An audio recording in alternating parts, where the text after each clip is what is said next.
Have you seen the lights? They sparkle and gleam. In this endless molten night, feels like I'm lost in a dream. Every shop is calling me. I just want to stay here, see. I could roam through these halls forever if you like. Be trapped in this mall together if you like. I'd love to explore the corners if you like.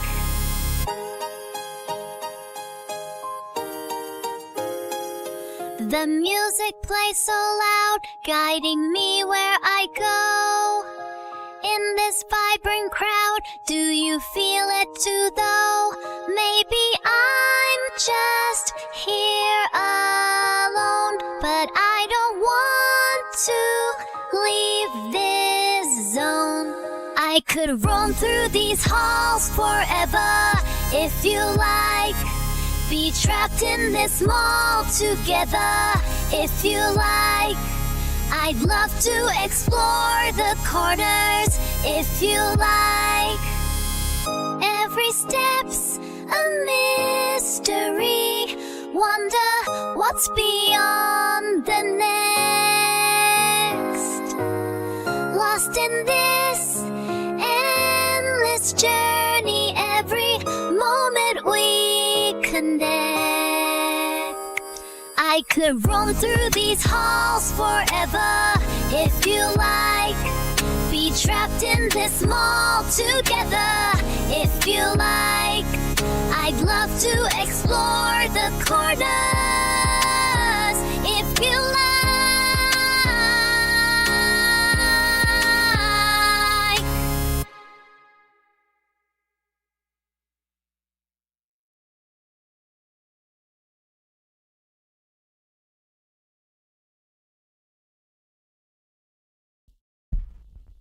Well, hello there.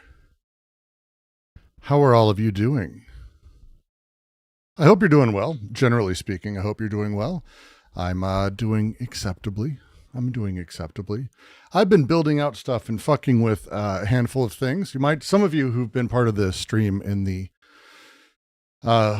overall transition time, when we're starting to do a lot more with Anti-Oedipus, the new translation, all the stuff we're doing there, might recognize a little bit of the look.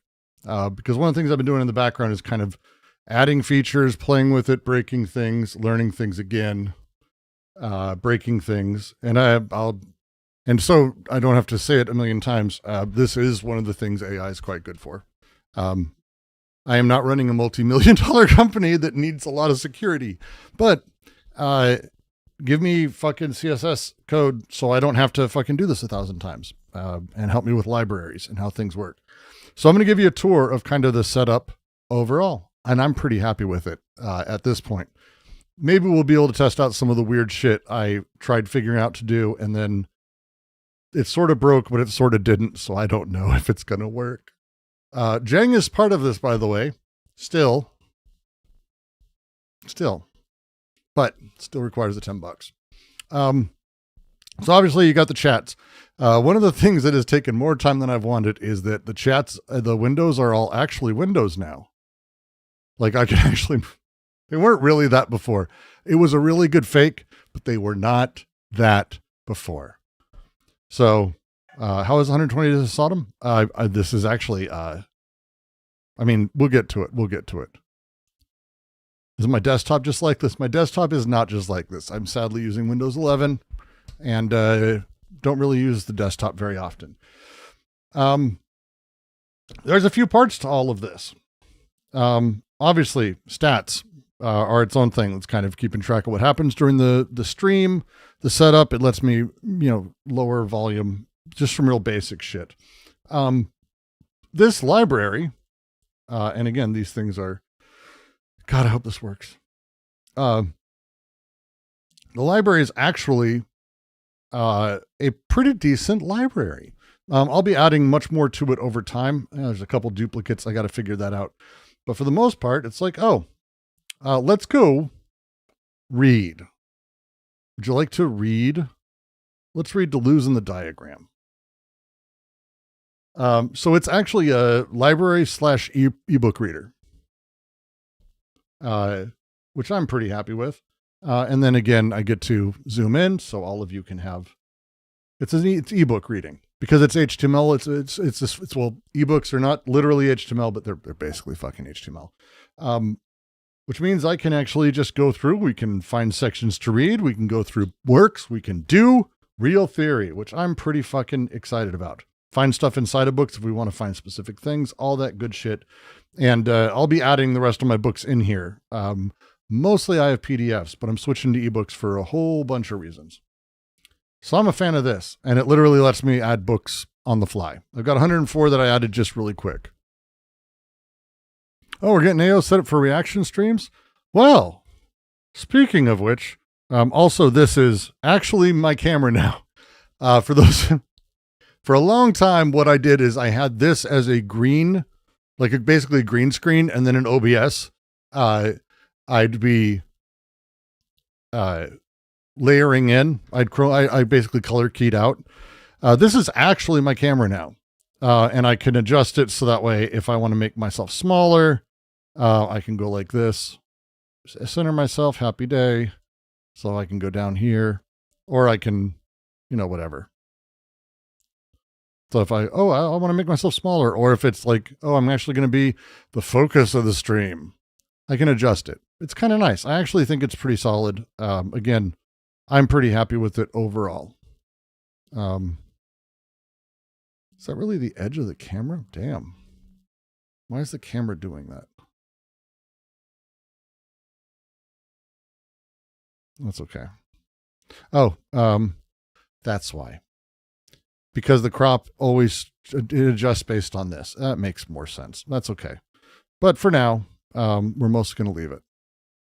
Technically, I don't get bigger. This is true. I am the size I am as Alice. You'll see this. That's the Huion tablet. It's basically a Wacom. It's a cheap Wacom. So that way I can also highlight and draw on all of this, which is, again, for those of you who've been following, I've gotten a bit more enjoyment out of such a thing. Boom. So I can have a little bit more fun with that. And I can use it a lot more often, which I'm pretty happy with. It is set to be after Windows 3.1. YouTube. Shit, I fucked up. Oh, I fucked up. I knew I did it. There it is. Nope. There it is. Come on. All right. I have now a public playlist. So if you want to see the stuff that is in the playlist, you can check the QC. It is called the React playlist. And the way that it's set is pretty simple. This is all I have in there right now. I haven't spent a ton of time, but it's actually a fully functional YouTube player. So let's watch Todd McGowan. Literally. That seems obvious to me is that that's the setup. And basically, these are all the videos we can pick from that I'm going to be streaming from and having that conversation. Do you have Castlepoint? It is not Windows. It is fake, 100% fake. It's running on a really simple JavaScript client that's basically thin as shit with a few Python commands sort of doing things. But all of these are the videos that I've got in my setup to react to. There are effects for $5 and then $5 to $10. And then at $10 to $50, it is janging time. And I had a lot of fun making that. So if someone does contribute $10, you get to see the jang effect. I'm not going to give it away for free. What? You thought you'd get it for free? That's not ding dong money. And then at $50 or $100, at 50 and up, it becomes a read or watch, basically. And then you guys get, it's basically resets the stream. And it does a bunch of random dumb shit in order to set what I'm going to read or I'm going to watch based on a thing you guys do. So we'll see. Basically, if things suck, you just go $50 and off to the next fucking thing that probably sucks. Because there's a lot of stuff in here that probably sucks. So that's that. Of course, AO Translation is still here. Still working on it, still going through it. It's still tied to the other larger website. So if you haven't been to antiedip.us, antiedipus.us is the end of the thing. Then at that point, you can actually just go read the translation. It's a fucking public thing. It's still being worked on. It doesn't have all the changes, and some of the changes I've undone and then redone, and then I'm not good at this. There's a reason I'm not a fucking academic, aside from all the other reasons.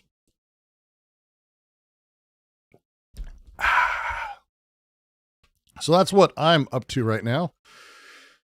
And that's what we're doing today. So I'm going to be spending a little bit of time. You're high on mid-weed. Cool.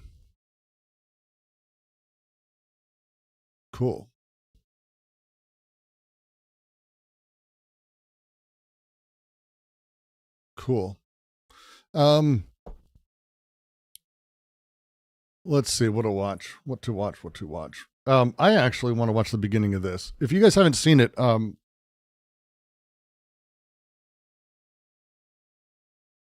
Ben Burgess had Jillian Michaels on, who is, neither of these people are people I necessarily respect at a significant level. Hey, Jerry.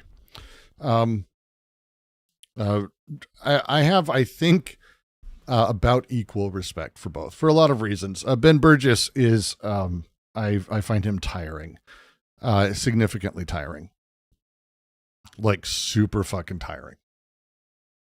Super tiring. But Jillian Michaels, I find also just really fucking tiring. I think these are not fun people that I'm super excited to sort of have around. But Jillian Michaels, because she basically has, I don't know, been on a weird bent of getting completely fucked over by anyone she debates. She's been doing this really strange thing of going on any program that will have her, because she's not a serious person in politics or thought, and so she will literally take anyone. I don't know how else to put it. That's basically that's how you explain Jillian Michaels. Is it Ben Burgess or both? So this is, I believe the show is called Burgess Divided by Ben. It's a commentary overall on the nature of the divided self. Or he just doesn't understand what a slash is and he thought it looked cool between the two things. Here's the thing I have empathy for. When you try to make a cool sign and your initials are B and B, it doesn't work. It doesn't work. The letters B and B, they're not cool sounding. They don't work. They're not like D. D's a nice hard letter. C stands like every consonant. B and B, they're just soft like pussy letters to put together. And so like Ben Burgess, Brooks Brown, that'd be my name. A pain in the ass to fucking think of a cool way to make it look good. And here he's highlighted the E and the I for absolutely no reason that I can understand. So they've decided to have a discussion. And his thing is, and it has been, is teaching people to debate and how to give them an argument, which is his book he wrote years ago and has been coasting with. So we're going to give this a watch. I found it very interesting because I want to talk about a handful of things he does, how he talks to her that I actually think is very positive, but also I think anytime you can kind of see someone who, like Jillian Michaels, is basically useless. I mean, if you don't know who she is, she's a person who was the woman coach on The Biggest Loser. Her thing is fitness, and she's basically made a fortune on fitness crap. Fitness crap. I don't know how else to put it. So that's her jam. And somehow she's someone we need to listen to on politics. Yes, Koya Tekos. The semiotics of soft soy letters.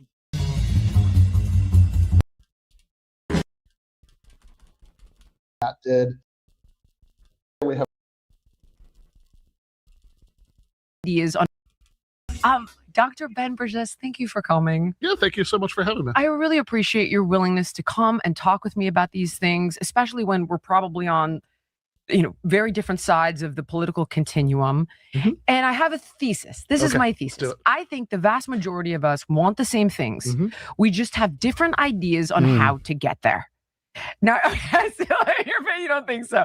Okay, fair. That is Sometimes. I actually think this is one of those things that Ben doesn't think, and I do. I think, generally speaking, every single person who actually cares about this stuff wants the same thing. The exceptions to that are extremely small. Her laugh is fake. Her laugh is. You've obviously never lived in L.A. If you live in LA and you are making that comment, I'm stunned, because this is the LA fake real. I don't know how else to put it. Her laugh is fake, but it's fake real. It's fake real, right? It only makes sense if you've spent time in LA, but it's fake real. That is my thesis for the vast majority Okay. of people. Yeah. I think we all want to be healthy. I think we all want affluence. We all, love our family. We want the country to do well. We just have different ideas on how to get there. So, you and I were going to talk about a couple of things, but most specifically, we were going to talk about socialism or democratic socialism. Yep. Okay. Yes, the intentional nervous laugh. It's a real laugh, but it's not because it's funny. It's to break the mood, to break the awkwardness. Because if there's anything people in LA do not do, it is awkwardness. It's like a disease there. So you are an expert in this. I am not. Okay. But everybody that I have had on my show comes from the this is evil perspective, Yeah. right? I've never been able to talk to anybody who does not think so. And this is where I'm like, okay, teach me what is the other side of this? So I have a million questions. Mhm. Okay. And if I could start out with the most. I will say I found it really interesting. She genuinely wants to take advantage of this, and she seems to be actually having as good a faith conversation as she can be. This is very fascinating to me. Egregious. Sure. A lot of times when we think of things like socialism, I say we, myself, people who are more aligned with me politically, immediately you think of this as like a stepping stone into communism. And even Marx himself said it's an inevitable stage towards communism. And then when I think about that, here's what I think of, okay? I think of obviously Karl Marx. So here's some facts about these people. And it's just, I find them to be a bit scary. So Karl Marx, 11 people showed up to this guy's funeral when he died because he was so unpopular. He was thrown out of Prussia, thrown out of France, rejected from Yeah, Belgium. but why was he thrown out of those places? Okay, hold on. Okay, moved to England, but Britain denied him citizenship within 1 year of arriving. He was kicked out of his apartment for failing to pay his rent, and he used a fake name to hide from his creditors, and his wife had to pawn his pants to buy food. Go. Why was he kicked out? Biggest Loser did promote an unhealthy mindset.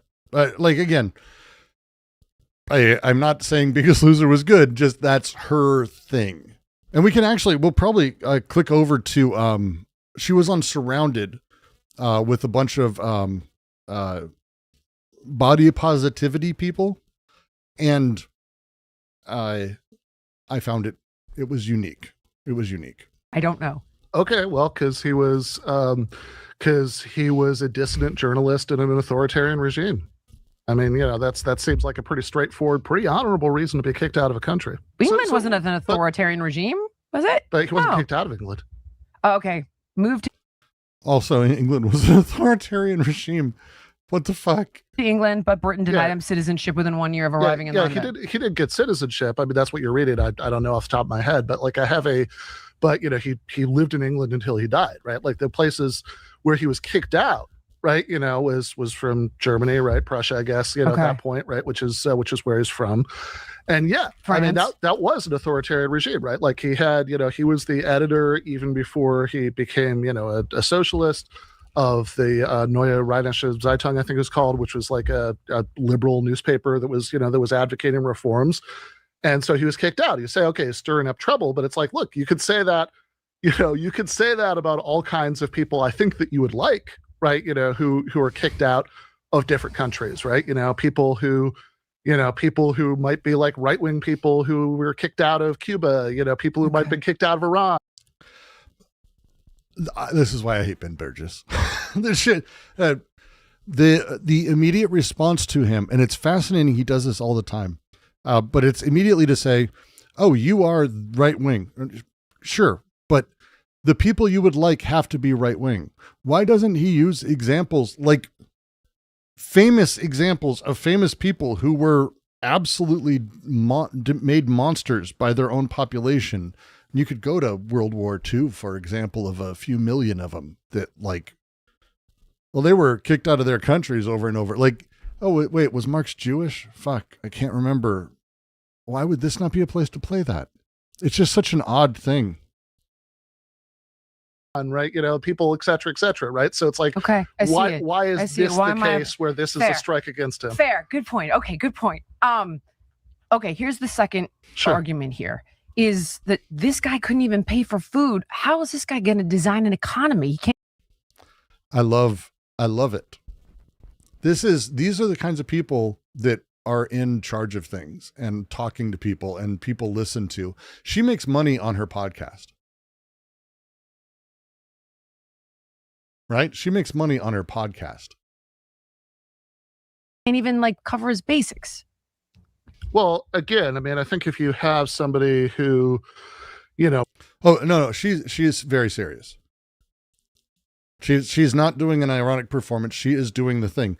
And she's not alone in this. Again, you have to remember, well, I will say, from how I view these things and how I recommend people generally should start viewing these things, is not that, oh, her stance is the thing that's coming out here. That's not it. Don't read this as like, oh, we're seeing her real opinions. What we're seeing is she is emotionally invested in the opposition to everything like this. Her age group, the place she's in, the people she's around, the financial situation she's in, she's literally built to be against anything that is caring, to be frank. Anything that's built to be caring at all. And the way that they've made a demon of Marx, the way that people have built this up, she's looking through and just going, oh, another reason he sucks. But that's it. It's adding to the pile of what she's already invested in. She's already decided. She's already doing the thing. She's not critically dealing with any of this. It's one of the reasons Ben's treatment of her I find fascinating, because he's less trying to break that investment, less giving reasons that it should be broken, less counter-actualizing and stepping up and saying, oh, so poor people don't have the ability to understand the financial world? That would be the end of the conversation, because it's like, well, no, she would not agree with that.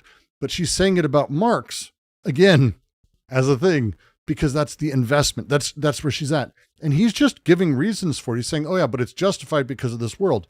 He's stuck purely within. If you didn't watch my religion video I just put out.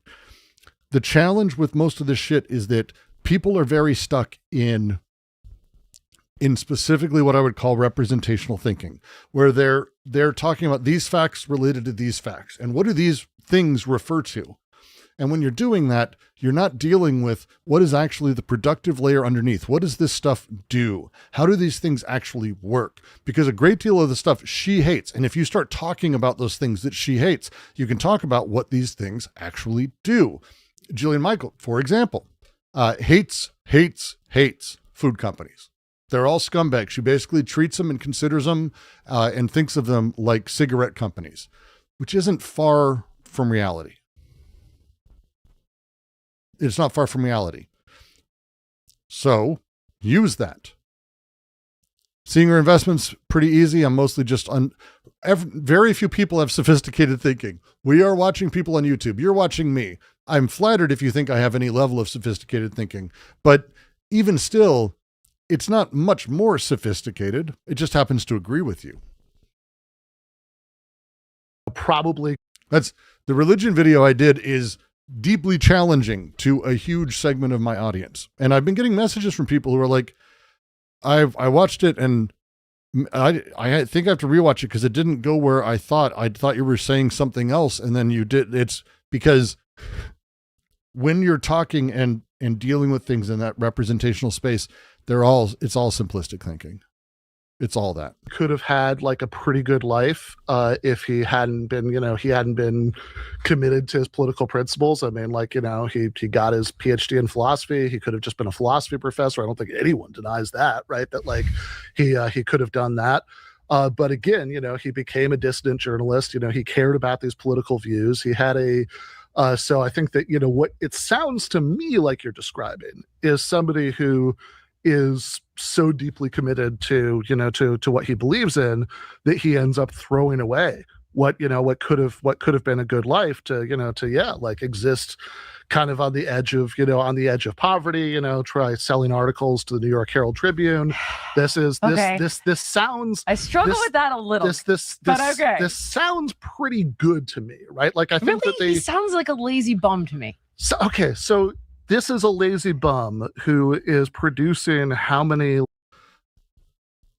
Yes, this is a misreading of Marx's biography. Yes. This is Ben Burgess.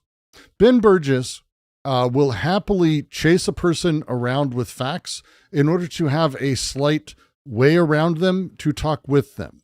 He isn't actually going after what she's stating. You'll notice he hasn't actually gone after it. He's saying, would you say a lazy bum is someone, like he's about to say, who wrote thousands of pages? I mean, the easy answer to that is I know many people who are lazy bums who've wrote thousands of pages. Come on, Ben. Do better. Do better, my buddy. Do better, buddy. He doesn't do better. That's not what Ben does. Ben does not do better. And so the whole thing is like, she's going to mention specifics and he dances around it and tries to say, hey, maybe you don't know exactly what you're talking about. Maybe there's even a good side to it. Maybe the thing you think is negative could be good. Maybe the representational thing you're talking about points at good things, not points at bad things. That is, by the way, what given argument basically is. That's Ben Burgess's shtick. He doesn't challenge. He doesn't push and go, okay, so all poor people can't have opinions on economies. Cool.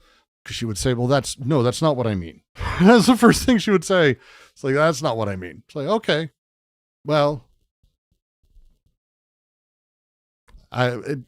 just challenge them. Good morning, everyone.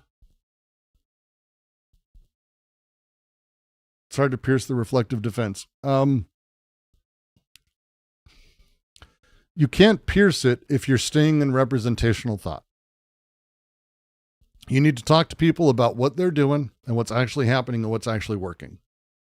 My religion video, little preview. Most of you probably watched it. Most of you probably watched it. Religion works is not a joke about, oh, it works and it tricks people. This is like the line, Marx said, let's talk about Marx. One of the most misused lines Marx has is that religion is the opium of the people. There's a few ways this is said, but it's used commonly to talk about it's just a drug. It's a trick on people that keeps them soft and all of that. And if you read the part he's writing around that, what he's saying is what I said in my video. Religion is a salve that the world's people use to deal with a system that is breaking them. They take drugs to deal with it. They do religion to deal with it, and it works. Drugs let you deal with the world. Hate to break it to you. Opium lets you deal with the world. There's a reason Contra is on drugs. It helps you deal with stressful, nightmarish things. Drugs are useful. Drugs do work. Doesn't mean they're good, but they do fucking work. They work. So does religion. It works. These things work. Why do you need the drug? That's the question. Does it work on? Well, religion works on the problems of being a human. There's a handful of them. That's what the video's about. So when you're actually talking to someone who's, well, what about Marx? What about, don't go to them and say, oh, well, what if it could be good? Because that's not it. It's, well, okay, but what does this do? Like he should have just immediately said, hey, I'm not really interested to spend 30 fucking minutes going over a half-assed biography that neither of us fully understand about a man who died over 100 years ago and whose works have been misinterpreted and reinterpreted by millions, if not billions of people. Why don't we just take a moment and talk? Why don't we just take a moment and talk? What is it you think we should have as a society? Because Marx is, by the way, very easy to just take the stuff from and how things should work and get people to agree to it. Communism is incredibly easy to get people to agree to it. Period. Marx is not hard to argue. If you're going to argue with them about Marx, you're stuck in representation. It's just like how God is dead and we have killed him is not triumphant. It is not the happy atheist screaming on Reddit, yeah, God is dead, God is dead. Is, oh, God, fuck. God's dead. What will we do? We no longer have God. Like it is melancholy at the happiest. It's so frustrating. It is so frustrating when I hear these fucking people do this shit. Addiction is a means of coping with trauma. I was captured completely until I recognized by the way, congratulations. I the same. The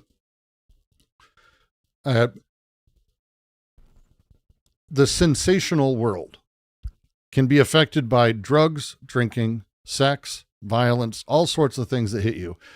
All of these things work really well, by the way. They don't work well in terms of like having a productive, happy life, but they work. And that's the point. They work.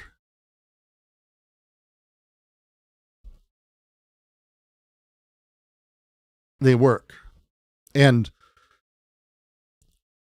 if he's going to, and that's all he does, because his thing is give them an argument. That's all he wants to do is give them an argument, not understanding that the fascist will happily take all that you can give them. It's the old line, don't wrestle with pigs. Why? Because the pig loves it and you get covered in shit. Like that's, they don't give a fuck. They're happy to be covered in shit. They don't give a fuck because there's no arguments to be made. Their brains don't work. They don't have critical thinking. They're not understanding. Ben doesn't really either. So when you sit and you have these discussions, you have to go outside of it and you have to say, hey, so let's just talk. What do you do? What do you think will work? Let's talk about the stuff that's happening and you can countermand it very easily. Take what they're saying and go to the most ridiculous degree of it. Force them to defend their position. They don't like doing that. It makes them uncomfortable. It just makes them uncomfortable. Fully. Relapse since figuring it out, knowing I don't treat it as well, I failed. Now I'm on drugs again. That's how it is now. And you can also just not be on them. And you can realize that the drugs aren't really the thing. They never were. Religion's not the thing. That it is the tapestry that you are in every moment. That the drugs are enabled to be effective there. That's it. And it's not easy. But it is incredibly easy. But it's incredibly difficult at the same time. Which is a sentence that probably only makes sense to people who've been through that. Because it is what it is. I wish you all the luck, by the way, Dio. I wish you all the luck. Like thousands and thousands of pages of work that's read to this day, is like login, God knows how many thousands of hours at like the library at the British Museum, you know, like researching. Like this sounds to me, right? Like somebody who is very, very, very committed, committed. And I don't think that sounds like a bad thing. Now, I also think that if he... Does this tie into an explanation as to why so many billionaires and oligarchs are notoriously on hard drugs like ketamine? Deleuze and Guattari write about drugs. It's not positive, by the way. Drugs can alter you. They can change you. They can affect you. But Deleuze very much warns against, and from my readings, I believe Guattari's with this, is understanding that they don't bring you closer to immanence, but they create the same hardness of the other world that you were in. And it seems like it's getting to immanence. When you are extremely wealthy, when you don't have a lot of challenges in front of you, when you exist in a way that there aren't pressures from the real world, the only pressures that exist are that of capital, which, by the way, are really brutal. I know I'm not saying have love for the wealthy or anything, but their life is different fundamentally. Again, they shouldn't exist. Can you imagine being someone who shouldn't exist? It's just weird. The thing that they're going through and the thing they deal with then is the need to be excelling, the need to be better, the need to feel like you're better. Adderall and Coke, there's a reason Coke was huge amongst, if you haven't done it, like heroin's not popular amongst these guys for a reason. It's Coke, it's Adderall, it's ketamine. It's things that make you seem like you're doing great, or that you're slightly innovative or different, or, and it's insane. My partner is quitting smoking. She did say it was very easy not until she started to do them again for finals. If you want to help your partner quit smoking, there's a wonderful book called, it's Ellen Carr, The Easy Way to Quit Smoking. That is the title of the book. I think you can just get the PDF free online, but it is worthwhile as a gift, and give it to them. Give it to them. It's a good gift. But the use of all these things, they create their own need. They create their own drive. They create their own feeling of being effective. And until you have a really bad experience on a handful of them, it is very easy to think that it's working on you in a certain way, that it's changing you. And you can have a really bad time. It's a bad day. You wouldn't like him anymore. I mean, I don't think that the reason that you don't like Karl Marx is that you think that he should have gotten a job at the post office. I kind of do think, like, my son loves Fortnite. Yeah. He's very passionate about it. Yeah. He could do it for hours at a time. I'm Sure. like, yeah, but that's not how it goes, honey. Yeah. Yes, writing Das Kapital is very much the same as your stupid ass son playing Fortnite all day. By the way, you shouldn't let your kids play Fortnite all day. Another book buy for quitting alcohol. I don't know of that. I don't know of an effective system for that. I tend to recommend people look up non-religious versions. If you don't know, like Narconon and Al-Anon are actually Scientology fronts, and then the rest of them it's just God. It's always God. It's always the same thing. And it again, it's a question of, I know people who it's worked for. I mentioned this in the video. Religion works, and there are people who I would never, ever want to turn atheist, because I know that religion's the reason that they're not using heavy drugs anymore, and they are better for it, period. Yeah. I predicted the Fortnite reference. I am imminent. Get fucked to lives. The Fortnite thing is so dumb. Oh no, I didn't say she's sophisticated. Oh no, my friend. No, my friend. I did not say she's sophisticated. That's not the jam. That's not what I'm doing. I'm not saying, oh, she's very, very smart. Most people are not sophisticated. And it's, again, the reason that I find this fascinating is because she's now basically making, a Fortnite reference, she's not thinking through this. She's saying he was poor. Like, all of these things that are weird, dismissive shit that doesn't really matter. That's not going to be the thing, right? It's fucking really strange. It's super fucking strange.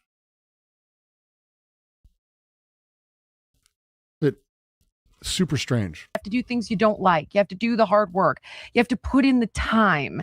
And if you could spend your whole life playing Fortnite and you're passionate about Fortnite and everybody else should pay the bills, like, that's where so if you take somebody who's, like, let's say a Soviet writer who was kicked out of the Soviet Union for opposing the regime there, ends up somewhere in Western Europe, devotes himself full time to his journalism, trying to expose that regime, trying to agitate for change, and and he's living in poverty because of that. You don't think that there's anything about that would make the guy I'm describing better than somebody who just wants to sit around playing video games all day? Okay, fair point.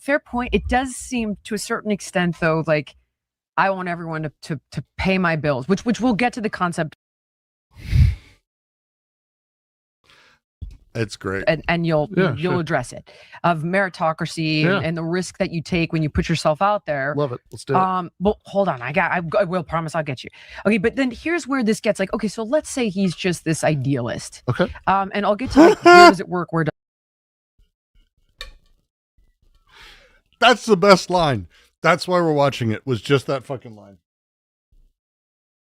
Come on. That's calling Karl Marx an idealist is phenomenal. And Ben Burgess not going, instead, okay. doesn't it work? Like, I want everyone to pay my bills, which we'll get to the concept and you'll sure. address it, of meritocracy and the risk that you take when you put yourself out there. Love it. Let's do it. Well, hold on. I will promise I'll get you.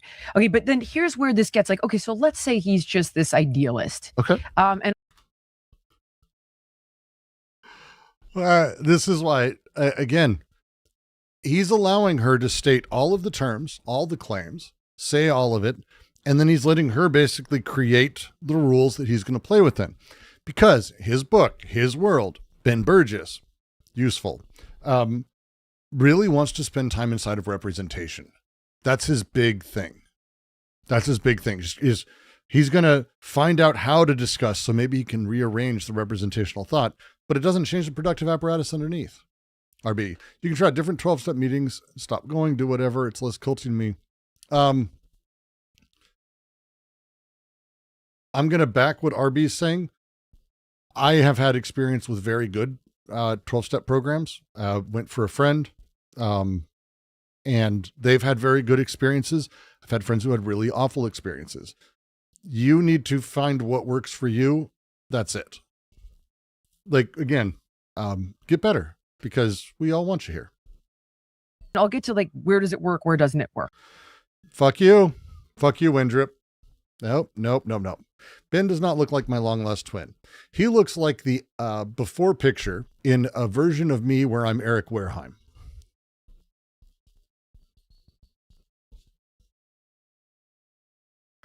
But then if it's this progression into communism, then it starts to get bad. So what do you like think? What do you Mao, think Marx, Stalin, Lenin, Che Guevara. So what do you think Marx means by communism? I'm looking at regimes like Mao's Okay, China. but That's what I think he means. Okay. That's what why do you think he means that? Communism is his utopia. But again, like you were just saying, he uses the word communism, and these governments use that word communism. Therefore, it's the same thing. But I don't think that follows, right? I think that'd be like saying that Oh no.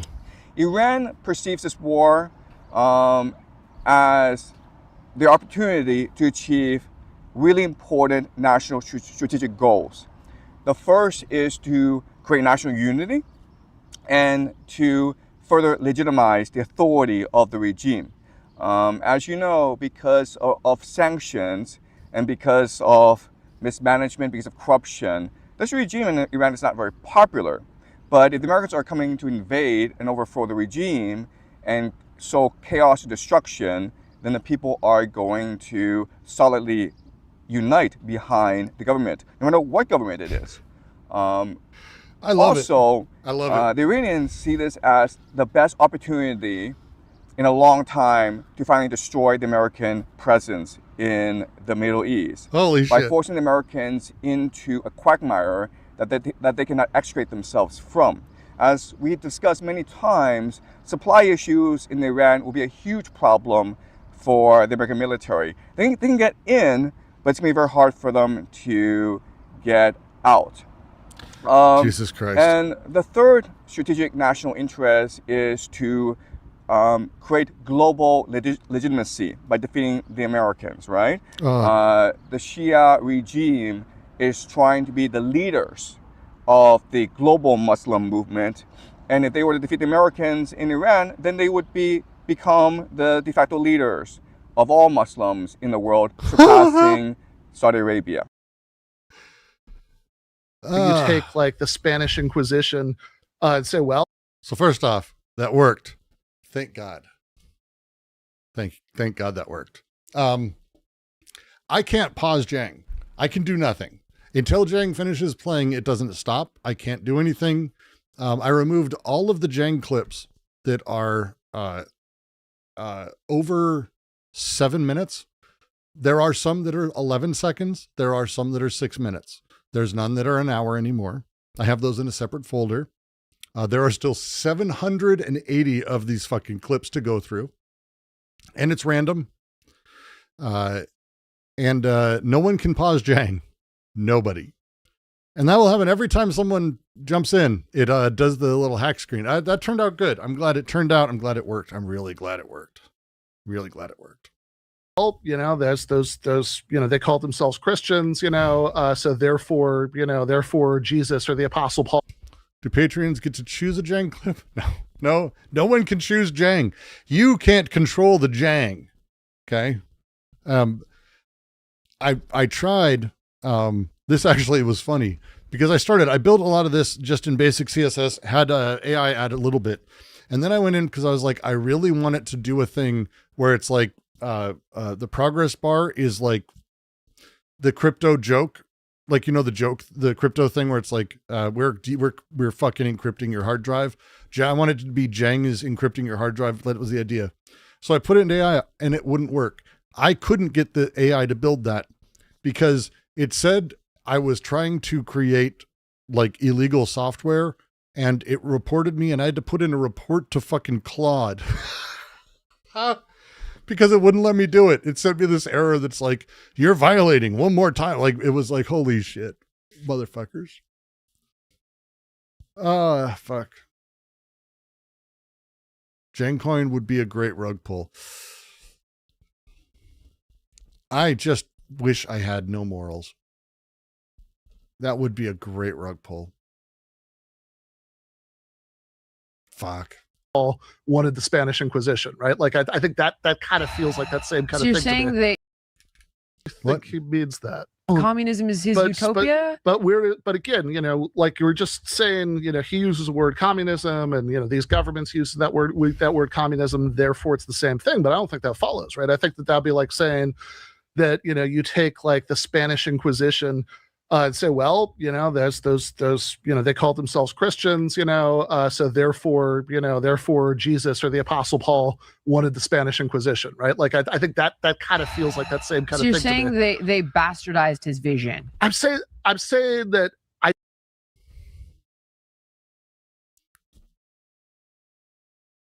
don't know where in Marx you're getting the idea that what he's advocating is authoritarian one-party states. I mean, this is a guy who How is it not turned into that though? When it comes to yeah. Turned into makes it sound like you have countries that started out as something he advocated and then they turned into that. So, okay. So again, I mean, It's not even bastardizing his vision. It's just not Marx's vision. Like at all. Like it's unrelated. Marx had a stateless, commodityless, cashless society at the end of things. None of these countries are that because during the revolution, a handful of people gained power and they ultimately became capitalist. It's crazy. You look at what he actually advocated over the course of his life. This is a guy who he certainly didn't support any dictatorship that existed while he was alive. As far as I know, the only head of state anywhere in the world he liked enough to send a friendly letter to was Abraham Lincoln. Really?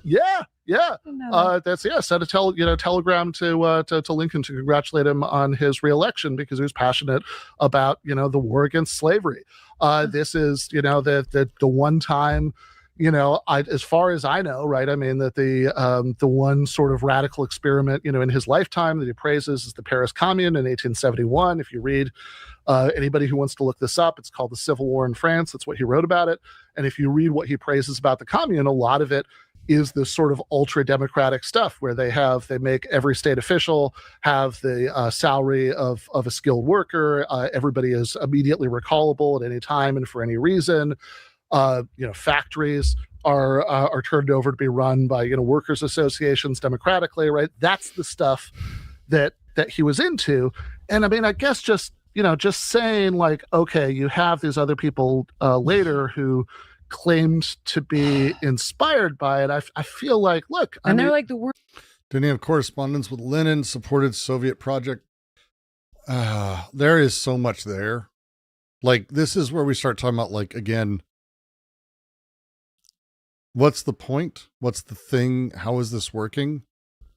Like, and that he isn't just responding, and he didn't even say, well, I think democracy and republics are broken because I think North Korea is a shithole. They're a democratic people's republic in name. Like, oh, well, yeah, you can use names and fuck with things. The Nazis weren't socialists. Like, he doesn't even do this. But here's, and the reason is going to be, you'll see it's in the next minute or two.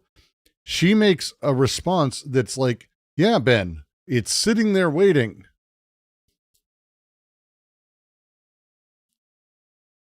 It's like, this is waiting. A response is specifically waiting, and it's very frustrating. Yeah,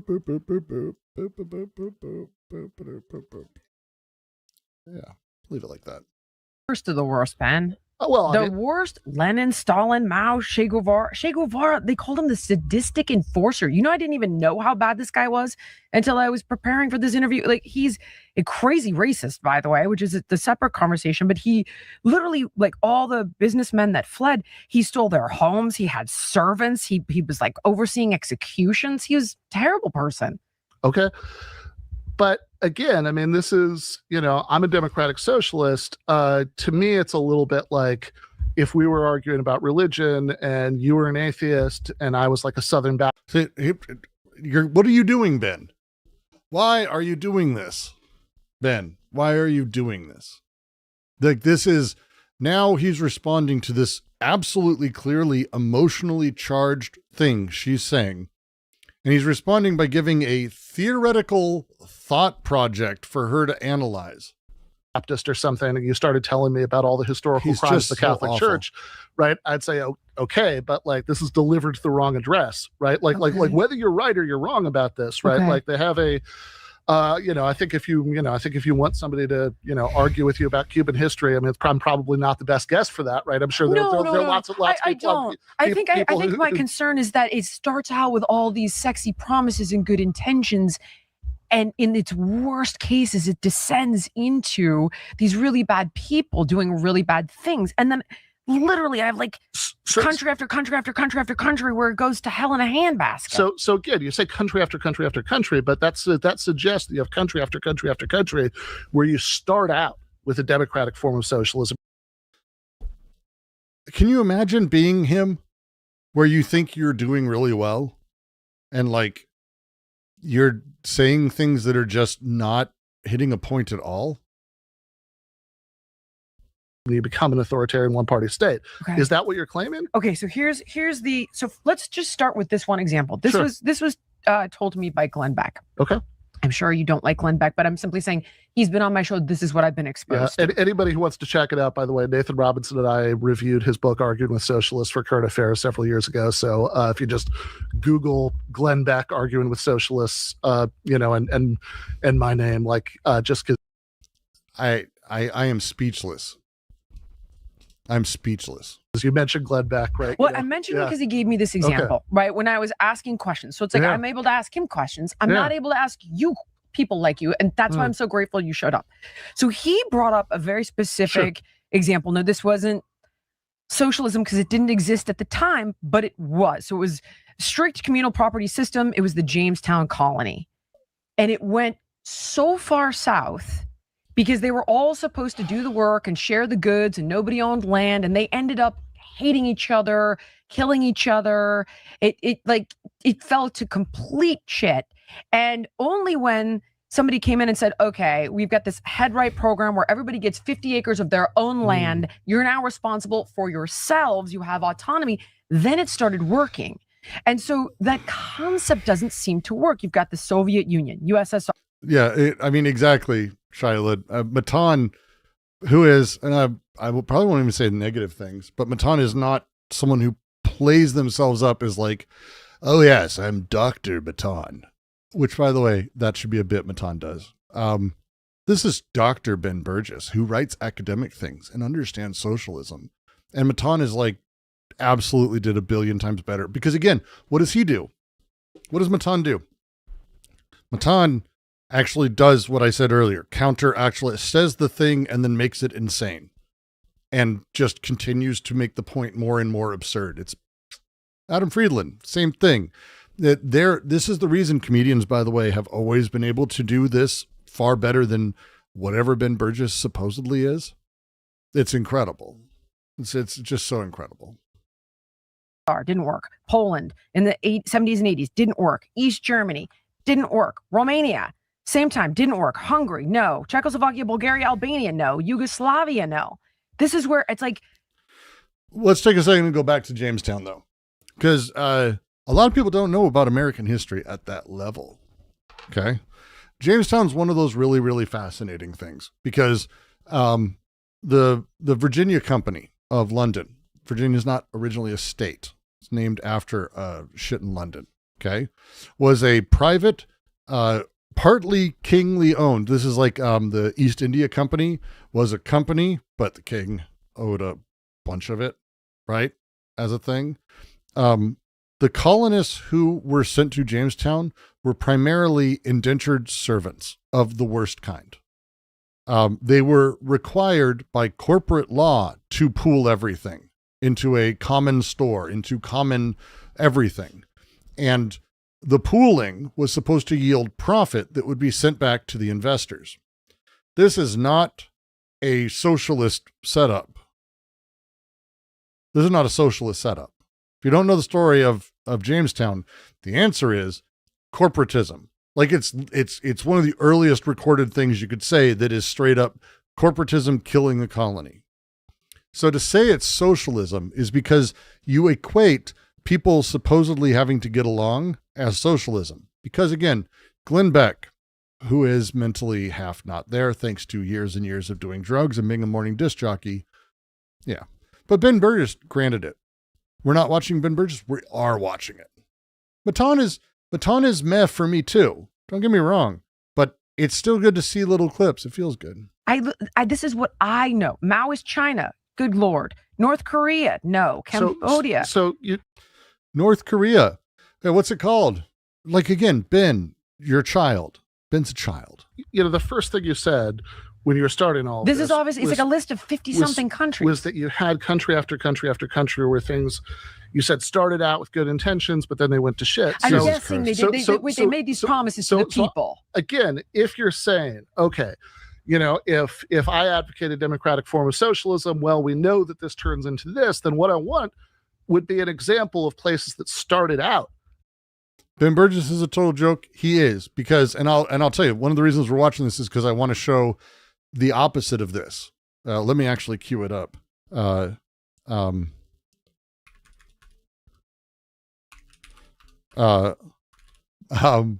Hasan went on PBD, and Mehdi Hasan, who I genuinely adore, fucking ruined his day. Like I have a lot of very crude ways I could talk about what happened with Mehdi Hasan and what he did to Patrick Bet-David. But the reason it worked, by the way, and we can talk about the comment sections afterwards. We can talk about clearly how we feel about it, because that's the thing that matters so much. But like this thing he's doing is basically, I am a token dumb fuck who is going to knuckle under everything you do because he is the quintessential leftist soy boy loser. That's what he is. Ben Borger, pretty much. I don't read his articles because he's useless. It makes me greatly sad that he has played up the Michael Brooks friendship as though they were like exceptionally close, because it makes me upset. As a democratic form of socialism and became authoritarian, because as far as I know, you know, most of those countries that you just rattled off, you know, Czechoslovakia, North Korea, whatever, right? Like, you know, whatever you think about, you know, those countries, they have this is like, as far as I know, none of those countries, right, started out as a democratic kind of socialism and became an authoritarian kind of socialism. I think as far as I know. And became an authoritarian socialism. He's granting that they're socialist. Do you understand this? So that's Ben Burgess. Useless.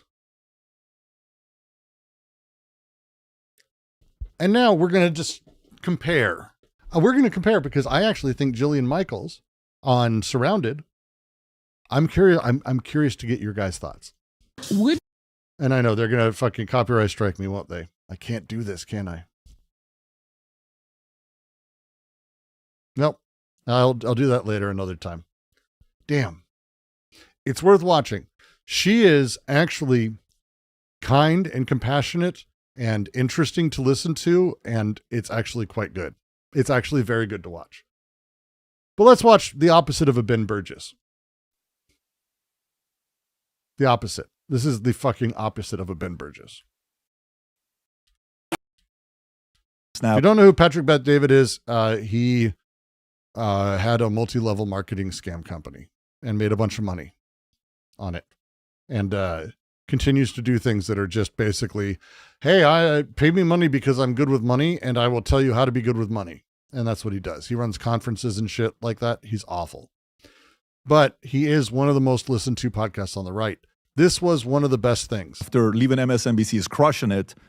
But it's great to have you on the podcast today, Mehdi Hasan. Thank you very much. Thanks for having me. Yeah. This is, by the way, this is one of the most embarrassing performances I've ever seen of anyone in my life. This is, if you haven't watched this, just enjoy yourself. Yes, of course. And, you know, obviously I've been watching you for many years, and we reached out. We said, let's invite him on board. And then Rob said, Mehdi said yes. I said, this is great. It took a long time to get to yes, but I'm here. Yes. So what took such a long time? I don't know. What were you worried about? Were you afraid I don't know. We'll of find sitting out with a today. capitalist? Is it like this guy's gonna be? I don't know. I've seen your show. It's an entertaining show. I know it's a very different format today. I don't know. I'm intrigued as to what we're going to talk about today. And I'm genuinely interested in. They actually changed the show's format for Mehdi to come on. They actually changed the fucking format for Mehdi to come on because he wouldn't otherwise. He didn't want to be ganged up. He refused. Mehdi's not dumb. And Patrick Bet-David, who is, one sec. There's a clip I want to.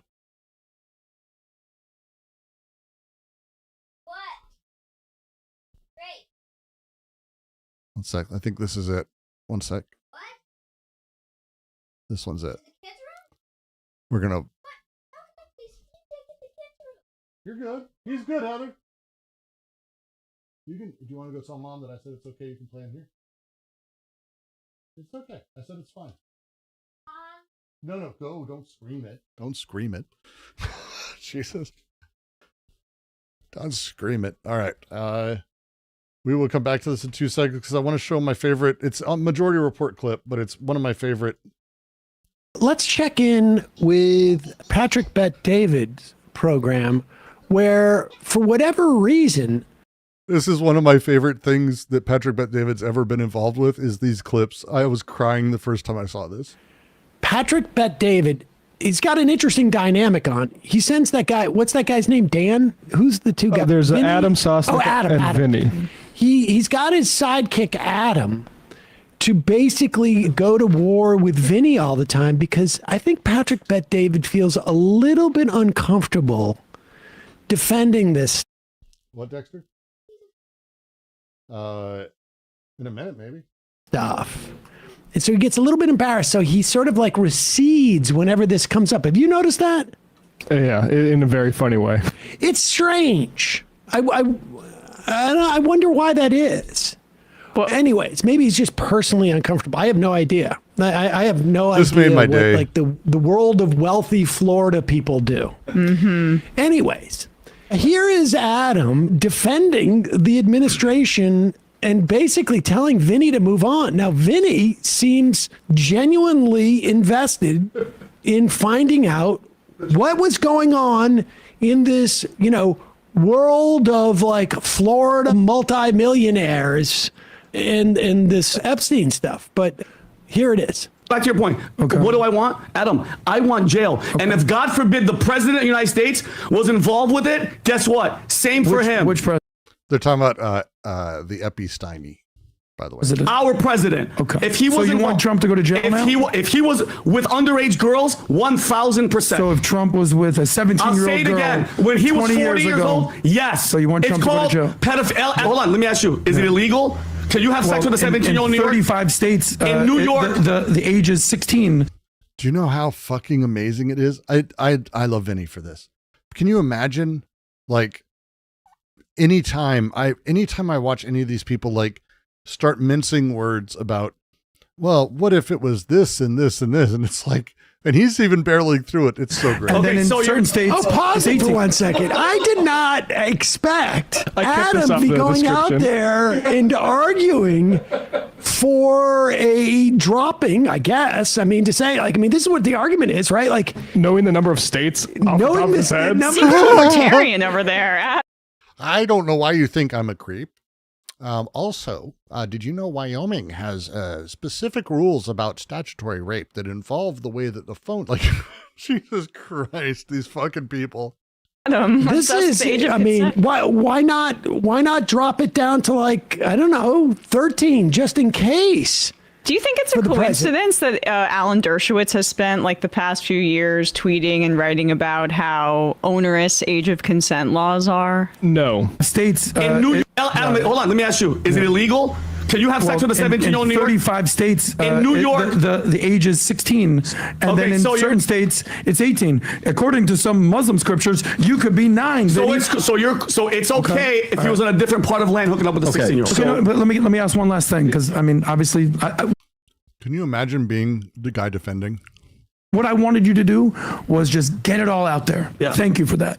You could be right. You could be wrong. So we want Trump to go to jail. Israel's controlling the United States. Don't say that. No, Anybody that was guilty of having sex with an underage child belongs to go to jail, including the operation that was blackmailing everybody. Okay. They deserve the freaking. I got it. So now where are you going? Where are you going? So no, Pause it for a second. It's so weird to me. Every time we see a clip of them talking about Epstein, Patrick Bet-David just sort of like recedes and all of a sudden becomes a traffic cop. It's very strange. I think he's going to get more merch to wear. It's very strange. I think he's just like he's a businessman first, and he knows like, let them fight. This is when he goes in the background. Well, it's like he doesn't want to take a position on it. I'm sure. It's interesting. I just find it interesting because it's the Patrick Bet-David show. It's not the Adam and Vinny show. Yeah. Right. It's the Patrick Bet-David show. I just want to make it clear. States.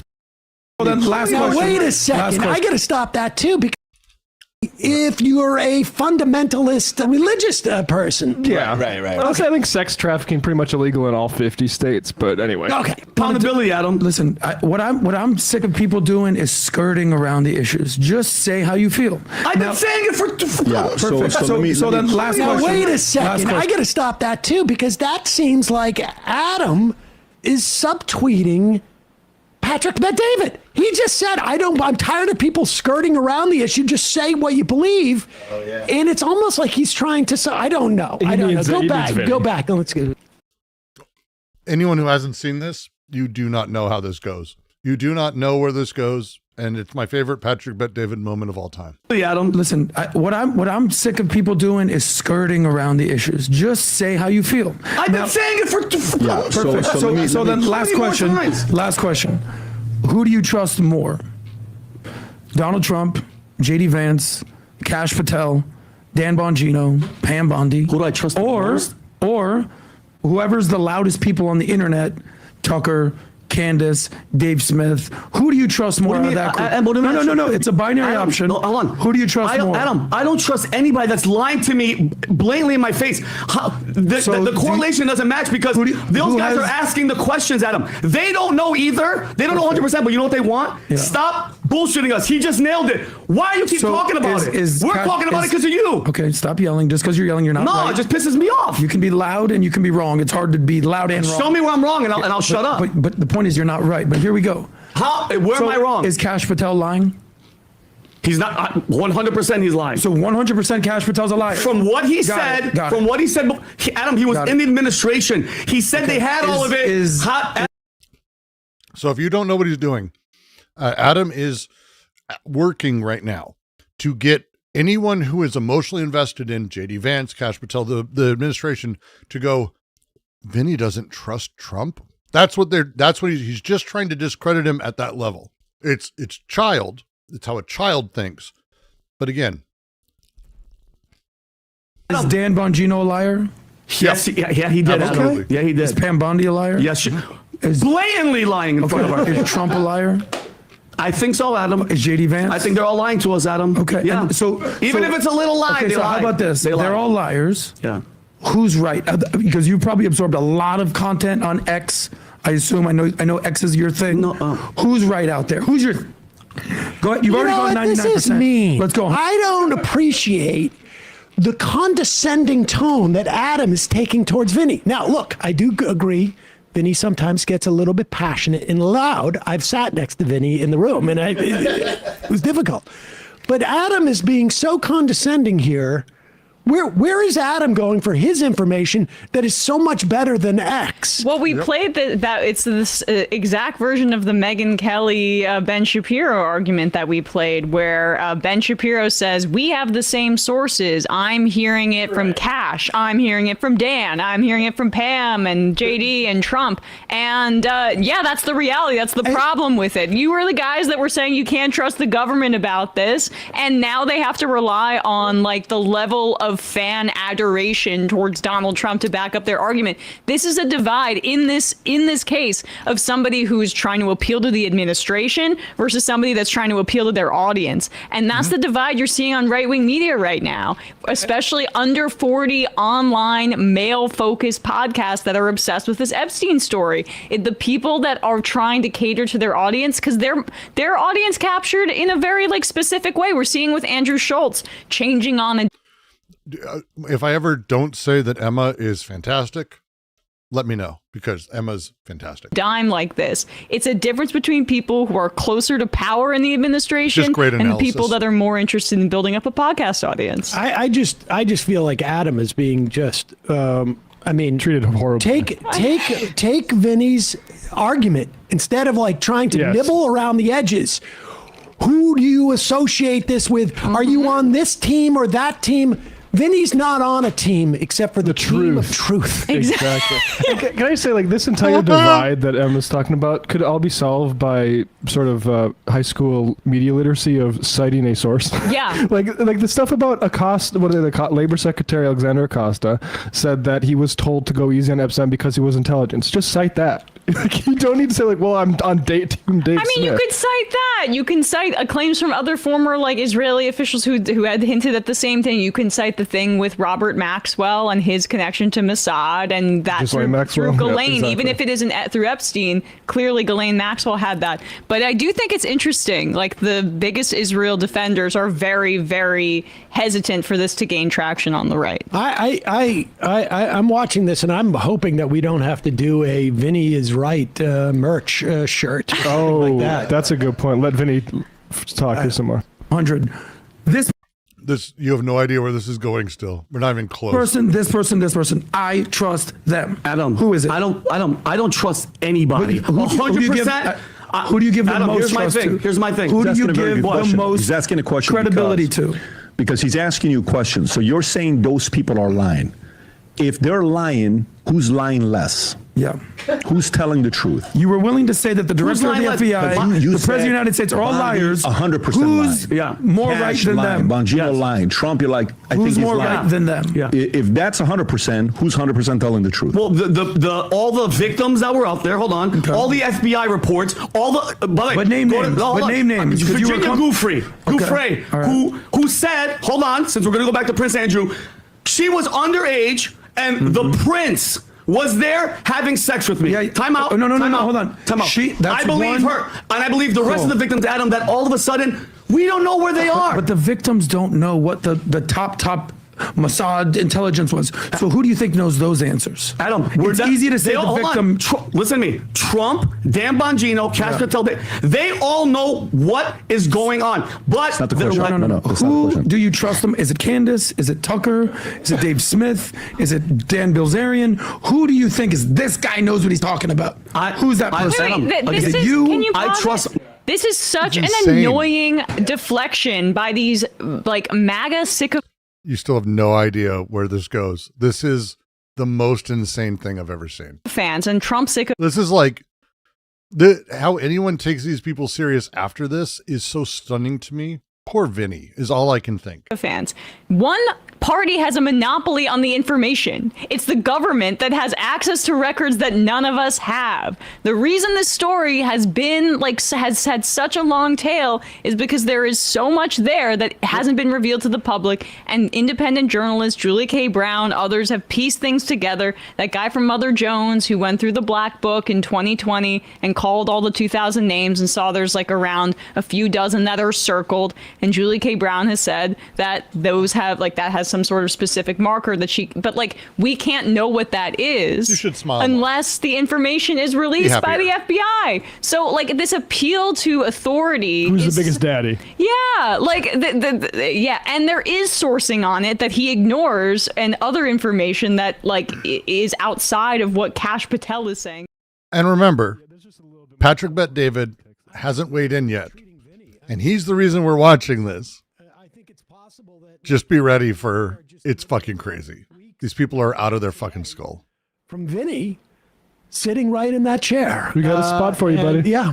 I mean, You hate Matt Lech. How can you hate Matt Lech? That's fine. Is it kind of annoying on occasion, but he's fine. Show me a take that's worth hating. For all the stuff that I'm seeing, all the stuff that I'm reading, all the dots that we can. You think I have a problem with that. because Go to ahead. me, Here we go. to me, the moment, if you pull up Power versus Force, Rob, the chart. What are you talking about? Which one of these feelings do you currently have right now? Go to second one. Yeah, zoom in a little bit. In my life? No, Right right on this now, particular at this issue. specific moment. Yes. At this specific moment, and I want you to go.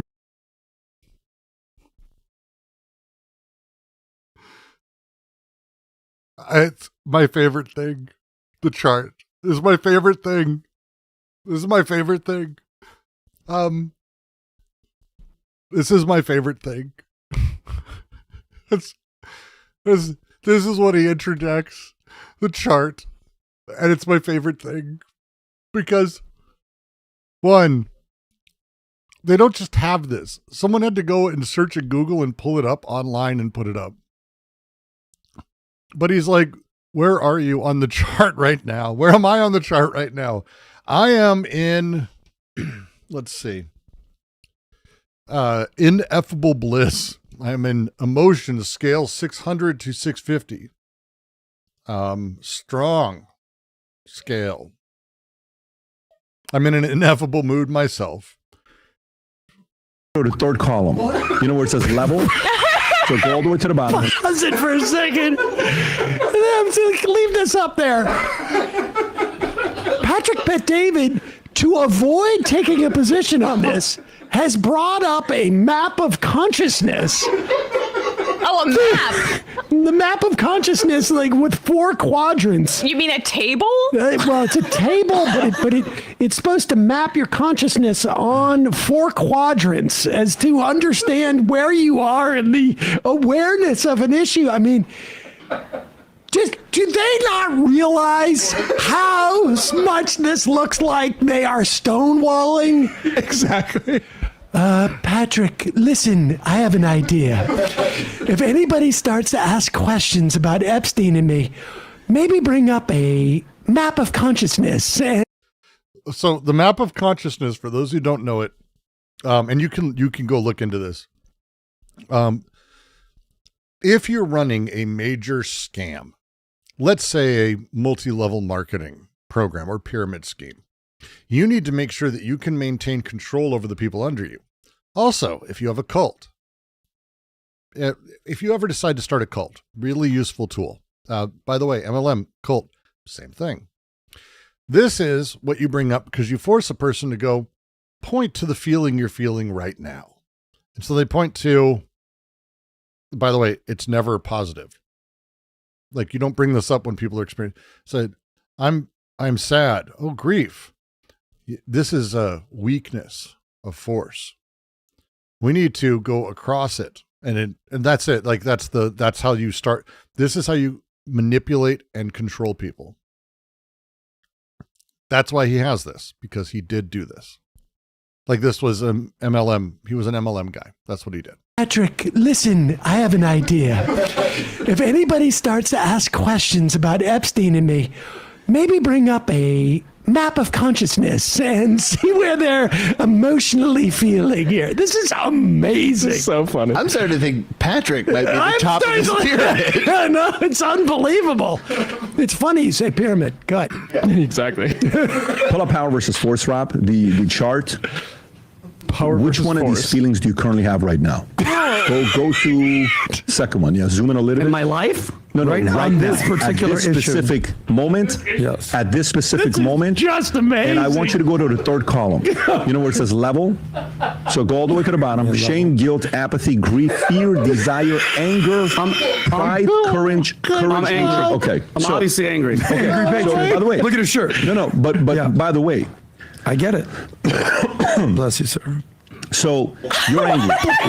And Bless you, sir. Bless you. Oh my God. Do you want to spit your loogie into my hand, boss? But I can't believe this. We should get the map of consciousness in studio. Oh, Here. totally. Is he just gaslighting him? This is Yes. total gaslighting. Oh my God. And then he says, "Thank you, it's sir." Emma, I get that you're upset about these cuts to Medicaid, but let's go up onto the map of consciousness and see Oh, I'm in the level Oh, orange. you're in orange. That's the problem here. Go. Yeah. grief, fear, desire, anger, pride, courage. I'm angry. Okay. I'm So- obviously angry. Okay. Angry So, patriot. by the way, Look at his shirt. No, but by the way, I get it. Bless you, sir.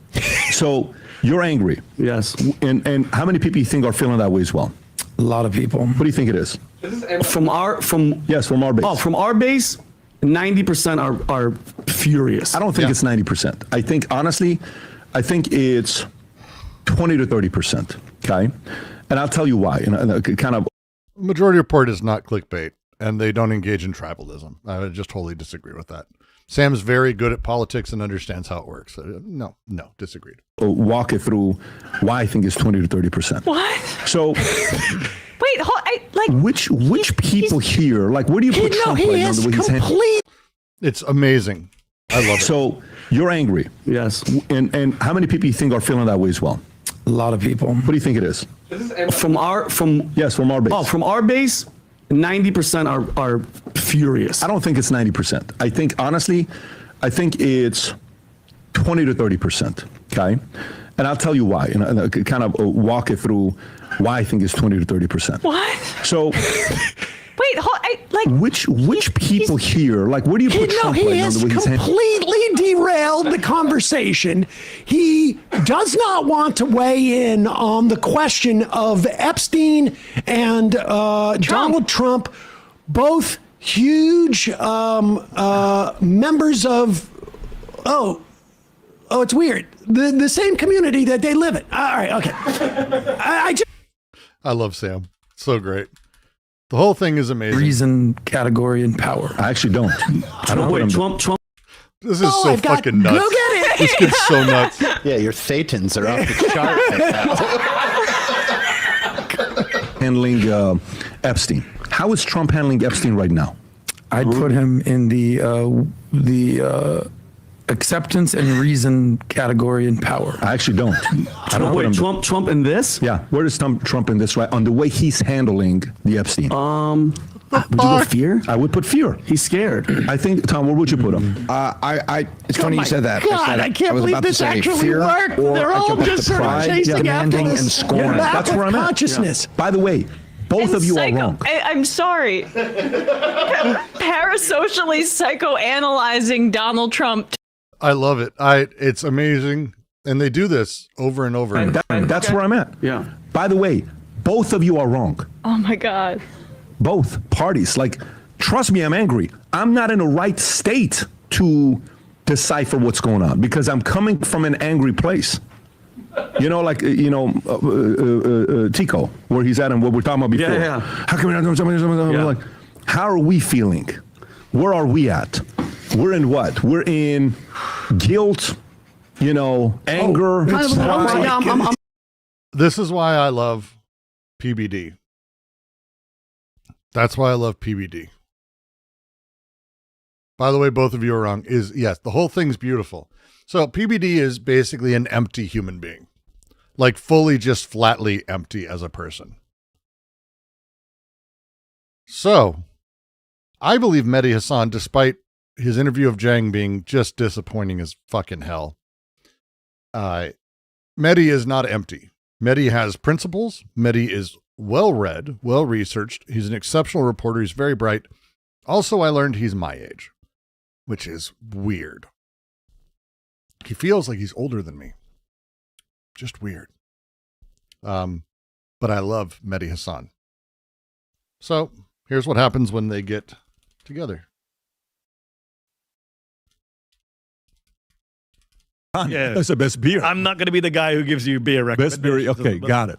So I went to Mumbai 8 years ago, and I spoke at IIT Institute. Oh yes, big, incredible experience. Place. Yeah. But Hyderabad has better food.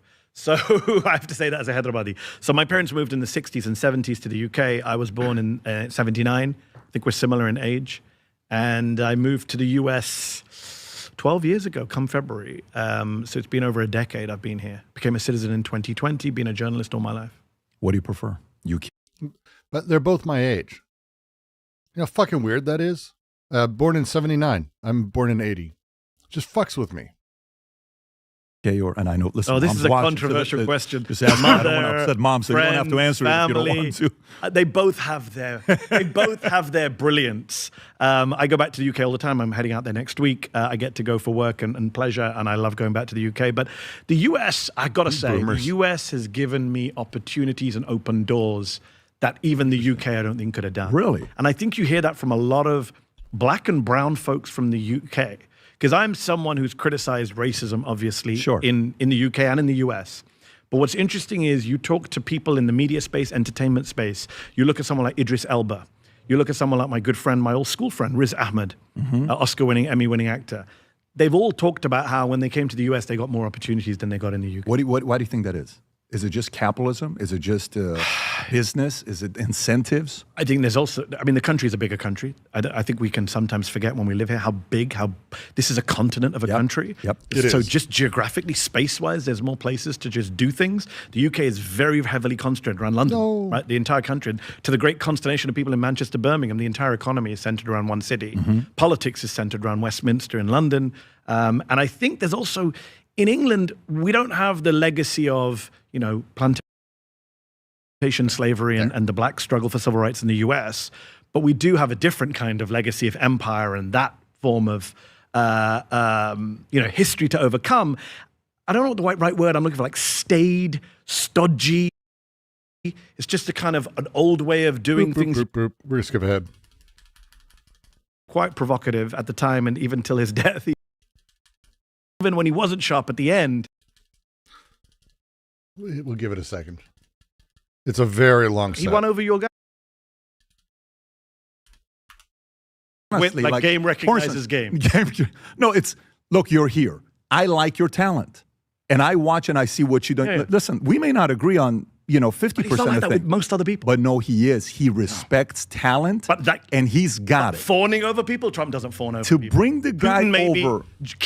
He's done it with a few different people. Vladimir Putin, Kim Jong-un, Zoran Mamdani. Those are my What does three. that say about your Mamdani, though? You got to be careful with that. That's why I because don't you just put him in a bad place. That's why I don't understand. So be careful what you're doing. That's why I don't understand. I genuinely Mehdi Hassan compares Mamdani to Putin and Kim Jong-un. Don't do that. Why Out are you of doing context. that? This is why no one just likes right-wing media. Out of context. Just say you like the fact that they got along with I do like the fact they got along. I do as well. Because Zoran Mamdani went, in his second time he went to New York. He's so smart. He knows how, Trump is very easily won over. He takes a front page of a newspaper, right? He takes a fake newspaper front page. Yep. Why has people not thought of this before? With Trump saving New York, gives it to Trump. And then he goes, can you free this Palestinian student who ICE just picked up? By that afternoon, Trump has freed that student, right? That is a mayor who knows how to get results. It's one of the big reasons I love Mamdani, because he is gets shit done. He knows what to do. And win over Trump without giving up his own self-respect, without like fawning over him like I think Wes Moore was in one clip where they used it against him, where he was very, very friendly. Will you give any credit for the fact that by the afternoon, the most powerful man in the world gave him what he asked for? No. You won't. I'll tell you why. Can I tell you why? When is your birthday? Where's the July 10th, 79? You are this stubborn? Why, you've done your homework. He's a year older than I'll tell I am. you why I Wow. don't respect it. Because I'm glad Zoran Mamdani did it. But what does it say about our leader, the president of the United States, the commander-in-chief, the self-proclaimed leader of the free world, Yeah. that it's so easy to play this guy? World leaders have been doing it for years. This is the problem with him. It's so easy to manipulate him. He's so easy to be won over. And I'm glad when my guy's doing it for a good cause, but people do it for bad causes too. I'm sure we're going to talk about Israel. Benjamin Netanyahu did it to get him into a war with Iran. That's my problem. When Trump first went to Saudi Arabia after he got elected in 2017, there was a story about how when he drove from the airport to the embassy or hotel, wherever he was staying, I love the Saudis, Mehdi. this is in 2017, remember his first trip as president was to Saudi Arabia. This was The wild. Saudis put up on billboards his tweets. Can you imagine that? How smart that is? That Trump is driving along and he's seeing his own quotes. Like, these people know how to play him. They know They how took to him suck down up right to him. after he Kim left. Jong-un Good quotes sends or his him- bad quotes? No, they're not- good. They're okay. praising him, right? All right. Every foreign leader knows how you can suck up to Donald Trump. You praise him, and now in a second term, you give him money. You can now bribe the president of the United States. So do you think there's an element, you've never been in sales before, but you're a businessman now, right? Yeah, I'm selling. I have to unfortunately You're now sales. do that stuff. Yeah, And that's subscribe to Zateo. Join to Capitalist, which Subscribe I'm to so Zateo. happy. All the cameras. ZETEO.com. By the way, Your audience. respectfully, you leave mainstream. You're at MSNBC. I think you're the number one guy for them with the eyeballs you guys are getting. I don't know For what young it was. people online, for Yeah, sure. for young people online, you're number one. So, and then I don't know what the story is, what happened there. We've read a lot of different stories. They were giving you another job. You chose to leave. You do independent. And then independently, you have what, $3.5 million in reoccurring revenue 12 months later. Yeah. 12 months later. That's amazing to be able to do that. And then today being a business guy. So it's great to have And I've never run anything in my life, so I was very worried. So maybe that PPE degree you got in economics, that capitalist was inside of you. And Don't worry. We're going to get ahead. that Iran threatened to abandon negotiations with the U.S. over Israel, saying actions in Lebanon. On the call, Trump called Netanyahu crazy and accused him of ingratitude. According to two of the sources, he also put the brakes on Israel's plan to strike Beirut. Behind the scenes, one U.S. official told Bibi that following through on his threat to bomb Lebanese capital would further isolate Israel from around the world. Two of the sources said Trump. Bob, you haven't heard of Mehdi, and it was a few years ago when he struck out up from MSNBC, but he was absolutely their number one pull, and he was their number one pull online because of what you're going to see him do here to Patrick Bet-David. Claimed he'd help keep Netanyahu out of jail. He said, if it wasn't for me, you'd be in jail right there. You're effing crazy. You'd be in prison if it weren't for me. I'm saving your ass. Everybody hates you. Everybody hates Israel because of this. Do you think this call happened? The call definitely happened. But both sides are spinning it in their own ways, and they're spinning it with the classic people. So just background on this. This is an Axios piece. The author of this piece is Barak Ravid, who is an award-winning journalist, won a coverage, co-authored by Mark Caputo, former colleague of mine at NBC News. But Barak Ravid is famous, or should I say now infamous in media circles, for being the guy who the White House always goes to to leak stuff about conversations with Israel. Is this the guy that leaked it, that Bibi got up, that Biden got upset at? Yes, same. This is the same So guy. he did both. Okay, He's I got it. bipartisan. I got Whether it. you're Joe So he's a Biden. fair guy. Well, it's not about being fair. It's the point is that whoever's in the White House, they know that this is the guy who does the stories about split between Israel and America. So we've had about 2 dozen of these stories over the last 3 years. Is this a guy you trust? Unfortunately, no. Now it's not that I don't trust him. I'm not saying he's making stuff up, but I'm saying he's clearly become a useful vessel for information from the White House that they want to get out. They know if you're Joe Biden or you're Donald Trump, you know that if you want to get out that you're pissed at Netanyahu, Barak Ravid's the guy you go to. Now on the other side, you have Amit Segal, who is one of Israel's most famous journalists, very close to Benjamin Netanyahu. Channel 12, I think, is his network. This guy is now reporting today, the day we're talking, that actually the Israeli side is saying, no, Trump never swore at Netanyahu, never mentioned jail or prison, and they disagreed about how to handle Hezbollah in Lebanon. So the question then becomes, for those of us who were not in the room, who do you believe? Serial liar Donald Trump or serial liar Benjamin Netanyahu? Journalists who act as vessels for leaders on both sides? It's very hard. This is why people have a real issue with mainstream media right now. Because what do you do in a situation like this where both sides are spinning furiously? And I can believe either version. I can believe that Trump told him you're fucking crazy. We wouldn't put that past Donald Trump. I can also believe that they lied to make Trump sound stronger than he is and that Netanyahu's telling the truth. I don't know. Okay, so how do they typically, how do they tip? It's so great to watch him. Again, he's dominating this conversation so fucking hard and so matter of fact and so simple that what he just stated is against PBD's interests, against PBD's stated positions, against everything. And PBD is like digging in and wanting more information. This is so great. It's unbelievable. Typically get the credibility because anybody can say this was said. So can you go back to the article when it says 2 sources were there? What is the, you're in this world. Yes. Is there a system or a standard to be able to, because this is a big deal. Yeah, here. yeah, it's a big deal too. I mean, look, all the traditional rules of political journalism went out the window when Donald Trump came along, right? So, my colleague Swin Subsang reports on the White House for Zeteo. He has very good contacts.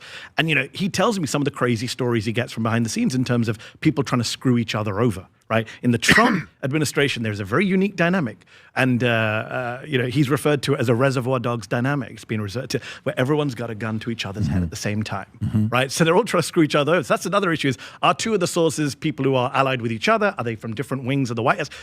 Pat, with this Iran war, there are different elements in this administration. Some people want the war done, finished. Some people want it to keep going. So there's different pressures on This Trump. is not 100%, 80% story. This is So there's different people leaking for different agendas to try and end a war or escalate a war. Give me how this makes Trump look good. How does it make it look bad? Who's winning with the story? Who's not? So optics, purely optics. Trump, you know the MAGA base better than me. Many of them are your viewers. Many people in the MAGA base, not as many as people suggest. My good friend Cenk Uygur, I know you had on the show, he thinks there's a big split in MAGA. I'm less of that view. I look at the polls, 80% of MAGA still loves Trump, 70% love this war. But there is a I love it. This is Cenk Uygur. This is Cenk. I love that fucking weird information. growing minority who don't like what's going on with the foreign wars, with the betrayal of anti-war promises. And a lot of them see Donald Trump as being, I can't come up with a better phrase than Netanyahu's bitch. And this would help Donald Trump say, look, I'm telling Benjamin Netanyahu, fuck you, you're fucking crazy, I saved you from prison. I'm the dominant partner in this relationship. And by the way, this is not just a Trump issue. Every American president who's dealt with Netanyahu has come out getting screwed over. Joe Biden got completely screwed over. He gave his entire presidency to save Netanyahu. Look at him today, destroyed. Bill Clinton in the 90s came out of a conversation with Netanyahu. You know what he said to his team? He said, who's the fucking superpower here? He was so pissed that he got talked down to by Benjamin Netanyahu. So American presidents have been dealing with Bibi for many years, and they've always tried to assert their dominance, and many of them have failed to do so. So I think for Donald Trump, it's good if people believe it. The problem is, those of us who know the Axios reporting on this, we're very, very skeptical. So let me I've ask seen you this film this. before. If you're Trump's advisor, which you're not, but let's just say if you were Trump's advisor, and Trump hears you, and he says, screw this guy. That call did happen. That's exactly what I told him. What does he need to do publicly for even a guy like you to say, shit, this happened? That's a great question, because Donald Trump's word means nothing to me. I've been documenting his lies for many years. No one's told more lies than Donald Trump in the public sphere. So actions matter more than words. Same issue with Biden. His people would leak, Biden's very upset with Netanyahu. Okay, but what the fuck are you doing about it? Right? Many of us frustrated with the genocide would say. Same question now. What are you going to do about it? Donald Trump has given Netanyahu everything he wanted, right? Even if this conversation is true, he's saying, I saved you from prison, in the sense that he demanded the Israeli president. Did he? Don't you think he did, though? In many ways he did, because every time this war continues, Netanyahu avoids trial, right? Every time there's escalation in the war, he doesn't have to go back to court. That's right. And Trump has publicly called on Herzog, the president, to pardon him, which he hasn't done yet, but I'm sure he's feeling the pressure from Trump publicly calling him out. So he has helped Netanyahu. But worse than that, you look at what's happening in Gaza, he's given Netanyahu everything he wanted. And this really bothers me, because in 2024, I spend a lot of time pointing out to people on my side, leftists, Muslims, Arab Americans, people in Dearborn, Michigan, who welcome Trump. And I said to them, you're going to get screwed over by this guy. No. He's more anti-war than Kamala and Joe. This is what I was told by Arab Americans who voted for Trump. He will be the anti-war president. Stephen Miller said he. All right. We're making some choices. It's fingernail time. Because this is just too enjoyable to watch. I'm going to relax and enjoy it as we go. This man got janged. It's very frustrating. We've got very nice bright pink, sparkly purple, and sparkly gold. This one's called Bread and Butterflies. And then we got the classic very dark purple.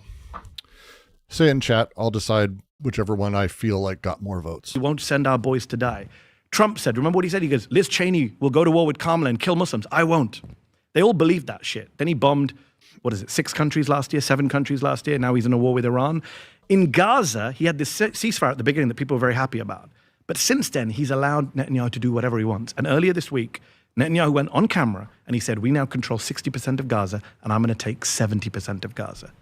Even Biden, Harris, Blinken, none of them said that would be possible. Trump has basically given Netanyahu carte blanche to do whatever he wants in the Gaza Strip. So when your answer to your question is, what does he have to do to prove he's holding? A guy like you. He has to hold. It's impossible to win a guy like you. I will give credit. I'll say it now. On if camera. what? If he manages to get Netanyahu out of Lebanon and out of Gaza, which he won't. But that's what I would want to see.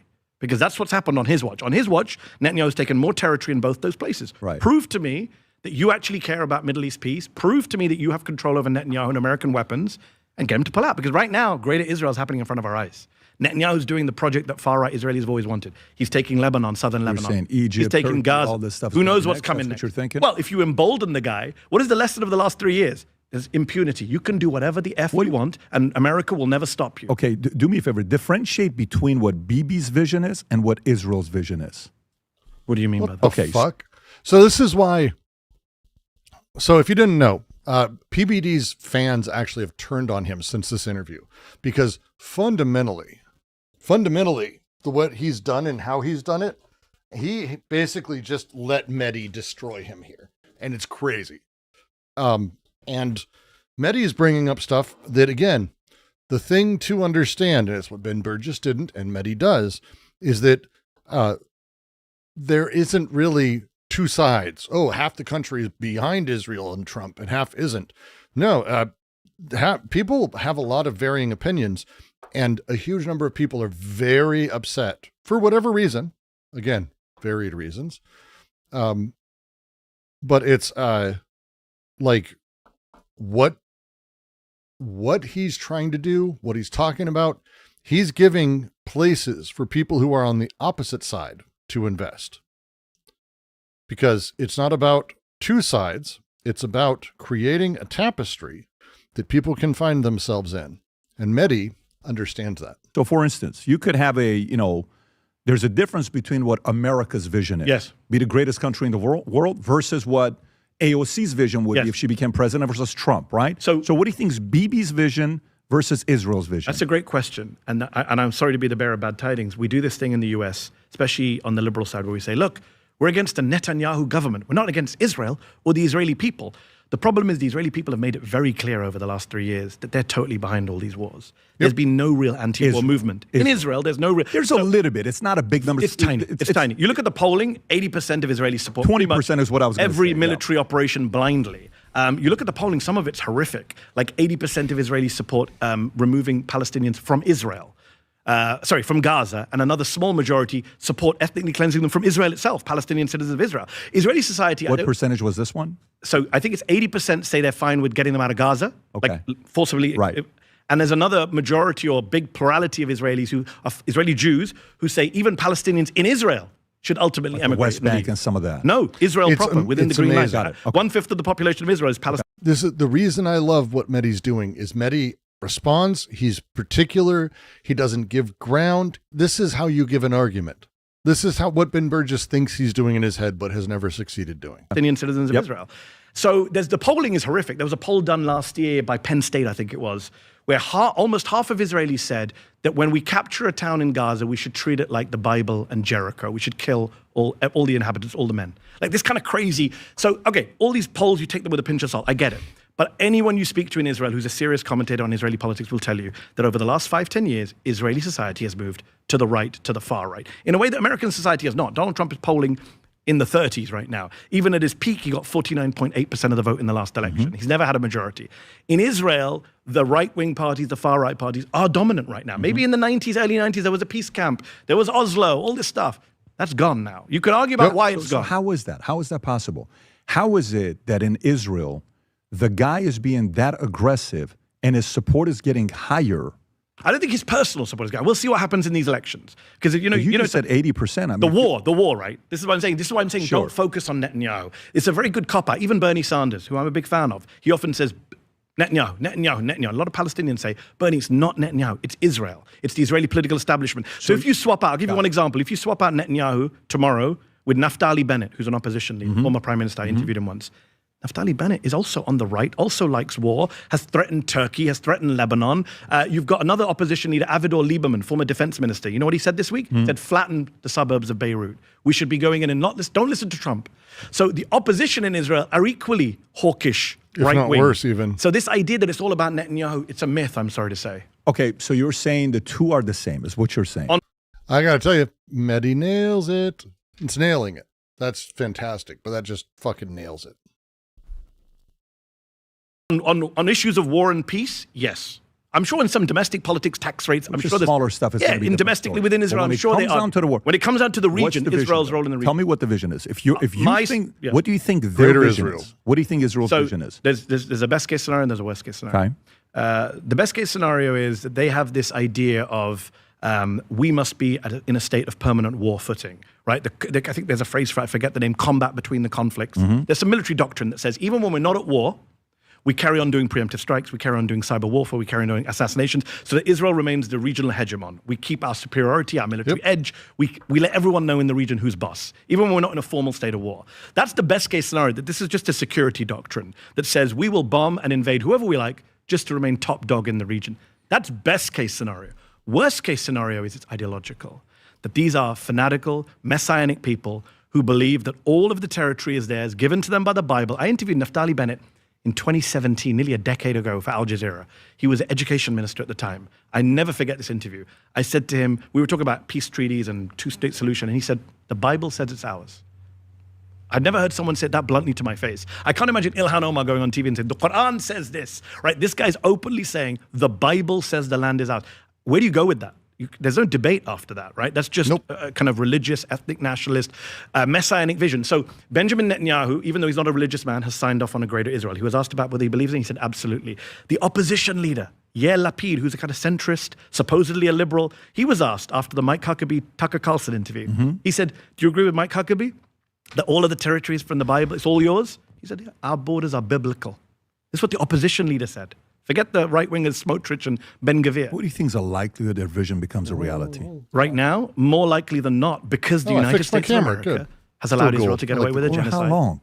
I mean, long term, long term, no. Long term, it's perpetual war for perpetual peace. And by the way, deep down inside, do you really think Trump wants this war to continue? No. Trump doesn't like long wars. No. He likes short wars. That's why he's been humiliated by Iran, because he thought this would be over in a few days. By the way, nobody thought Iran was going to be able to, not nobody. A lot of people on his camp, when they sat there and talked about it, it is a very fair argument to say that. No. Let me make my point on what I'm saying. It is a very fair argument to say that unlike Venezuela, which we went in, we got Maduro and we're out, most likely Cuba is going to be the same way as Venezuela, probably even easier when they go through and get it. Sure. Iran showed up. Imagine saying this shit. Strength to the world. Yeah. And you got to give them credit, no matter what anybody says, conservative or on the left. You can give them credit militarily, obviously not politically, but Trump, I don't think we can defend him with nobody knew this. But he did this line recently. Nobody knew they were going to hit the Gulf states. We all knew they were going to hit the Gulf states. They've been saying this for years. Iran was going to hit the Gulf states. Iran was going to hit the Gulf. That's fundamentally, Iran has said that over and over and over. If we get bombed like this, we will be hitting your Gulf states and the bases. They've said this explicitly. Like, it's so amazing. Do you think that's been their doctrine for years? Do you think that unify the Gulf states even more? No. I think we've wrecked our long-term relationship with the Gulf states. Tell me why. I think in private, all of these Gulf states will, in public, they'll say what they got to say, but in private, they know the U.S. security umbrella does not extend to them anymore. They know that even if they give Donald Trump a $400 million plane, even if they put $500 million in his crypto business, Israel will always take precedence over them. Do you think the Gulf states prefer Iran to be led by IRGC, or the story we saw recently with Pezeshkian, who's a moderate, stepping down because he's like everything's being run by. Who do you think the Gulf states would rather have? I think the Gulf states are not a monolith, first of all, Patrick, because the UAE is very different to Qatar and Kuwait, right? But they're neighbors. They're neighbors, but they have different foreign policies. I understand. The UAE is an outlier. The UAE is very hawkish, very pro-Israel, very pro-America, very anti-Iran. Which is kind of crazy because, if the US and Israel move on with their lives, the UAE is exposed to Iran for the rest of their lives. You can see Iran from the UAE, basically. It's really nuts. He's succeeding the most out of most of the Gulf states. Are they? Financially? Are they? So many businesses have cleared out. Tourism has fallen. It's a huge industry based on tourism. For the time. You think people are going to go back? No. I think my thing is... I think so. I think that their image has been permanently destroyed. I don't think you can put it back in the bottle. They had this image, especially to kind of white Westerners, as this business, tourist, even residential utopia. You go there, there's no crime, you chill out, everything's cheaper, 100%. et cetera, et cetera. I think that's gone now. Once Iran has done this, I think they've destroyed that image. Now, if you're Amazon or you're whatever it is, Chase Bank, you're going to go back into Dubai, Abu Dhabi, knowing that Iran can then do this again at any time they want. As long as Iran is still run by the same government, I don't think these Gulf states get that image back. And I think the Qataris understand that, even the Saudis understand that. They want a region, I think privately, and I may be wrong, and the few people in the Gulf I speak to say this to me, they recognize that Israel is the real problem in the region. They may not say so publicly. Some of them are signed up to the Abraham Accords like Bahrain, etc., UAE, but I think they understand that Israel is the destabilizing force in the region. It's Israel that bombed 6 countries in the Middle East last year. It wasn't Iran that did that. It's Israel that went to war now and brought the United States. Hey, genuinely, the idea at any point that it's not Israel is always confusing to me, because you sit and you're talking, you go, okay, so for example, what happened with 9/11? Do you know why I think 9/11 happened?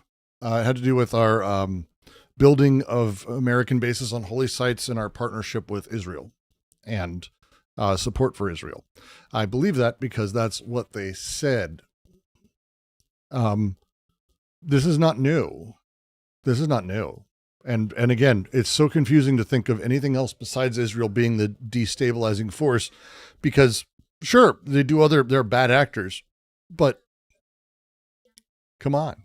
States into this conflict and led to Iran bombing Kuwait and Qatar and Saudi Arabia and the UAE. And I think that is the situation we're in. I think you're going to see these Gulf states, if they're smart, making overtures to the Chinese and to the Russians in future years. They have to kind of diversify who they rely on. Maybe it's me being a Syrian, maybe it's me being Armenian, maybe the fact that I lived in Iran could be the reason for this. But nobody sells Israel as this incredibly powerful organization and brains than those who hate Israel. All they talk about is how powerful Israel is. I am confused, but that's fascinating. I don't think there's anybody that's the Don King promoting how smart, intellectual, brilliant Israel is than those who cannot stand Israel. That's insane. That's an insane statement. That's an insane statement. I'm not one of those. But if let me just go through the list. I'm not somebody who said Iran would roll over. I said Iran would make Iraq look like a walk in the park. But I'm talking about right. I warned that Iran and America would not be able to destroy Iran in the way they thought they could destroy Iran. It was insane. It was hubris to think they could do that. I've been saying that for 15 years. I've been saying it since Iraq, 2003, when I was a 23-year-old marching against that war. When Bush was thinking about Iran, I was saying. Are you afraid of Israel? Am I afraid of? Are you afraid of Israel? What do you mean? Are you afraid of Israel's aspirations? Oh, yeah. But aspirations are different, right? Can they pull it off? I agreed with you that just because they have this messianic vision doesn't mean they're going to win. Yeah. I mean, I agree to with me, that. it's like, okay, No, like they didn't win in Gaza, bro. Patrick, I said in 2023, Yeah. that this whole plan, when people were like yourself and others were saying Yeah. Israel has a right to self-defense, destroy Hamas, I said you can't. There is no military solution to your problem. Yeah, so you know what it is for me. Don't talk to Mehdi because Mehdi's going to do this. No, I want to talk to Mehdi. No, I'm telling you, be careful. No, I want to talk to Mehdi. Oh, don't talk to Bibi because I want to talk to him. I wish you had an hour and a half to talk. No, don't talk to Nick. No, don't talk to this guy. I want to talk to him. I don't sit there and see that, my God, everything, they're so powerful. They're going to control America. They do this, they do that. I mean, you kind of giving them too much credit. I mean, you're mixing different things together, though. One thing is militarily, can they win on battlefields? Mehdi's so great. Perfect response. No, not always. Hezbollah defeated them in 2000, famously. That was the first time they were defeated by an Arab force on a battlefield when they withdrew from southern Lebanon. They're back now. We were told Hezbollah was done. Do you remember a couple years ago? Oh, the pages and the assassination of Nasrallah. They're done. It was a paper tiger. They just killed 30 Israeli soldiers in the last few weeks, right? They've injured hundreds more. Who knows what the real numbers are? So clearly they're not done for. Hamas is still around. And the Iranians still have, 70% of their missile stock, according to U.S. intelligence. So the idea that these were all paper tigers was bullshit. That's a different argument. I'm not a military expert. I'm not going to sit here and adjudicate, who has the strength in the field. Politically, though, in this country, does Israel still have power? Sure. They still have politicians who support them. They still have lobby groups that advocate on their behalf. So does Qatar. No, so not on the level of Israel. Close, dude. Okay, let me ask you a question. If you had $5 billion to win over influence in people in America politically and inject your way of thinking, would you put that money to buy over congressmen and senators, or would you put that money into winning over kids? This is, by the way, if you ever wanted to know if Patrick Bet-David did not have a functioning brain, that, hey, he was in charge of a multi-million-dollar company, and certainly it wasn't a scam. Why would anyone say it was a scam? A multi-leveled marketing scheme.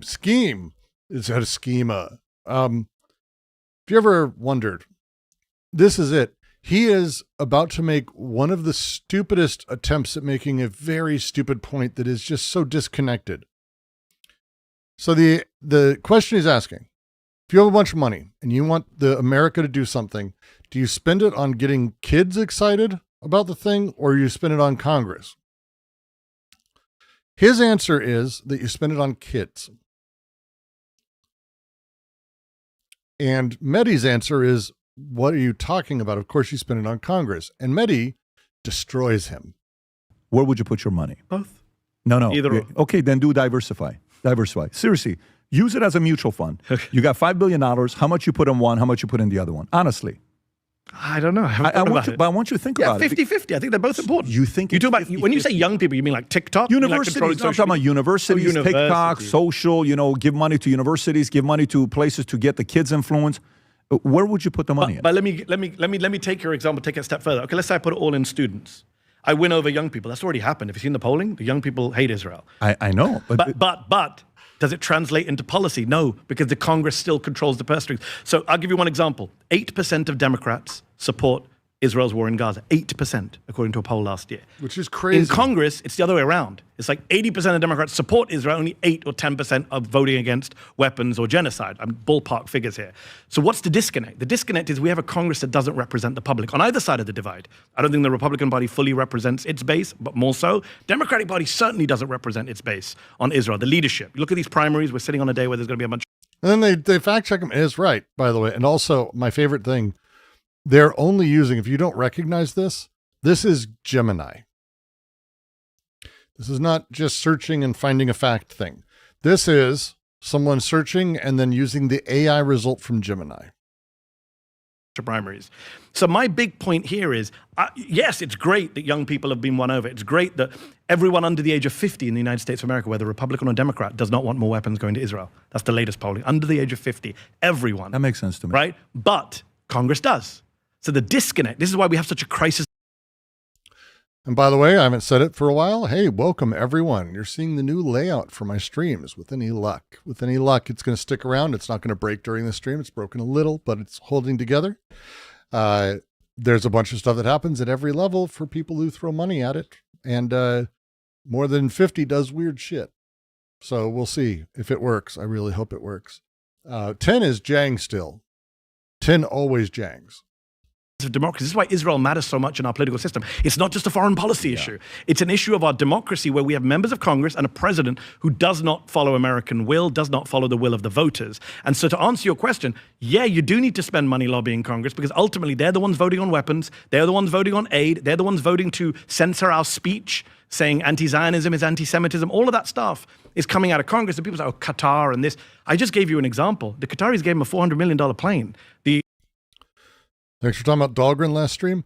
I could talk about Dahlgren forever, but it's also a thing that I feel like I should never do because it is a book to be read.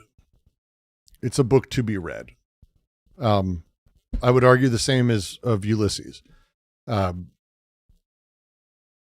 don't like reading articles on Dahlgren or Ulysses for that same reason, if that makes sense. The Emiratis gave him $500 million for his crypto fund. The Saudis have sponsored multiple multi-million-dollar golf tournaments at his properties, hotels. Did it come in useful? When it came down to it, he picked Israel.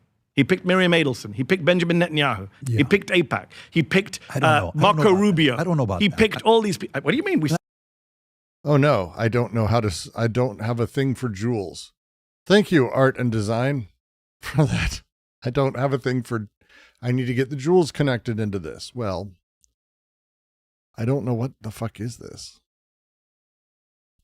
What is this? Golden coin. It's a golden coin? It's fascinating. Well, thank you for the 10 jewels. I don't know what that means. I don't know about that. Listen, let me ask you this. Do you think, and by the way, you didn't answer my question. So I want to stay on the money part and then I'm going to go to the next I did question. answer. I said, I can spend it all on the kids. It doesn't matter. No, but so because ultimately Congress is still more important. So you would put all the money in Congress and No, Senate? both. I said split. You would do 50-50? 50-50. Win over the people and then win. Oh no, we're being janged. Who you are, how you behave, what you think. Not only that, the government can also manipulate how you think, how you behave. Okay? And this is, of course, called the mark of the beast. High school English. And so that's what PAX3DK is. PAX3DK is a global AI surveillance system. Okay? It also helps us explore over the people who represent people. So where does Qatar? That is an high school English course. You beat me to it, Brooks. Here's $10. By the way, thank you, Caleb. I want to recommend to everyone John Logan's Red. Play about Rothko. A version starring Alfred Molina is great. Available for on YouTube. Ooh. I will give that a shot. Joe K sent me, I don't know what these things are. This is like the most boomer moment I've ever had. This is what are you kids doing? Sending the jewels? Jewels? Why am I getting jewels and coins and flow state? What the fuck is flow state? What the fuck? I don't know what that is. Grandpa Simpson. I used to be with it, but then what it was changed. Now what it is scary and new. It'll happen to you. So that's Jang now. Me neither. Don't disrupt my flow state. Well, thank you for the flow state, Joe K, regardless.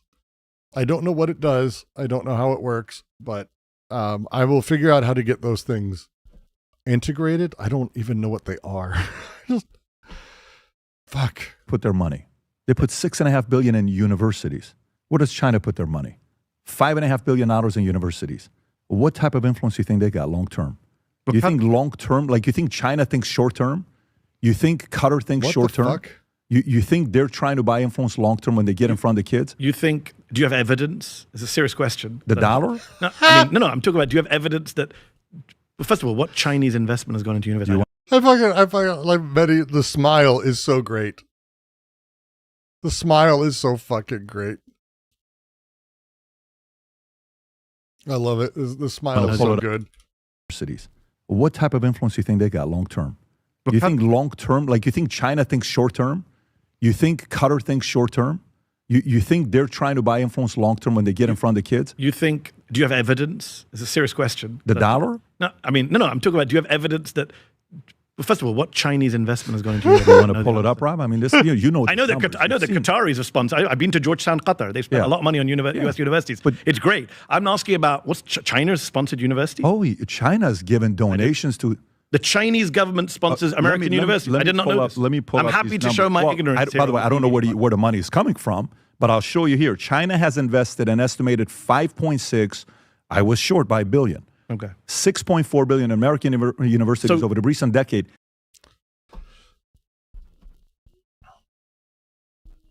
Like, it's just embarrassing over decades. And then here's the thing to notice, because again, he's not showing Mehdi, and Mehdi probably doesn't even see. Do you know who the Free Press is? That's the source of this. The Free Press is a garbage rag that Barry Weiss started. It is a right-wing bullshit machine. Oh, 6.4 billion in American universities over recent decades from the Free Press. Making it one of the largest foreign. So why are they doing No, hold on. You didn't read the third sentence. Which is what? These funds you think research partnerships with the Chinese is making kids on campus pro-China? No, I'm not. No. It's not what I'm saying. Okay, Mehdi, you're very smart. So you went to Oxford. You got the PPE degree. It's like not the PPP loan. You got the legit PPE degree, right? Do you not think if these schools are getting this types of money, which phone call you think they're picking up? Oh, you think we know, Patrick, because we just saw what happened the last 3 years. Did Colombia go pro-Israel or pro-Qatar? But what did Colombia do? They went pro-Israel. They silenced all the pro-Palestinian. But what did they do? But what did they do? They rolled over for Donald Trump and they rolled over for the Israel lobby. What was the event that happened that got them to get there? I don't know which event. Why did they do that? I don't know. I don't know where you're going. You follow the stories. You tell me, who was it? It was 3 universities, right? Columbia was one of them.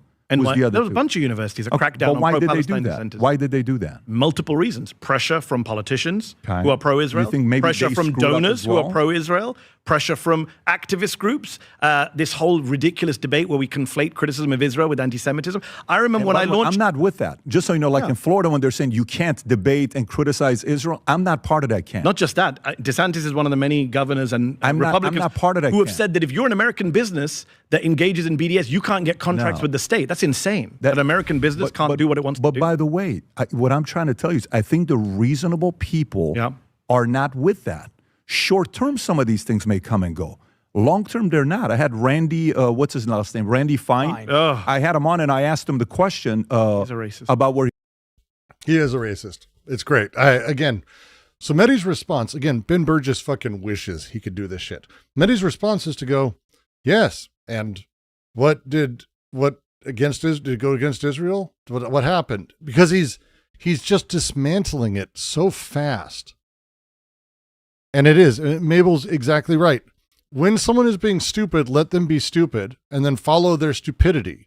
Don't join their representational thing. Don't argue with that.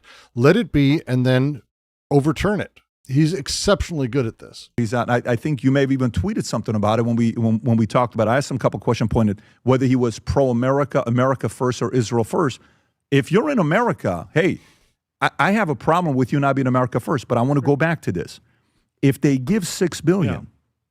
And yes, Joe K, exactly. It's materialist, which is hilarious for Ben Burgess not doing that. You think they're dumb that they're just giving $6 billion to universities? You don't think they want things in return? No, I you think don't everyone. I think think you made that point earlier. There are many lobbies trying to get their way. I'm not disputing that there are many lobbies. In fact, I'm the one who says, let's not treat the Israel lobby as a unique lobby. People are like, oh my God, AIPAC. I always say AIPAC, NRA. Great. It's not don't validate their premise. Slightly different.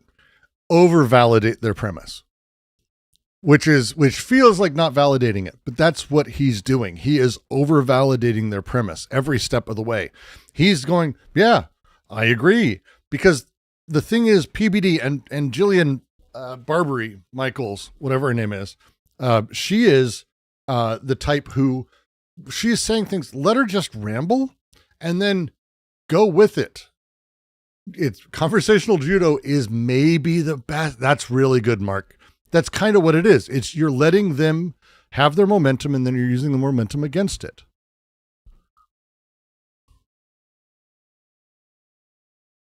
It's great.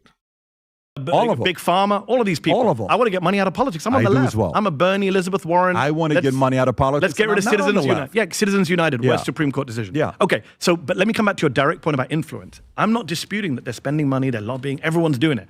I'm saying Israel's winning. And the evidence is what's happened. See, I'm saying Israel's losing. I've not only do I don't know how you, again, it's really fascinating to watch. It's there's a, one second. It's the American Dad clip I always use and I recommend all the time.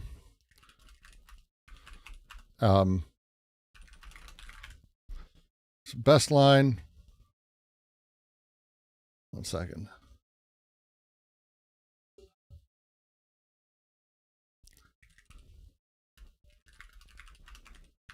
Come on. There it is. All right. I just need to put this in this. So I have this always in my playlist here so I can bring it up. Oh, I can't do two windows here. This will reset if I go back. It's the American Dad clip where he says, it's the great line. I yearn for a better, more honest day where white men had all of the power instead of just most of it. And then Stan says, yeah, I hate how we only have most of the power now. That's the feeling that is happening for PBD and people on the right.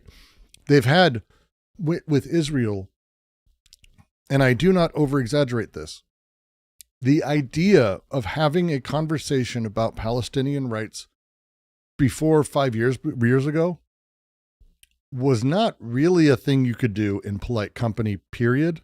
And even if you did do it in company that was generally there, it was awkward and complicated. In the 90s, don't. That was a big no-no. Big fucking no-no. Big no-no. So now we're in a place where actually we can have that discussion. And to people who are pro-Israel, it sounds like the end of the world because now they just only have most of the power, not all of it. I have a kid in college. I have multiple Muslim friends, leftist friends with kids in colleges. Kids are now Jewish. I have kids who've been arrested. Yeah. I have kids who've been doxxed. I know kids who have been suspended. I know kids who have been expelled because of their criticism of Israel. I watched a video of Rumeysa Öztürk, a young Turkish student at Tufts, be picked up by 8 ICE agents and detained because she wrote an op-ed in her student paper saying we should divest from Israel. And Marco Rubio had her detained for a year, right? So don't tell me that Qatar is winning this argument. Qatar is not winning the argument on campus. So that's just a complete, last 3 years is a complete denial. I get your argument, but I would dispute it in the following way. Everybody is trying to win influence. Everybody. Agreed. And they're spending money. So Agreed. no matter what it is, We agree. everybody. But the question is, whose money is working and who's not? The part where I go that's not working is, do you think Israel's popularity in America has increased or decreased in the last 5 years? And it's like, it's definitely only because of the Qatari money. Israel hasn't done anything that people would find distasteful or negative or make people turn against them in the last few years. It's just the money. It's only Israel. Israel and Qatar. Israel's cool otherwise, right? Okay, so they shoot babies in the head. Okay, so maybe that affects the poll numbers. No, because that's a different argument. That's because people saw a genocide live stream to their phones, right? And you can't buy your way out of It's more than, that's one of it. That's one of the big issues. It's one of the bigger issues, but it's more than that. So whatever they did, like even when Charlie Kirk, the letters came out when he was having a conversation with Bibi, and I don't know if it was the 7 things he wrote, the 6 things. Do you remember that when he wrote a letter? I don't know if you remember that or not. I wasn't a big Charlie Kirk reader. You'll be shocked to hear. Yeah, well, you would have liked him. It was a special No, guy. he didn't like me. He wanted me deported. He called for me to be deported from this country. Because he's such a free speech champion he was. What was his reason for it? Because I said something about COVID that he didn't like. What did you say about MSNBC. COVID? Something about the whole school, my position on, lockdowns, vaccines, whatever it was. He didn't like it, but instead of debating me on it, he said, who's this guy? He should be deported from the country. Can you tell me specific what it was? Rob can pull it up. Can you There's find a out? lot of... Now, if you said something crazy shit on Twitter Hold and on, he hold responds on. back Even to you. Hold on. Even if I said something crazy, is He the can First say Amendment crazy too. First Amendment doesn't cover But crazy. his First Amendment he can also say that. But That's you part think of you his should First threaten people with deportation? I don't know. You said some crazy shit. What did you say? No, I didn't say anything crazy. I'm just saying. Even let's say I did say something crazy. No, but even if let's just I say didn't he say anything said- crazy. But let's just say he said that. That's his freedom to be crazy. Of course, it's his freedom. Yeah. I'm not going to like the guy. You're like, I would have agreed with that's him. a different That's how we story. got No, onto no, Kirk. I I'm get like, why would I it. agree with the guy who hated No, no, Islam? you don't have to. He hated Islam and he wanted me deported. That's a different story. That's a different story. But by the way, Rob is fast. Rob is fast. We need you, Rob. Charlie. This is speed. Charlie was a phenomenal guy. But let me go back to it. We'll have to agree to disagree. Yeah, that's totally fine. So, but where was I going with this? We were talking about the influence, and then we went to universities. What topic were we on? Until I brought up Charlie. Rob, do you know where I was You were going? saying talking to Netanyahu and the stuff. Oh, yeah. When he talked to Netanyahu with the 7 points, and he said to him, he said, you're losing the kids. Whatever you're doing, the propaganda, you're losing the kids. So it's not working. So if you say the influence of AIPAC or whatever they're spending their money to win over Congress and all these other guys. One moment, I have a monkey. Yes, monkey. You may have one.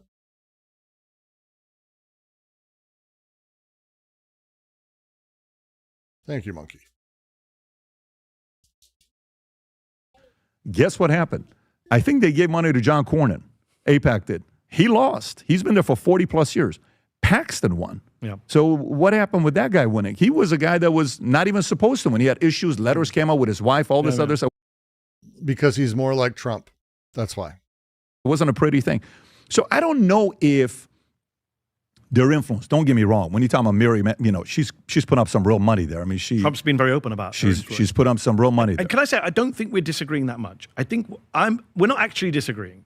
I agree with you. I'm the first to say I'm very happy to see young people switching on this. I never thought a day would come in my lifetime where polls showed that the American public supports Palestine more than Israel. I genuinely never. It's so weird to even. Like, you ever watch Rick and Morty? Back before, turned out the creators there's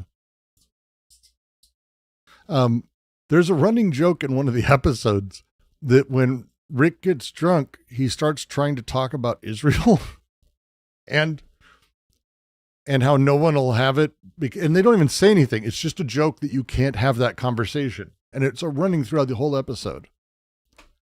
That's a thing that used to be the case, that like, you just can't even have the conversation, let alone that it wasn't even necessarily negative. So like, that's where we were.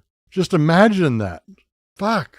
It's so crazy to think we're at a place where people are like, the majority of Americans are like, yeah, we need to stop this. Which we're now seeing from Pew and Gallup. That's an amazing change in public opinion for people like me. But what I'm trying to say to you is all of that is valueless. Thought of my underclassmen tanking COVID during their studies, suppressing and protests for Palestine makes me want to collapse weeping. It's pressures are growing everywhere. Pressures are growing. Worthless. Why the AIPAC calculation might make sense to AIPAC is, well, who cares what public opinion say? If we can, it is short term, but if we can control, but they don't think long term. No. Maybe the Chinese do. The Israelis think short term. No, the Israelis I'm not think. talking Israeli. Okay. I'm talking about those who wanted to make sure, like, whatever their belief is, whatever your belief is, folks that are not pro-Israel, right? Yes. And hey. Yeah, they've not won hearts and minds. We agree on that. Oh, no. I think, I go to schools. By the way, do give likes and subscribe if you haven't subscribed. I don't do the shill thing, but I'm going to be practicing doing it more often. And of course, you can send super chats, which are fantastic. Couple bucks does some random fun stuff. $10 jangs it up. The jang takes over. And then 50, or I think it's 50 plus, changes all the content, and I don't get a choice. So that'll be weird. I don't know what it does. I don't know how it'll turn out. You can even send jewels, which I don't know what those are, but I don't have anything there. Just open the QC mug. It looks so good. Hey, you got one, Yog. It's actually, I spent a lot of time trying to find like good merch. I really like the QC mug. It's a solid fucking mug. It's a solid mug. And the colors are like really nice on it. I'm pretty happy with it. Am I going to implement social credit here? Well, as I build this out, This is how I intend to stream and do more theory stuff because it lets me highlight. Soon I'm going to be having the ability for my notes to be shared here. Oh no. Oh no, we're David, you are that rich man, okay? So what Nathan is saying to David is, your crime is you stole Bathsheba. Guys, that's not David's crime, okay? David's crime is he killed Uriah. All right, so this is what we call gaslighting. You see how clever this is, where the Bible set up so that you forget that David's crime is killing Uriah, okay? You think that the real crime is David stealing Bathsheba. Oh, no, that's not the real crime. That's not the real crime. I'm glad he fixed me on that. I'm glad he fixed me on that because I've been thinking it was Bathsheba, not Bariba, or the other one. Did you know it was Bathsheba?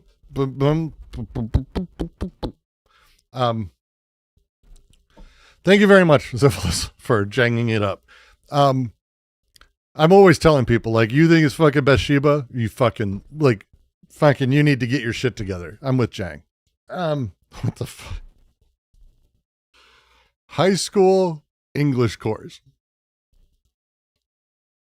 God damn. I'm just, sorry, just like sometimes it just dawns on me that this person, has 3 million fucking subs. Thank you very much for the $10. Thank you very much. And thank you for the nice graphic. I agree. I'm very happy with the graphics. I think they turn out good. As I turn this into more of a thing, my notes get in there. Jordy's already set up his thing. So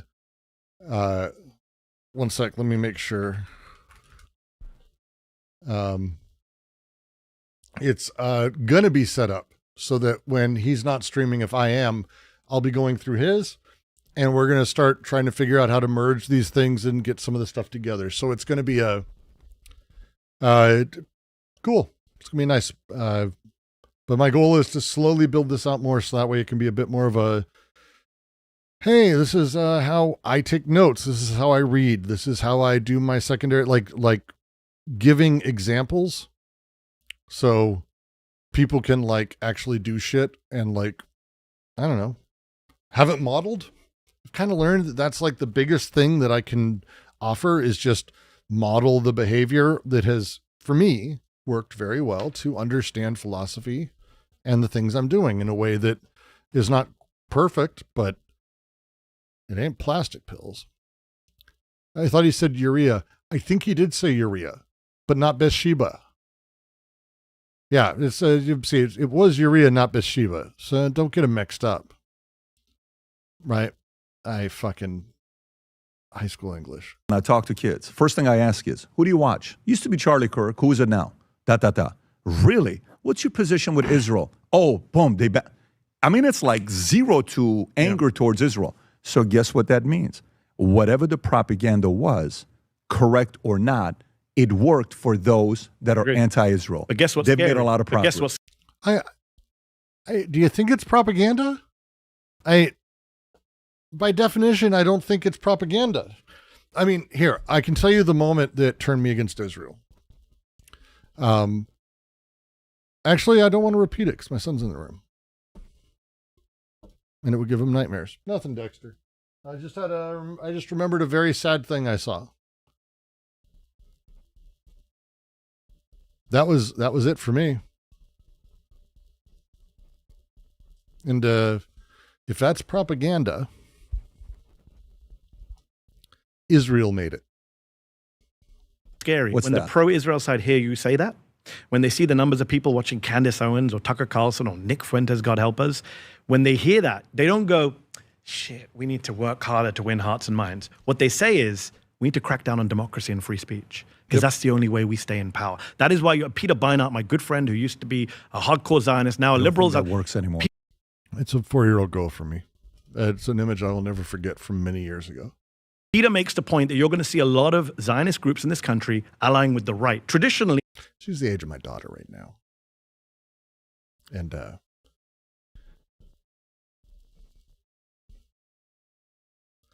it makes it very difficult to feel anything but hatred. American Jewish groups have been ADL, all pro-Democrat, those guys. liberal, Yeah. but now they're allying with Trump and MAGA because they see a way of suppressing speech and joining with authoritarian forces because they can't win I the think that's a argument fair and square. I think that's a mistake. It is a mistake. And but that's what they're doing, Jonathan. I understand that, but what I'm saying to you is it's very important to win over the kids. Very important to win over kids. And when I see China, Qatar putting that kind of money in schools, you know. Hey, Cosmic, welcome to the Supporting Machines. What's up, Dex? I did. You can have one more.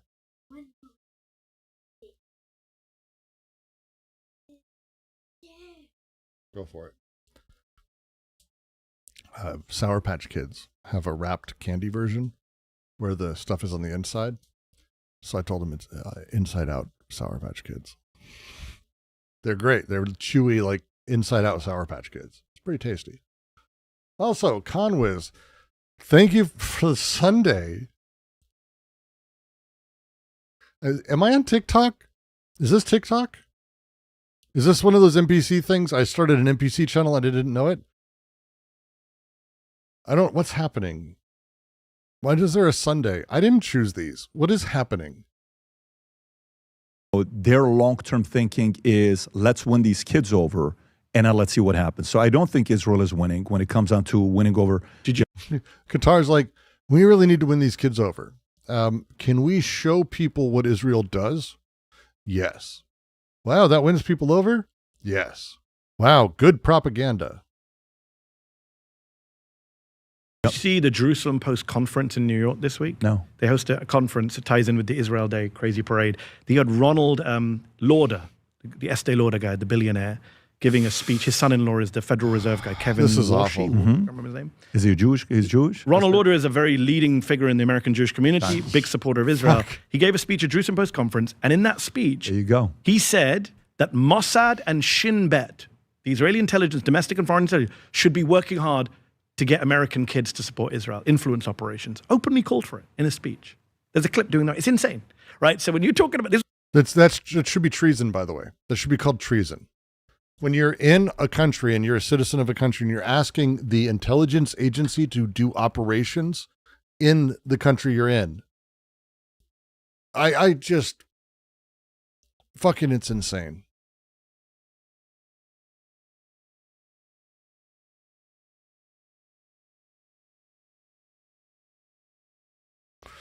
You sent a flower.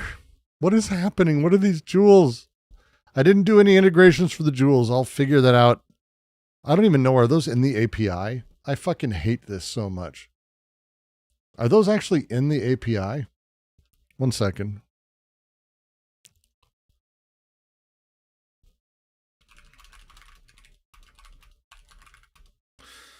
V3. It's V3. It's got to be in V3 for YouTube. That's the API. I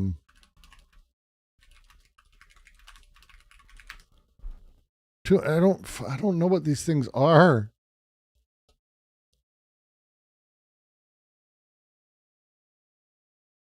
All right. Okay, so they are gift events. What? Okay, so okay. This Jules amount is nested inside of, oh, geez. Look, 20 months insomnia. Adore you. Adore you. Thank you for that. Wild, right? Is this stuff new? It looks fairly new. I think I got one last stream and I didn't think twice about it. Okay, so snippet, gift event details, gift metadata, Jules amount. So gift event details contains all of the information. There's gift amount, which is the amount of jewels that get redeemed for the gift. There's the name of the gift, the URL for the asset of the gift, which I don't think I can set. I'll have to find that out. Then there's whether the gift has a visual effect. It has a visual effect? Oh, maybe if I were in shorts, it would do things. Ash Kitty, your family has made a willing and wonderful sacrifice. What?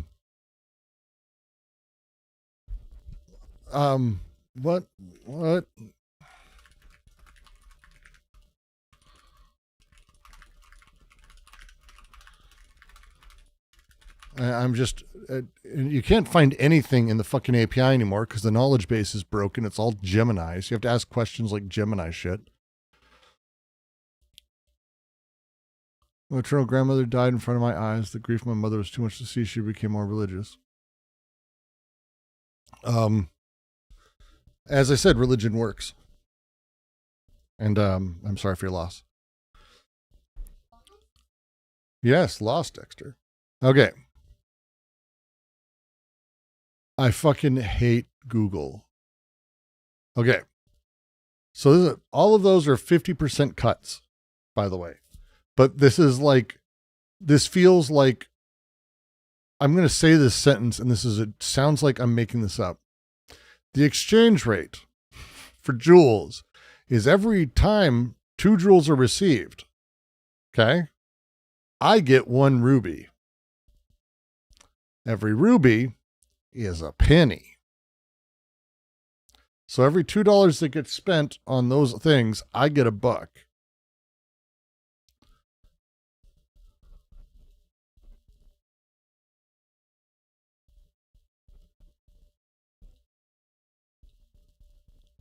YouTube doesn't transmit. Oh my God. So StreamerBot doesn't have this integrated? I am having kind of a stroke. This is fucking crazy. So YouTube doesn't actively transmit gift events through the API regularly. So you actually need to have a secondary app running? Jesus Christ.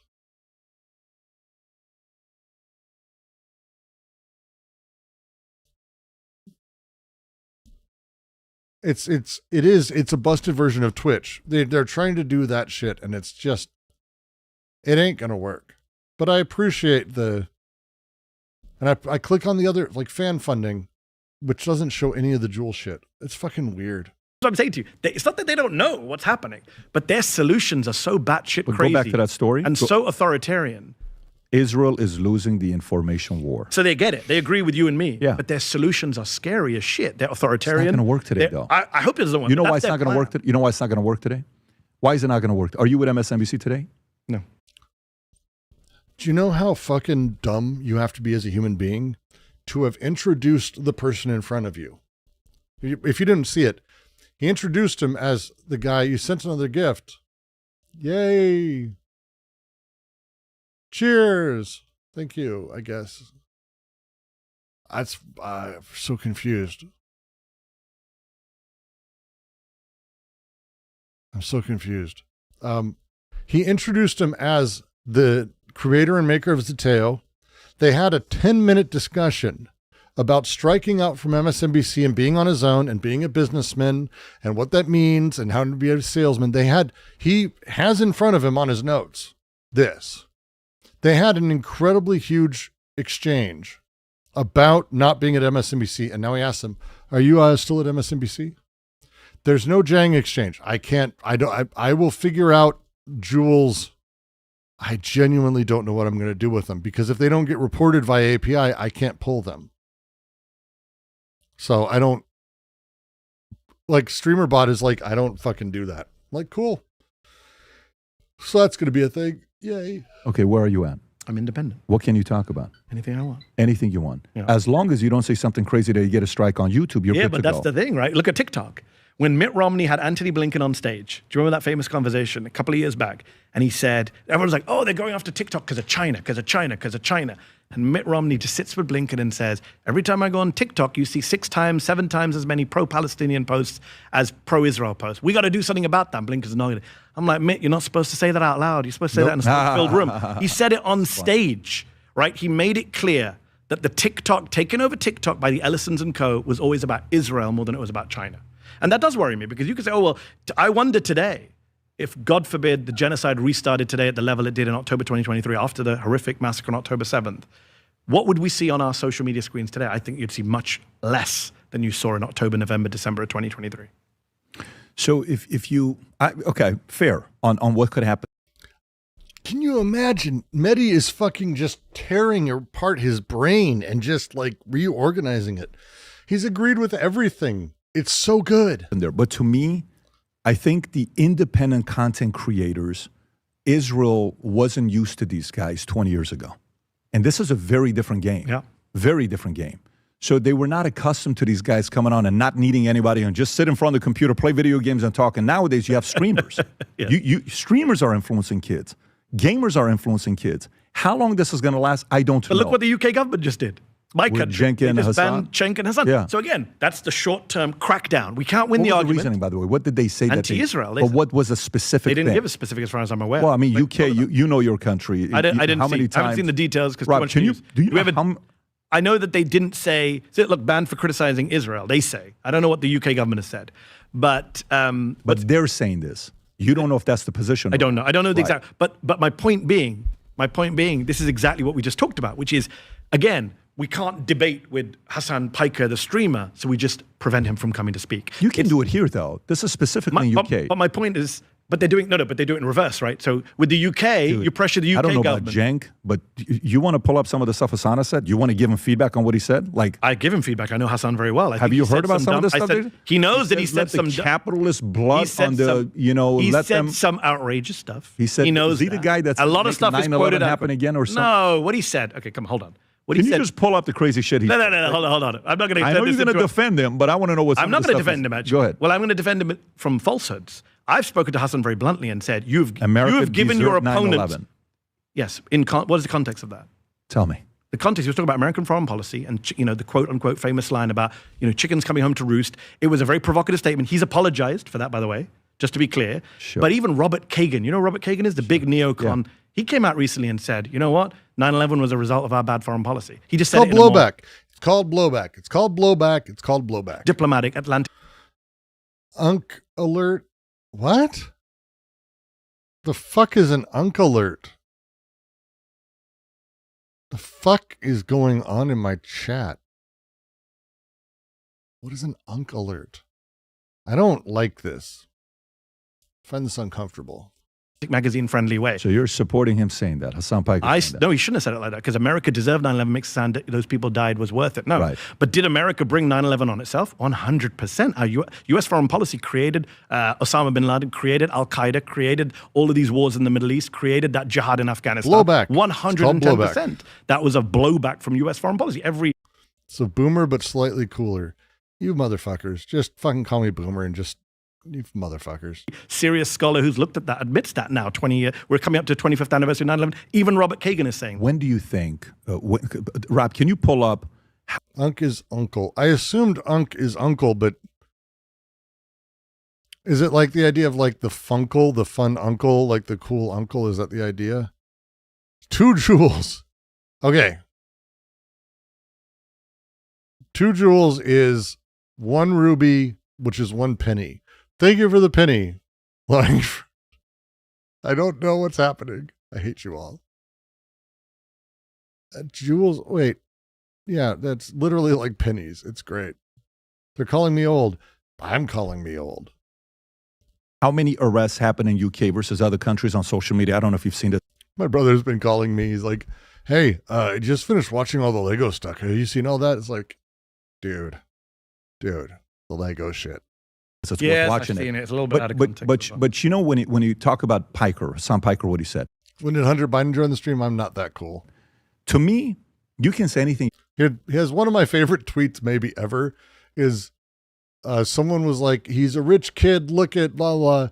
And he replied to the thing with the picture of like that they were using of him, which is that selfie he's got where he's like smoking a cigarette and he's shirtless with like a necklace. And he's like, that was taken at a Motel 8 off I-95. What the fuck are you talking about? It's just like the perfect response. You want to say, the only thing I have a problem with is when it comes down to a threat to someone's life. Yes. Give your opinion. Hey, I disagree with this guy's a this guy's a that. But when it gets down to that.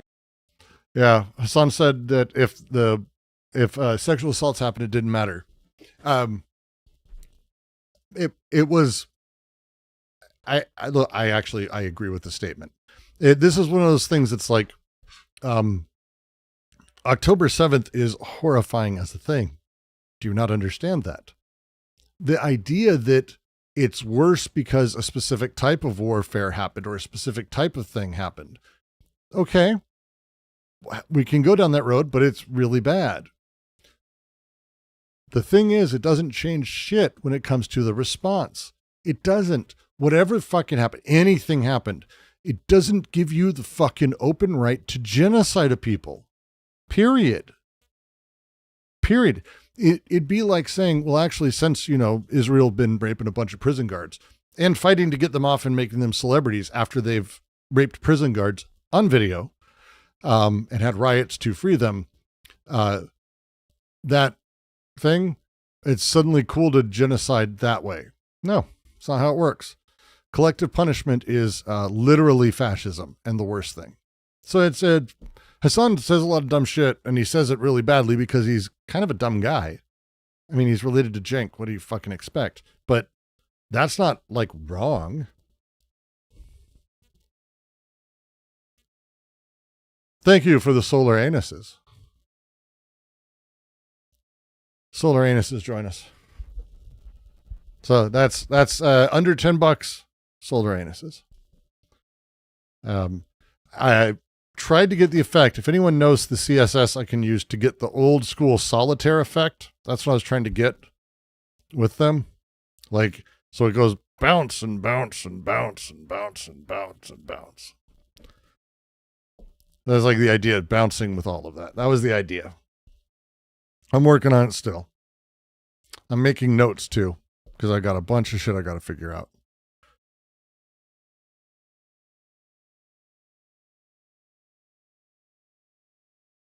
And then he's never threatened anyone's life.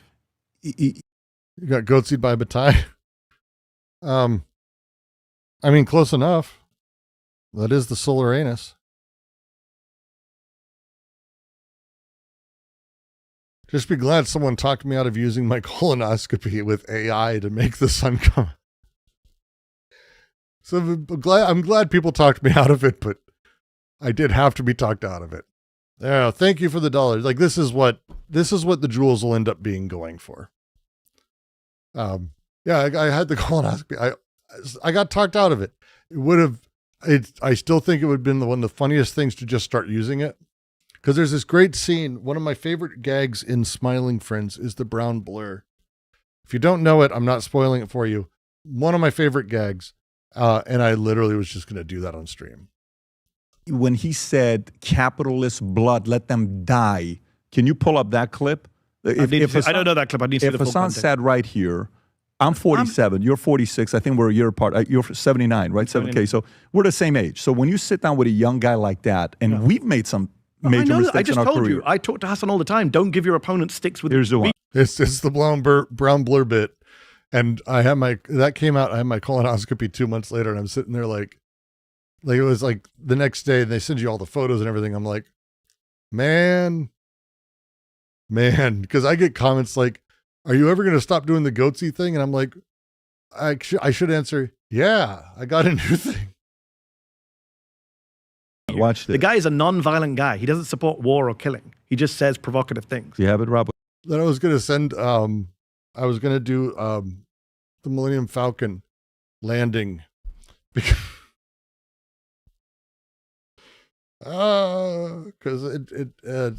yeah. But audio or no? My understanding is that the property owners who have properties there choose just not to rent it at all. Yeah, kill them. Kill those motherfuckers and murder those motherfuckers in the street. Let the streets soak in their fucking red You have to go back like 10 years for shit like this from Hassan. It's great. capitalist bloods, dude.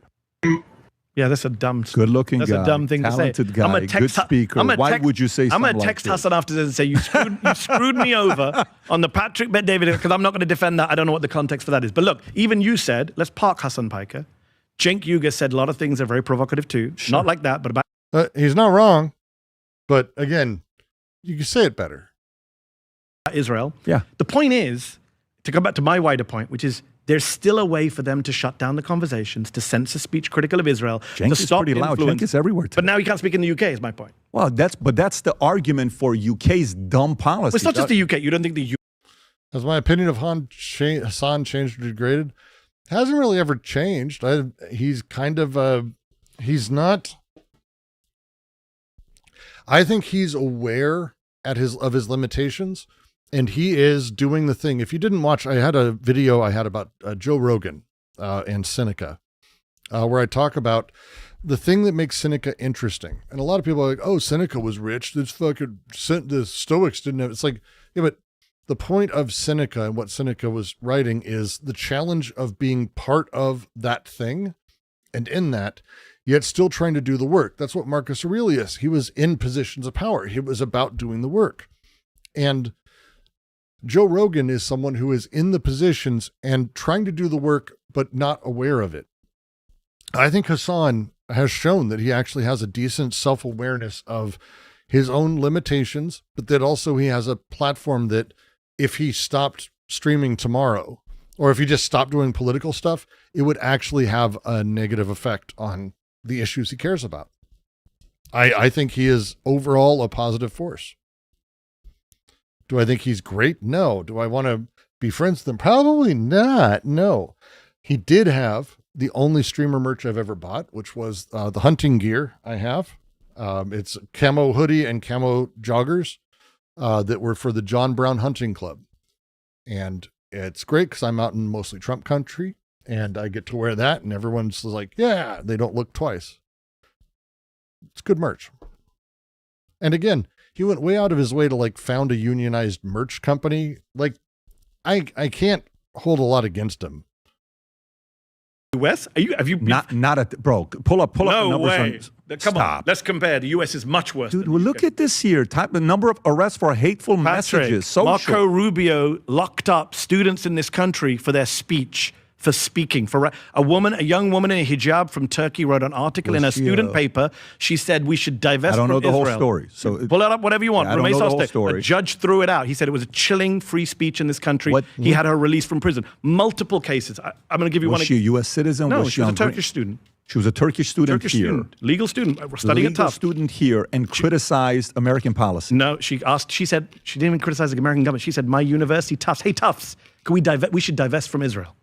Marco Rubio locked her up. This is one right here? This is one right here. F1. The judge threw the case out. He said it was a complete assault on free speech. In fact, a Reagan judge, Patrick, you don't have to trust lefties. Let me quote you a Reagan judge, a guy called William Young, appointed by Ronald Reagan. When he looked at the cases of all these students, he said Donald Trump has launched a, quote, this is his words, full-throated assault on the First Amendment, right? Marco Rubio is deporting people like Mahmoud Khalil, who you may not be a fan of, not because they did any terrorist activity or called for the killing of anyone, but because under the 90s... Sounds like a champagne socialist. Who cares? I want more champagne socialists. I want more people who have lots of money to be able to spend it on the things I care about. I do not give a fuck if he's a champagne socialist. I don't believe that's a thing. I believe that's just mocking shit. Oh no. It's like, no, you don't even need workers, okay? You're gonna have a movement entirely on peasants. Fuck. And then once you have won the revolution, then you can create an industrial revolution.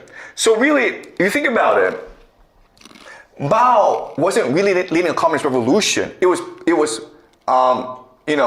it had the facade of communism, but it was really a peasant uprising.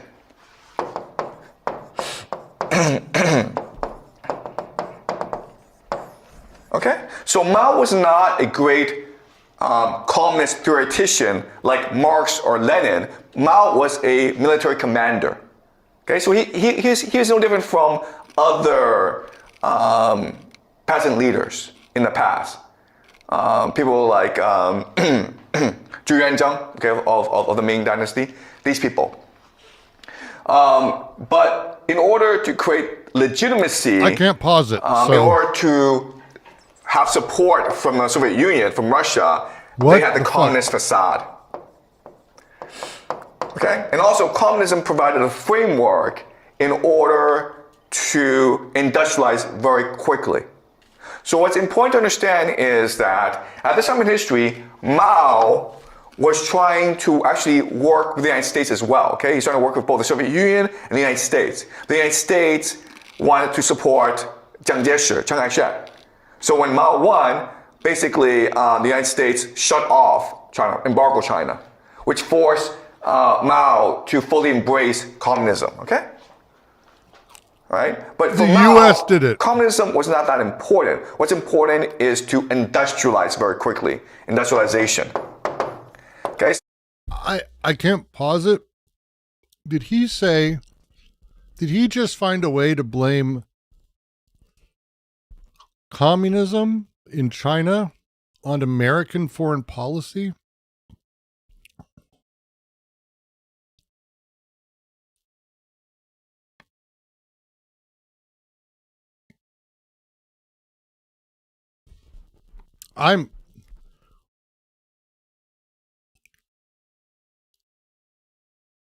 Fuck.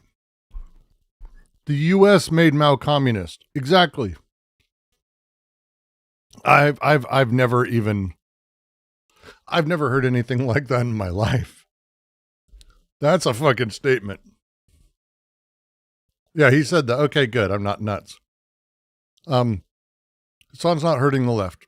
Again, if you believe one person is holding things back, then go do something else. If you're not doing anything, then shut the fuck up. Some random 1952 immigration law, the Secretary of State has the power to deport anyone he says is undermining U.S. foreign policy through their speech. Can he? Well, it's never been tested at the Supreme Court. There's one judge who adjudicated on this law. You know what her name was? Guess what her name was? Judge Marion Barry Trump. Trump's sister is the only judge to ever look at the 1952 law on its merits. And she said, Ash Kitty, I appreciate I know it's a meme amongst kids. This is bad. This is bad. I've never felt this old. That's the oldest I've felt so far in this stream. Is someone sent 6-7 for 67 jewels. I'm not doing it.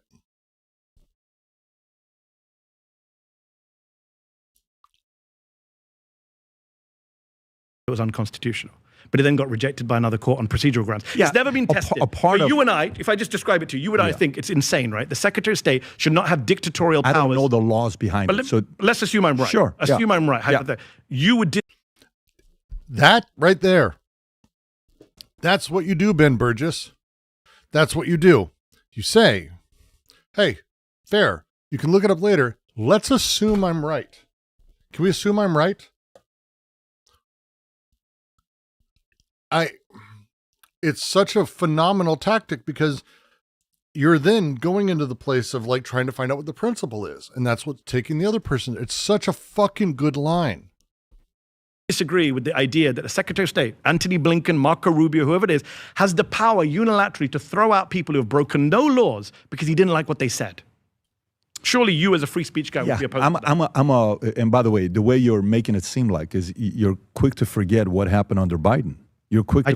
Would have Ben Burgess, we were watching Ben Burgess answer questions for, I don't know, for a Jillian Michaels, and it was embarrassing. It was embarrassing. So we're cleansing our palate here. Just said Blinken too. Speech was just said Blinken's name. How can you sound quick to forget Biden? You know how many? No, hold on. How can you sound quick to forget Biden? I just said Blinken. I'm just reminding you how many people on YouTube got strikes, videos taken down. What things we couldn't talk about? We couldn't criticize anything about vaccine, COVID. That's not true. You know how many strikes I got? You're exaggerating. You couldn't criticize anything about vaccines. I was there in the pandemic. People were criticizing vaccines. You were and criticizing videos were disappearing like this. I can do easy research for you, send a report to you. Okay. Videos were disappearing like that. People that were talking, creating content, massive YouTubers were disappearing. So, hold on. You've just made my point for me a minute ago. You said America's much better than the UK. Now you're saying America's dictatorial too, so we're agreeing. No, I'm not saying America's better than the UK. When it comes down to He's so quick. He's so quick. How recent do you want content suggestions to be? If you head over to the Discord, discord.gg, one sec, I'll pop it up. Discord.gg/DGQC. Join up the Discord, always a fun time. In there is a React, and you can just toss it in there, and it's whatever. I'm going to be setting it up so that way the videos that go in there, I have to approve them because we have a lot of people who put shit in there that they know that is just to fuck with me. But it'll just be going into the list. Like, so that way it's set up. Again, I'm figuring out how to do it, but right now it's too expensive because I don't want it happening every 5 minutes. But The goal is to actually have people be able to literally pick and randomly find out what comes next. Because I don't want to do polls. I don't want to be choosing. I want to have random shit pulled in, which includes texts. Again, it's one of the things I'm excited for. I have a library here of books, and I'm going to have just a shit ton more. There's Frederick Jameson. We could do that. Here's Harlan Ellison, Jeremy Bentham, Michael Lowy. I have a bunch of Wendy Brown, by the way. Bunch of Wendy Brown in there. Bunch of Harlan Ellison, of course. Gilbert Simondon, the French shit. But the idea is it's random. So I'm setting that up right now. It's a Plinko that like plinks and drops and then starts again. So it goes through like all the books, selects a book, and then selects the chapters. It doesn't work super well, but yeah. Did this come from the Stoic vid? It might be inspired from it. Can we get a quick take on Ellison? He's my favorite of that type of science fiction writer. Easily. Not even a question. I tell the story, and I will tell the story. I almost got to work on some of his stuff. My producer, when I was at Starbreeze, we were doing VR. My producer, Mark, had actually worked on the original adventure game, I Have No Mouth and I Must Scream, which is a Harlan Ellison piece, but it's also an adventure game, one of the original like point and click ones. And so here we are doing VR, and I reached out to Harlan's agent, and we met, and we had him over. We talked for a while, and I was like, I want to do stuff, and I explained. I told him a few things, and apparently it tickled Harlan. He did pass, so we never got to do that. But the thing I told him was that my goal for VR is to get beyond carnival emotions, and I want to ruin someone's day. And apparently that made his ears perk up, which made me happy to know that just that I piqued his interest in some way is forever a badge of honor. I will go to my grave with. I also have insane things in here, though, by the way. You'll see these. This is Tartaria's Guides. I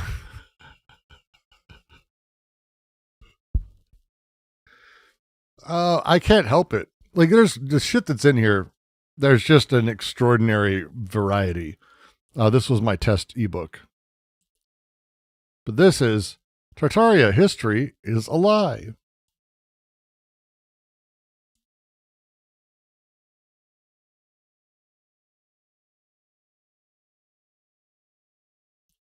So that's in there.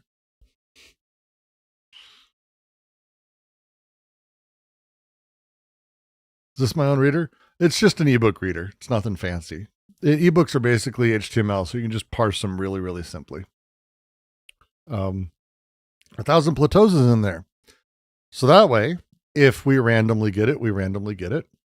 Undoing the demos. But the idea will be like, whatever happens is what happens. I have a couple of books I really like. Adam Costco's Why We Live Sociopaths. I very few Zero books are good, but that's just such an amazing read.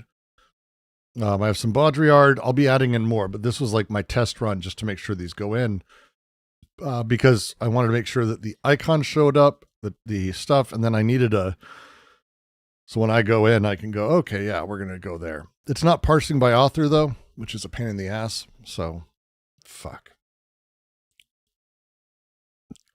I'm learning calculus. Does the constant multiplicity require theory of topology for math? Deleuze is a mathematical philosopher. There's actually, I think I have one of my books in here that's my favorite of that kind of thing. It's, God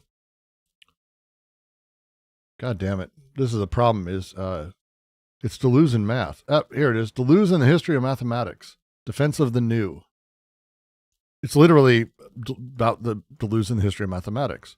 Leibniz and the Concept of Infinitesimal, Maimond's Critique of Kant, Bergson and Riemann, Lautmann's Concept of Mathematics Real, and Badiou and Contemporary Mathematics. And every one of these is fascinating to no end.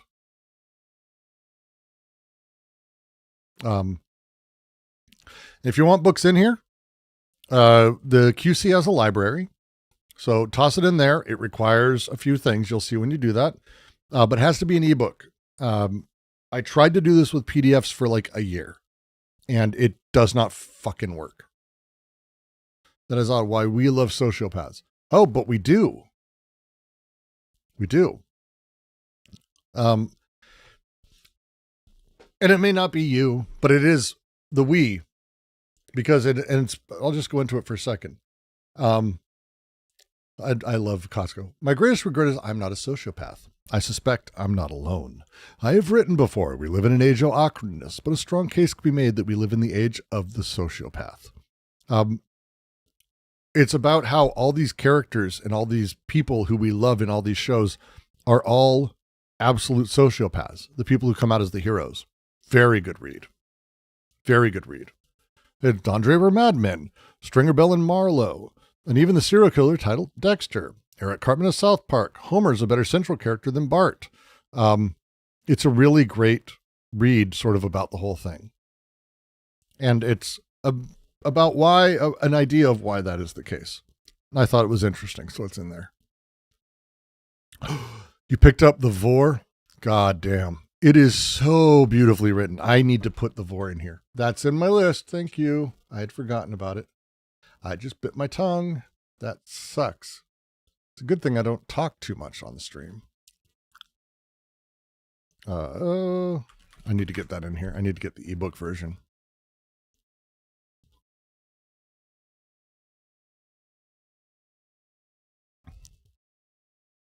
Nope, that's PDF. See, this is the problem. PDFs don't work because of how they're set up. It's incredibly annoying. Easily the most annoying thing. It's just you can't parse them. You can't have them set up. It just doesn't work that way. All right, Vor, Erstwhile, and Cloven. Start with the Vor for sure. God damn, it's good. All right, let's see if this works. Just cross your fingers for me. Just everyone cross fingers, please. Please cross fingers. All right.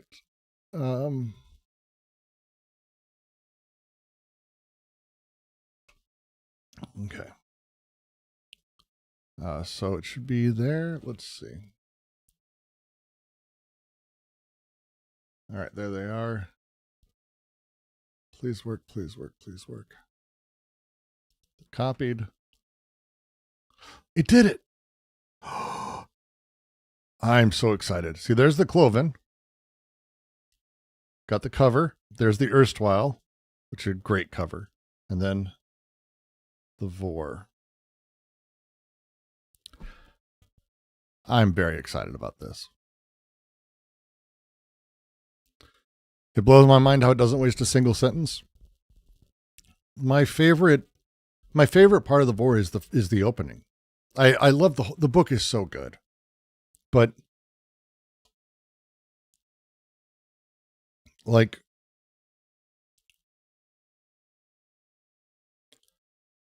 this, the bow I carry with me, I made of Este.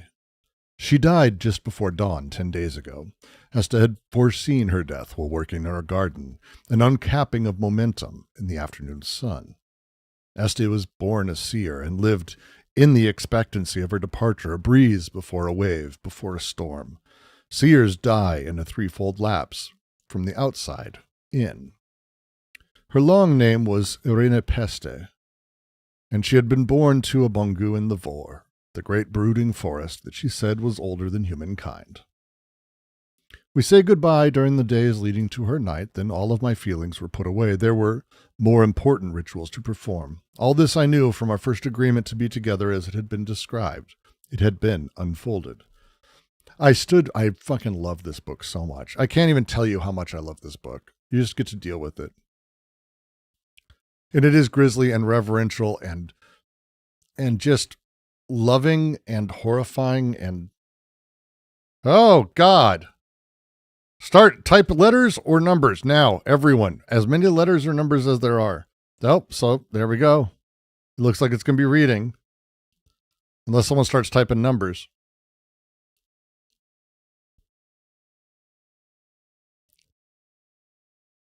Read it is. Shit, shit, shit, shit, shit. Shit, shit, shit. Shit, shit, shit.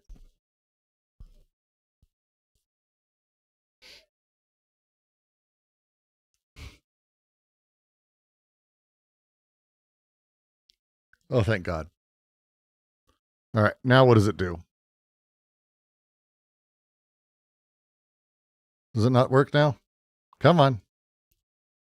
Because it is, it shows, thank God. I was not looking forward to having to read French today. Oh no.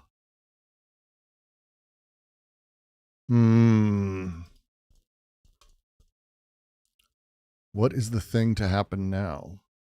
Well, it's, this is going to be, I know the book, luckily. So first off, Zendu, thank you. You got to test out a thing I needed to test out anyway, and so I am grateful. I'm going to have to refresh, I think. Yep. One sec, sign in, bring it over here, make sure. There are steps to this as it runs every time. And it is Brooks and a Plinko machine, because now Zendu has done that, we're going to be reading. But, and it's so good, thank God. I was so nervous. I was like, oh, God, don't make it be French. I'm not in the mood right now. It was going to be the time image from Deleuze, which it's hard to describe how much my heart was like about to explode. But instead, it did land on Lao Tzu. And not just any Lao Tzu, but Red Pine's translation of Lao Tzu. If it works. Did it not work? Come on.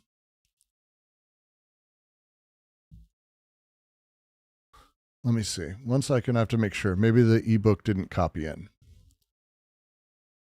But we're doing this now, so. Unless it didn't copy over. No, it looks like it did.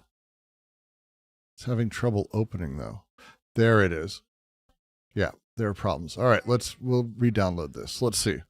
Lao Tzu, Red Pine. So, we're going to be reading what is, I believe, the most important translation of one of my favorite ancient texts that exist. Hey, come say hi. Oh, come back.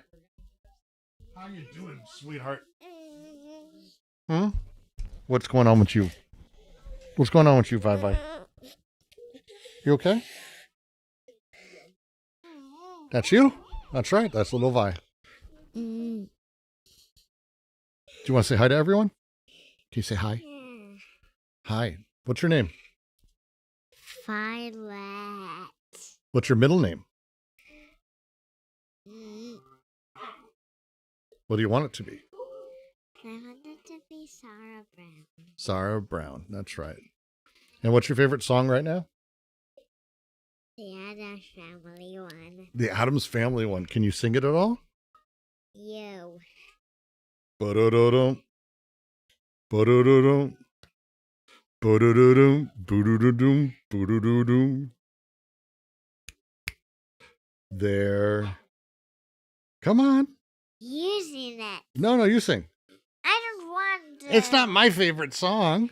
You. They're creepy and they're spooky. Mysterious and kooky. They're all together, ooky. The Addams Family. That's the Dad. What? This is the song. Oh, that's the song. This is the song. All right. Can you give me a hug and a kiss? Can you give me a hug and a kiss? Mwah. This is song. All right. Go. Go join Mommy and Dex.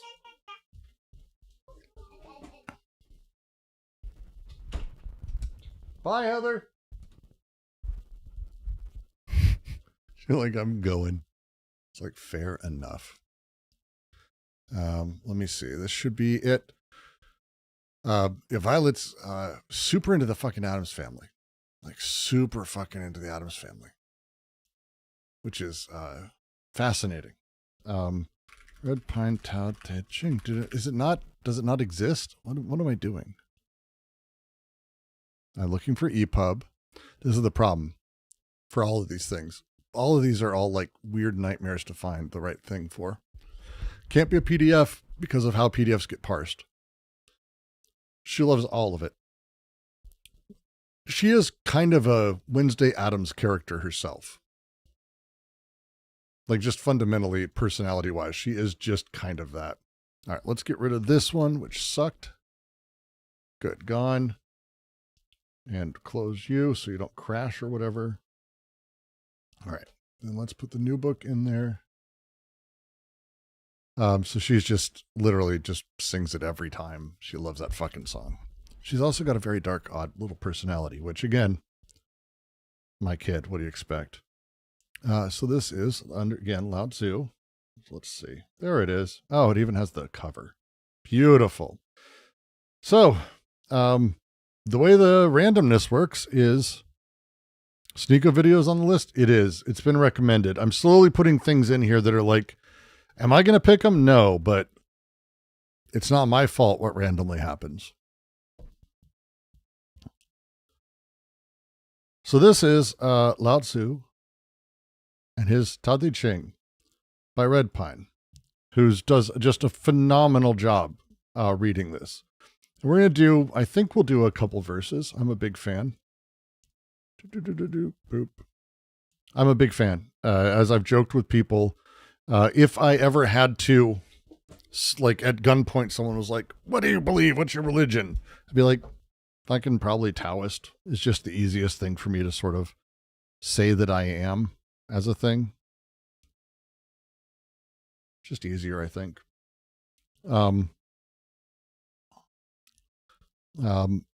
The translator's name is Red Pine. And Red Pine, who is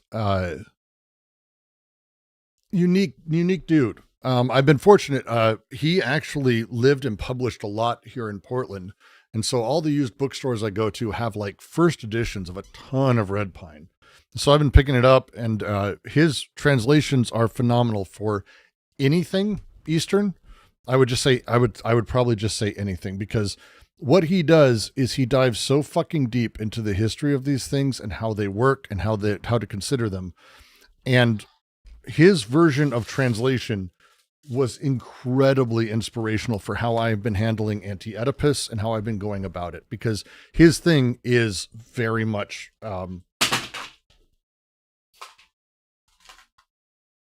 his thing is getting through like what matters in the text and how it matters. Right. So what he's set up and how they're done, and you can kind of see a couple things happening here. Over here, okay, let me make sure that that's displaying correctly, because OBS sometimes does weird shit. Nope, good, happy day. This section over there is the verse as he's translated it. And there's kind of two parts to that, obviously. He's got right here the actual original Mandarin Chinese, which I'm not going to pretend to understand or read. But then next to that, which is great, is he's got a redone, his version. And there's been a bunch of translations of the Tao Te Ching, but his version of it is exceptional because it goes through an incredibly large number of references. Can we get a reading of chapter 10 before we move on? Chapter 10 of what?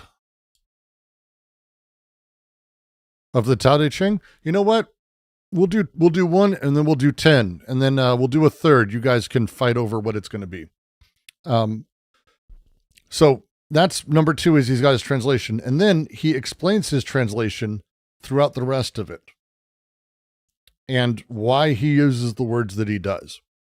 And it's historical and unique, and I find it to be lyrical and beautiful. So hopefully everyone can read it. Can everyone read it? It is kind of small. It's not letting me actually make that larger. Hopefully you guys can read. If you can't, let me know. Generally do give me feedback. There's a Brooks Chatter thing in the QC if you want to go, hey, this didn't work or whatever. So let's give it a read. No, it's very small. Yeah, I know I need to make chat bigger. That's for sure. See, that doesn't make the letters bigger because they are set, and I don't know why they're set. It's okay. you should be able to read the rest of it, which is going to be the important part. I'll read this and you can kind of go as we go. But we'll see what we can do. But I've got to fix this up a little bit. And that's why tonight's stream is an exploration. So thank you, Zendu, for letting me do this. And again, as always, thank you for the support. It means a lot. The way that becomes a way is not the immortal way. The name that becomes a name is not the immortal name. No name is the maiden of heaven and earth. Name is the mother of all things. Thus, in innocence, we see the beginning. In passion, we see the end. Two different names for one and the same. The one we call dark, the dark beyond dark, the door to all beginnings. Which is a completely unique reading of this. Here are the quotes he's pulling from. Tu Erwei says, Tao originally meant moon. Yi Ching, for example, stresses the bright moon, while Lao Tzu stresses the dark moon. Confucius says, the Tao is what we can never leave. What we can leave isn't the Tao. Ho Sheng Kung says, what we call a way is a moral or political code. Well, the immortal way takes care of the spirit without effort and brings peace to the world without struggle. It conceals its light, hides its tracks, and can't be called a way. And he goes through all these things. But then he says, and it's my favorite little bit, are these little things where he says, during Lao Tzu's day, philosophers were concerned with the correspondence, or lack of it, between name and reality, representation and existence. The experience as a thing. The things we distinguish as real change, while their names do not. How then can reality be known through names? In lines 2 and 4, I've used, I'm not going to pronounce it correctly, but he's used immortal over the standard Chang, which is eternal, which was introduced to avoid an emperor's personal name. Heng also means crescent moon, not accidental usage in light of Lao Tzu's emphasis on lunar images when talking about the Tao.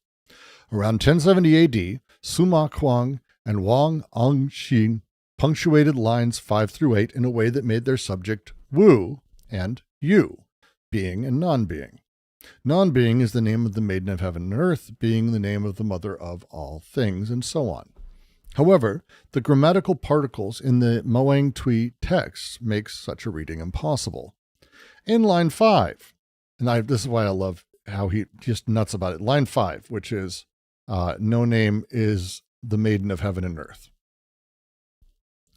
In line 5, shi normally means beginning, but China's earliest dictionary, the Xiaowen, says shi means a virgin. Ma Hu Su Lun suggests she, in this case, might also be a loan word for the nearly identical Tai. Tai normally means fetus. Xiaowen says it means a woman in her 3rd month of pregnancy. Note, too, that a woman did not receive her public name until after marriage.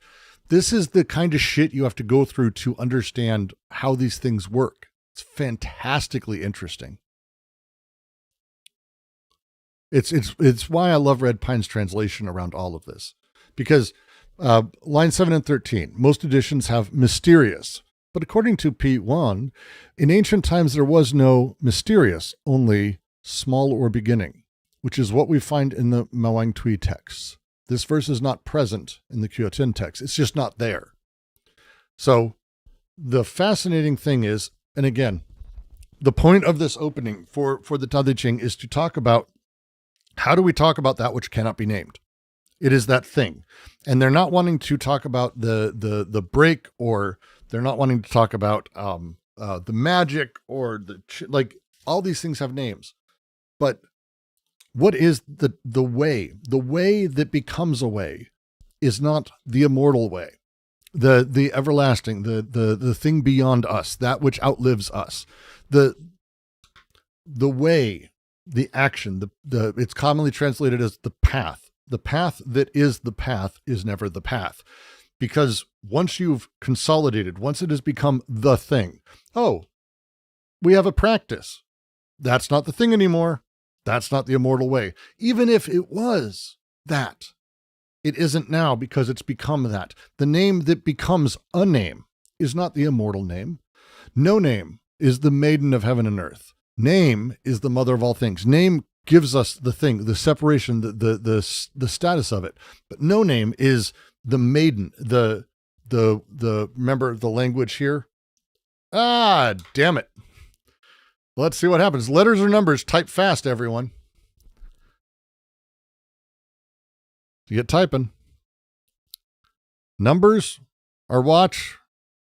Letters or read. That's all I've got right now. That's I don't know what else to do. I'm not smart enough yet. All right, read it is. Oh, God damn it. Please don't be the image of, okay.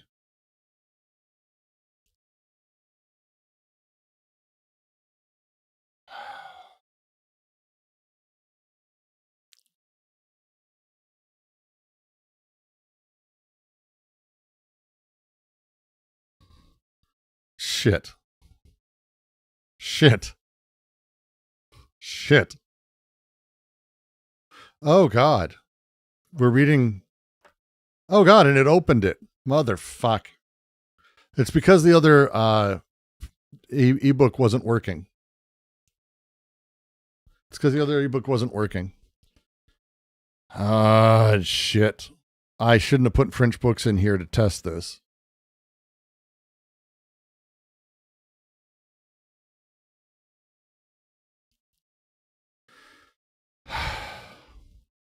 Okay. Fuck. Okay, one sec.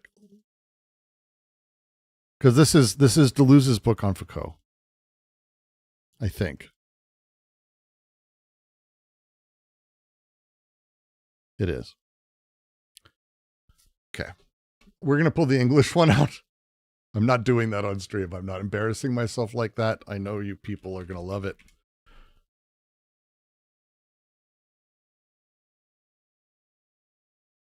Go Deleuze ebook.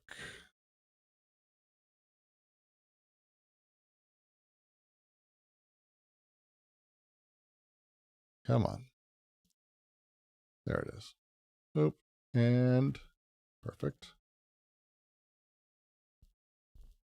Chord pop. Come on. Come on. There it goes. Okay.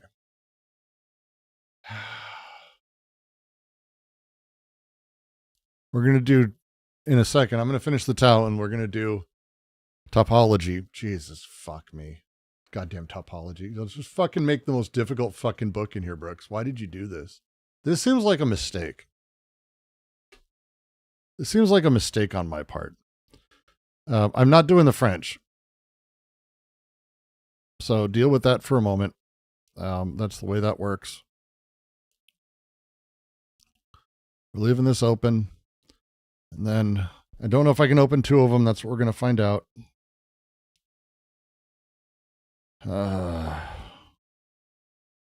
Oh, good. It loaded really fast. I can have multiples open at the same time. Okay. I chose the wrong language. It's marked as English. That's what I get. That's what I get. That's okay. That's okay.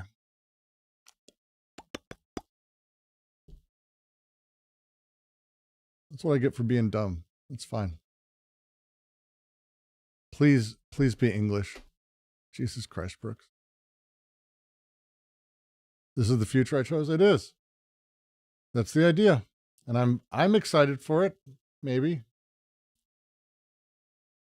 All right, we're going to close the ebook here because I don't want, if I don't want the French, guess what? I really don't want the Portuguese version. Goodbye. Okay. I'm going to check this before I load it there, though. Let me make sure it's English at least. No, it's not. Why are these all mislabeled? Jesus Christ.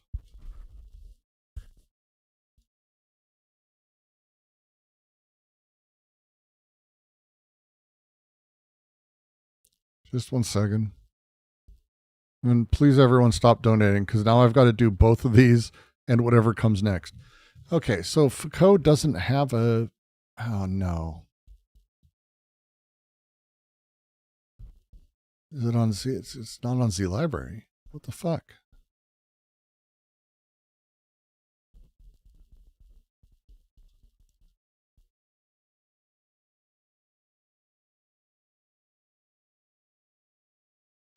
Please, please, please. Please, please, please, please, please, please. Nope. Okay.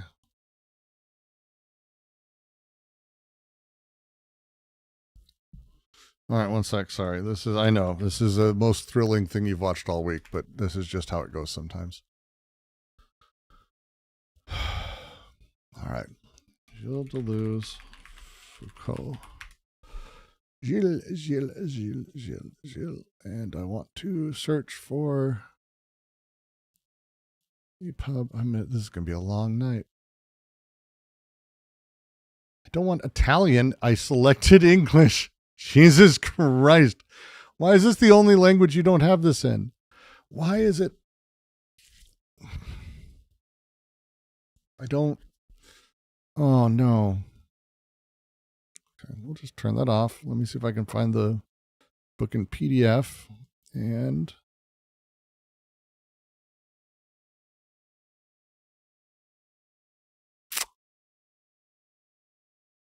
I can't do a PDF. It sucks.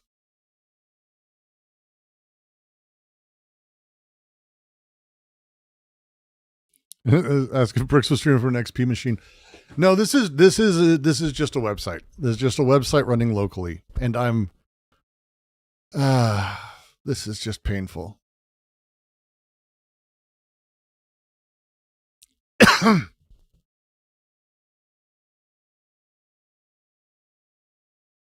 This sucks. This sucks. I really wanted to be able to do this tonight.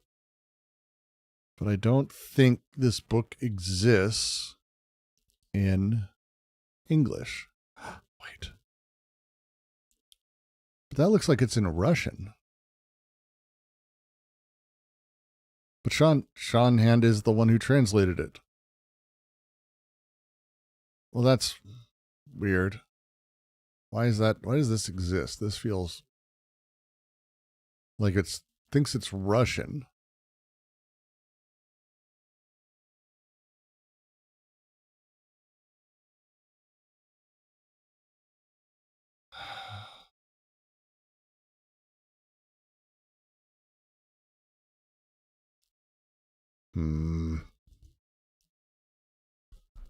That's fine. All right, fine. I'm just gonna 1 second.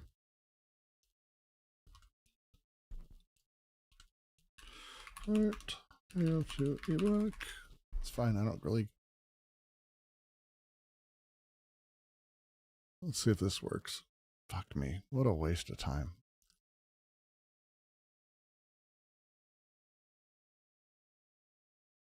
We're going to see if this breaks this. Shouldn't. We'll see. If the donation book thing works out, does that mean streams more often? Yeah. Like this is, so the idea is like, it's not going to only be for $100. Right now, I just have it at the higher level because I don't want this happening a lot. But basically, it's going to be this chapter. I go through it randomly. There's going to be a point where a person's going to be able to, the person who does the super chat will be able to press a number to drop it in one of the pegs. So it's like a Plinko fun, stupid thing. That's my goal.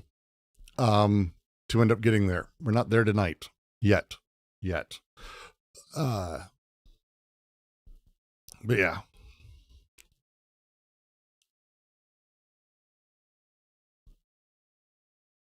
I think Chomsky was right about French intellectuals. They're brilliant rhetorically, but just posture with little substance. No.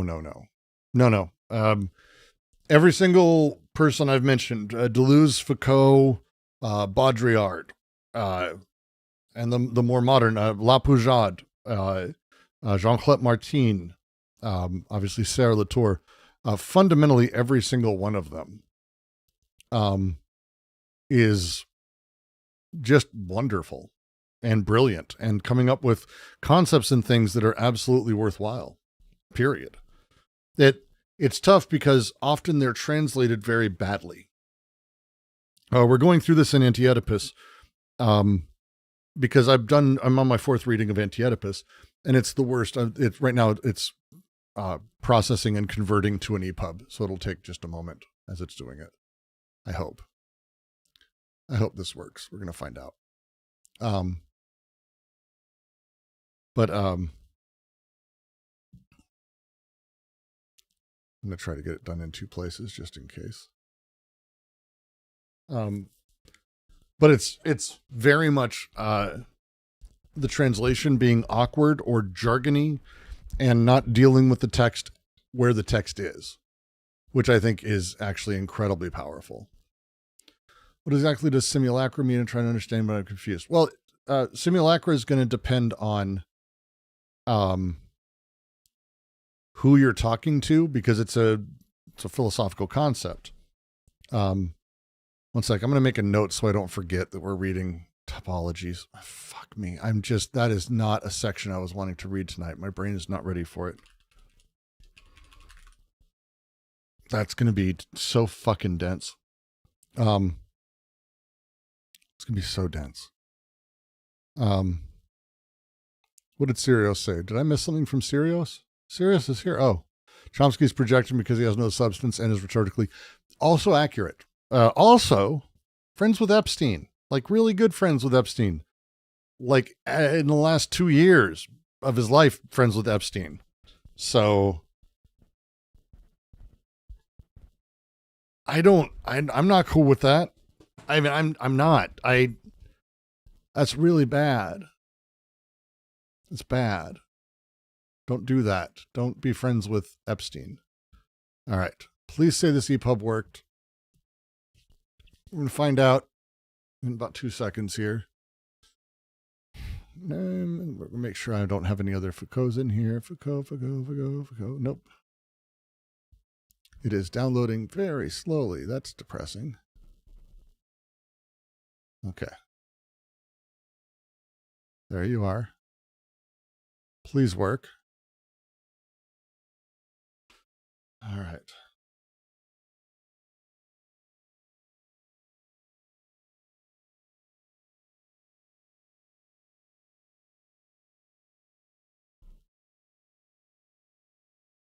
It is not letting me zoom in at all because it just turned them all into images. Fucking,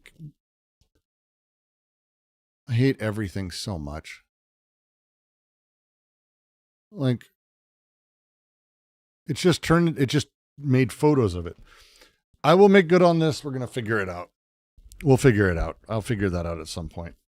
I'm not sure what to do with it or how, but, wait, what is the ebook? I have the converter.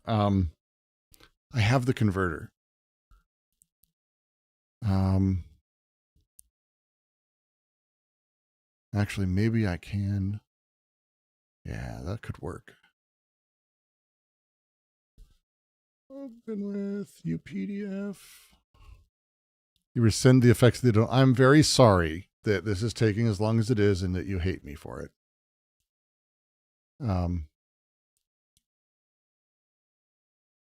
So it is what it is. And that's just the way it works.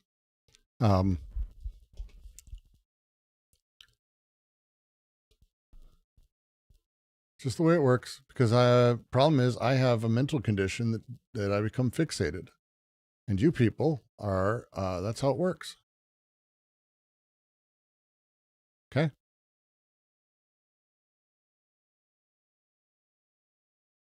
That's the way it works. Mod still haven't banned you.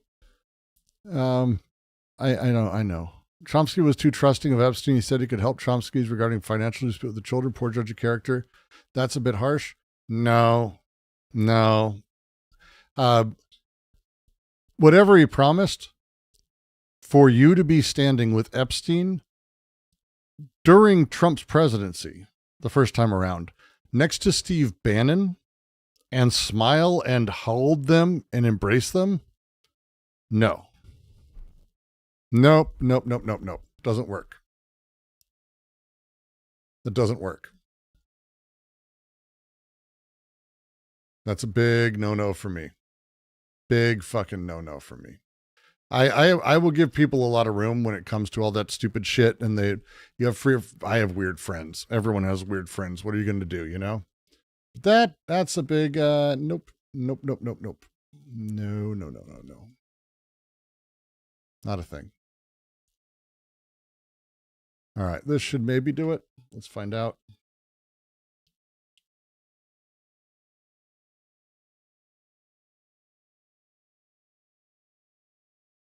Go, come on. Where's Foucault? Did it not load?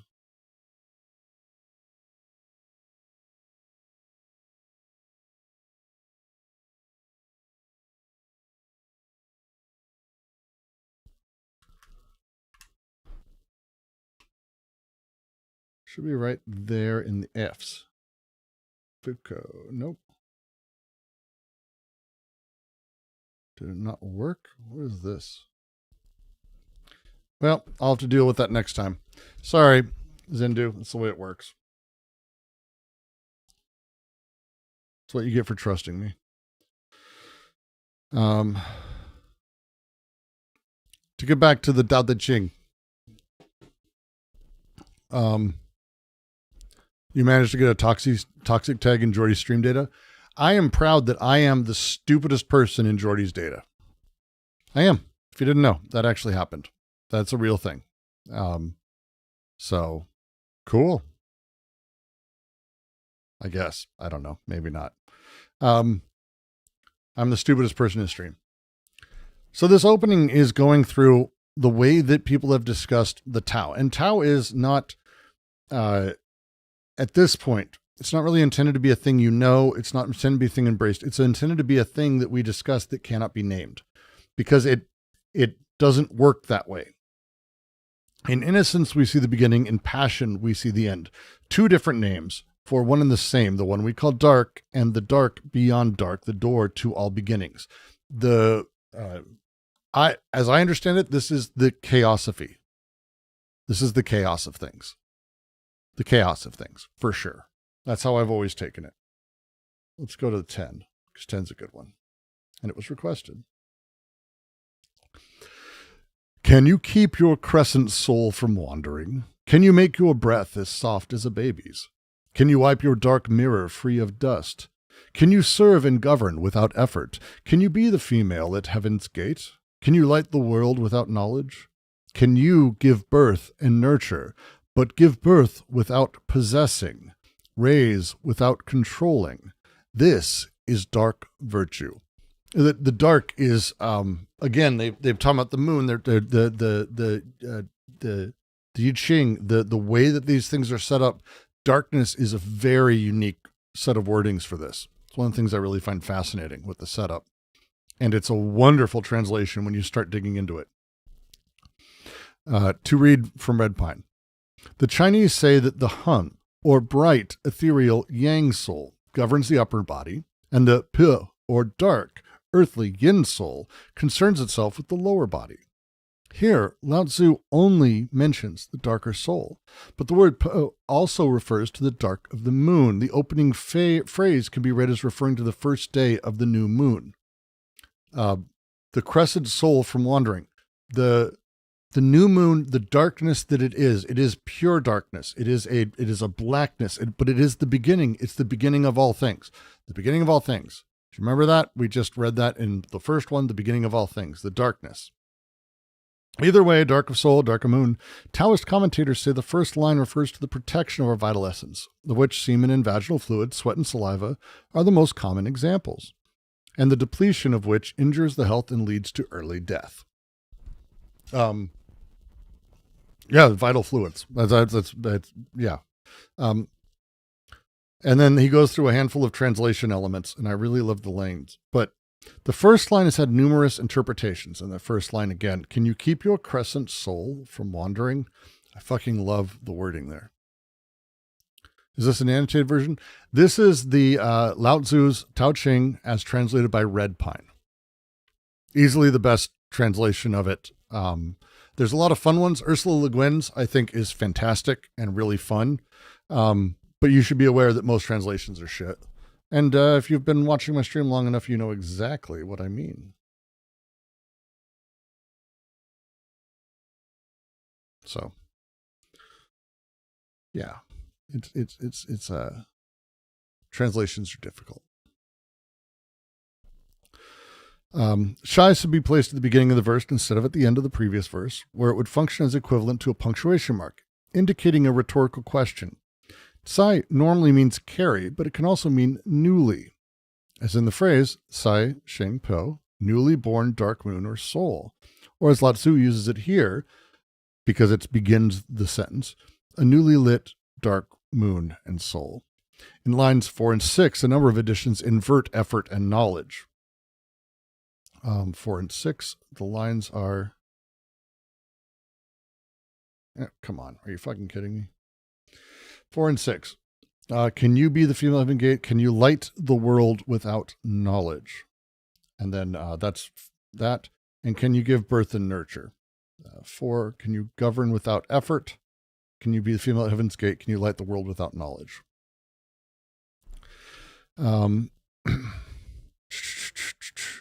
Invert effort and knowledge. I followed the additions of Ho Sheng Kung, the arguments of Lo Chen and Cao Hung, and preferring the arrangement here. For line 8, most editions add develop without depending, which also appears in similar sequences in verses 2 and 51 in some editions. I have followed in omitting this line. I love how he phrases it. The nowness, the need to be within the moment, to not allow these things to become named, to become that controlled element, to give birth without controlling, to create without naming. Fuck. It's so good. It's so good. It's so fucking good. It's ridiculous. I just love it a lot. I do.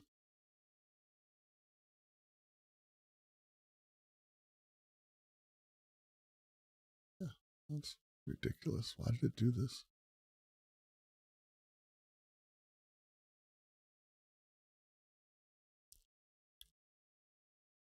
One second.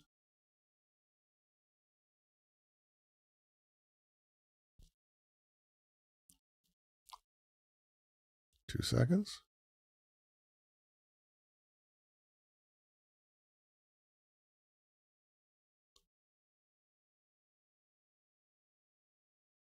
Oh, wait.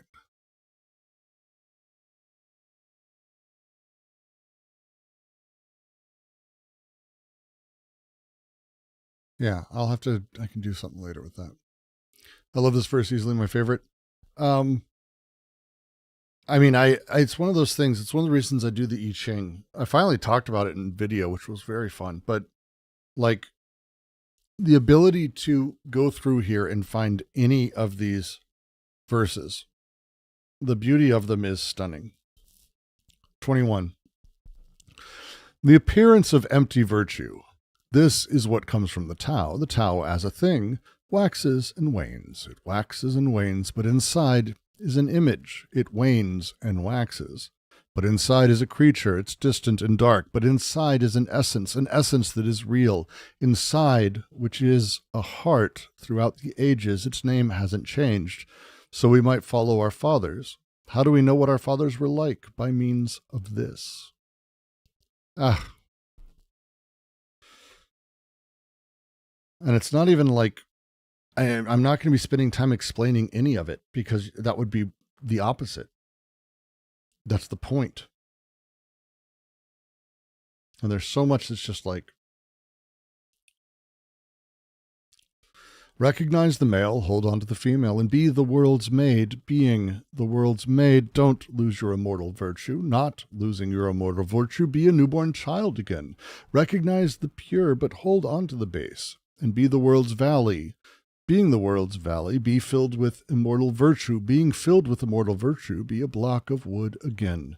Recognize the white, but hold on to the black. Be the world's guide. Being the world's guide, don't stray from your immortal virtue. Not straying from your immortal virtue, be without limits again.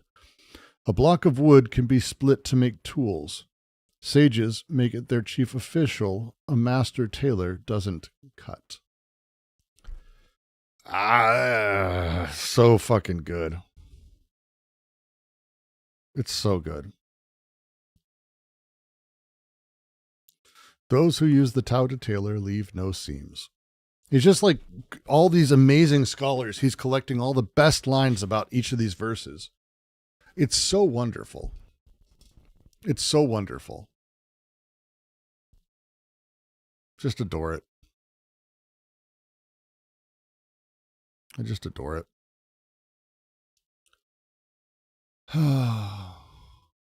Didn't realize Lao Tzu was a gooner.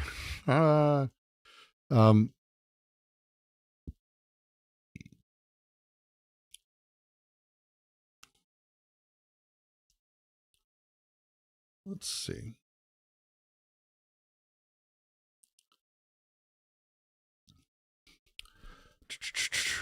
I follow the text would fail to support the suspicions of some commentators that these lines were interpolated. Reverence for the spirit of wood is still shared by blah, blah, blah, blah, blah, blah, blah, blah. This verse is not present in the Kyotin text. Most of these, actually. He's got, again, just crazy thing. This is, actually, we'll go back to the first page. Red Pine's edition. Red Pine has my favorite translation of the Tao Te Ching that exists. And it's really extraordinary. The cover looks like this right now. And it's basically him going through, like to set everything up more or less. His first edition, I'll read the intro. The Tao Te Ching is at heart a simple book, written at the end of the 6th century BC by a man called Lao Tzu. It's a vision of what our lives would be like if we were more like the dark new moon. Lao Tzu teaches us that the dark can always become light, contains within itself the potential for growth and long life, while the light can only become dark and brings with it decay and early death. Lao Tzu chose long life, thus he chose the dark. I adore it. The word that Lao Tzu chose to represent this vision was Tao, but Tao means road or way, doesn't appear to have anything to do with darkness. The character is made of two graphs, head and go. To make sense of how these characters came to be constructed, early Chinese philologists, look at that. Early Chinese philologists concluded that head must mean the start of something, that the two graphs together show something starting on a trip. But I find the explanation of the modern scholar of comparative religions, Tu Erwei, more convincing. Professor Tu says the head in the character Tao is the face of the moon. The meaning of road comes from watching this disembodied face as it moves across the sky. Professor Tu also notes that Tao shares a common linguistic heritage with words that mean moon or new moon in other cultures. Tibetans call the moon Dawa. The Miao, who now live in southwest China, but who lived in the same state as Lao Tzu when he was alive, called it Tao Ti. The ancient Egyptians called it Thoth. Tu Erwei could have added Dar Shah, which means new moon in Sanskrit. However, the heart of Tu's thesis is not linguistic, but textual, based on references within the Tao Te Ching. Lao Tzu says the Tao is between heaven and earth. It's heaven's gate. It's empty but inexhaustible. It doesn't die. It waxes and wanes. It's distant and dark, but it doesn't try to be full. It's a light that doesn't blind. It has 30 spokes and two 13-day phases. It can be strung like a bow or expand and contract like a bellows. It moves the other way. Relative to the sun, it appears and rises later and later. It's the great image, the hidden immortal, the crescent soul, the dark union, the dark womb, the dark beyond dark. If this isn't the moon, what is? Tu Erwei has, I think, and Tu Erwei has a handful of books, by the way. They're in English and translated, and they're fantastic. They're fantastic. I highly recommend them, and I would encourage anyone here to pick one up. There are only 67 likes, really? 66 likes. Someone disliked. Someone deliked after you said that. Just to make sure it wasn't, go like the stream. Only half of you have done such a thing. You should do more. Is this just like Star Wars? Catmile, you have no idea how upsetting that statement is here. Of course, we cannot say for certain that Lao Tzu was consciously aware of Tao's assertion with the moon, but we have his images. They are too often lunar to dismiss as accidental. In associating the Tao with the moon, Lao Tzu was not alone. The symbol Taoists have used since ancient times to represent the Tao shows the two conjoined phases of the moon. How could they ignore such an obvious connection between its cycles of change and our own? Every month we watch the moon grow from nothing to a luminous disk that scatters the stars and pulls the tides within us all. The oceans feel it, the earth feels it, plants and animals feel it. Humans also feel it, though it is women who seem to be most aware of it. In the Huang Ti Na Qing, or Yellow Emperor's Internal Book of Medicine, Chi Po explained this to the Yellow Emperor. When the moon begins to grow, blood and breath begin to surge. When the moon is full, blood and breath are at their fullest, tendons and muscles at their strongest. When the moon is completely empty, tendons and muscles are at their weakest. The advance of civilization has separated us from this early, easy lunar awareness. We call people affected by the moon lunatics, making clear our disdain for power. Lao Tzu redirects our vision to this ancient mirror. Instead of pointing to its light, he points to its darkness. Every month, the moon effortlessly shows us that something comes from nothing. Lao Tzu asks us to emulate that aspect of the moon, not the full moon, which is destined to wane, but a new moon, which holds a promise of rebirth. While he has us gazing at the moon's dark mirror, he asks why we don't live longer than we do. After all, don't we share the same nature in the moon? And isn't the moon immortal? You're the reason I got 3. Hey, I did get 3 additional likes. 14 additional likes. Well, thank you very much. How did I feel about the representation of Taoism in the game Nine Souls? Fine. Taoism is a very complex sort of practice and religion, and has taken on practice in a way that is less Taoism book and more Taoism practice. Confucianism is pretty heavy for this, and I think pretty responsible for a lot of this, to be very frank. One sec. One of the challenges I think with a lot of these is that we end up in a point where the practice that is at the center of it puts us in a spot of, do we do the practice to maintain the practice, or are we doing the practice because this is what feels natural? A lot of the practice came about because of these early sort of writings and these early setups. And Taoism now is incredibly complicated. Incredibly complicated. It's very interesting.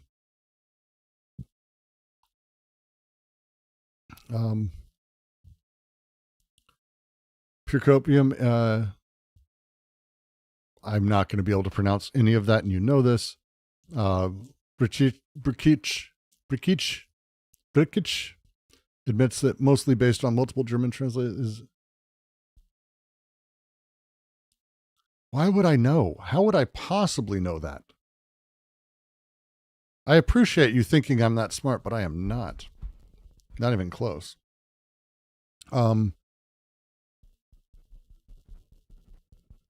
Next stream, we're going to end up doing topologies out of Foucault. I'm going to get an ebook for it. We're going to get that in place. I've got a whole bunch of other ebooks to go in here. And the goal is, quite literally, as things happen and as the stream goes, we'll let, as I joke about it, but it's close enough, we're going to let kind of the marketplace go, hey, you're bored? Toss $50 in and it'll change it around. I have no idea what it is. There's some really interesting reads in here, though. Like I'm putting a bunch of my favorite books in here. Some that are more fun reads, some that are more complicated reads. Please just don't be the text. It's not even, there's nothing there. Foucault as a book is not the kind of thing. I may actually take the French and retranslate it also. That might be a smart thing for me to do. That might be a smart thing for me to do for that one. Got a bunch of Klosowski. The Bible After Deleuze, by the way, really interesting read. Like genuinely, actually super fucking interesting as a read. So, yeah.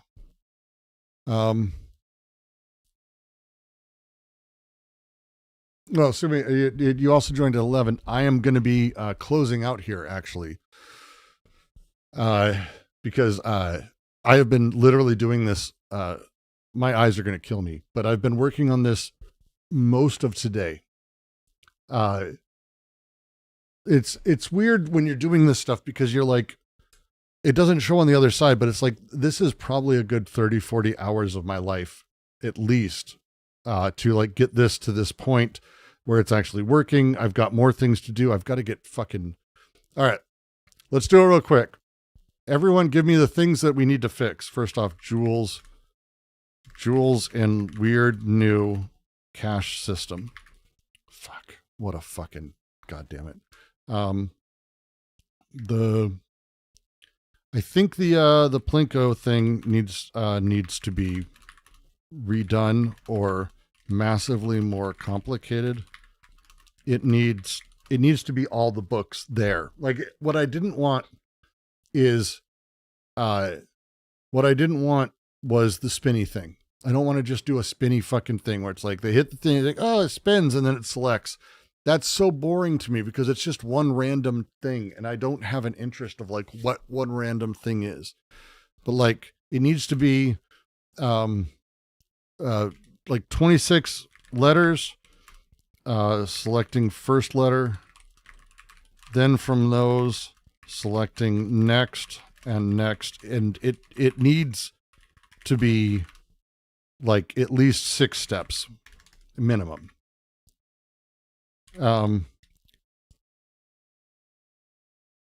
Make sure the books in there are things you're okay to read, even if you're not 100%. Yeah, I remove the French books. Fuck. God damn it. Remove the French books. They're all things I'm okay to read, but I put the French in there because I wanted to see if the French worked. And I'm an idiot. So that's how that goes. Oh, don't forget to make Jancoin. God damn it, Lone. Let's see. I'm open to ideas here. So I'll ask and you guys type it. So the way it works right now is when someone does the donation, what I wanted it to be is a frenzy of typing of various sorts. So it's letters versus numbers. Obviously it's not going to work. That's stupid. And I think we've seen that. So the question of like, is the Jang guitar riff gone forever? No. There is a thing I'm putting in so that way the guitar works. I've just got to add a little bit of effects to it to get it to work with if you haven't seen it, the idea is that there's a Jang virus that someone's infected me with and my computer's fighting it. The Jang guitar riff is not gone. It just didn't happen this time. So the idea is it's A or B. It's watch or read. And I don't want that to be random. I want that to sort of be like some stupid, dumb shit. So I need to figure out what that is that makes the first choice. Right? I'm not going to become fluent in servo creation, including 20th century rural. Can I just say I listen to Dubiozza Collective and not just their English songs? Can I just say that? And then you can just go, that's good enough. I hope. Because I really like Dubiozza Collective. All of their songs, not just their English songs. Oh, word side is, yeah, some of the words don't shift sides.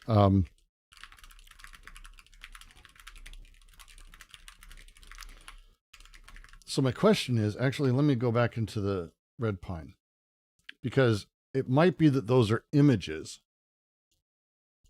which would make it not possible for me to resize it. No, they're not images. Those are text. The image is there. The image is the Chinese.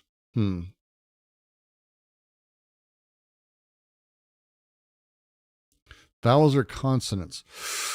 Oh, that's actually not bad. That's actually not bad.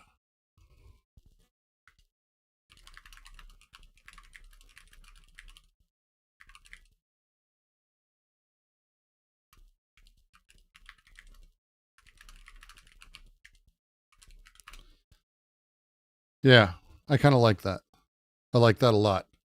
Because what I'm trying to do is like the thing happens and then like maybe there's a bar that fills up so it like takes longer. Like I want it to be like 30 seconds or a minute and then have that determined.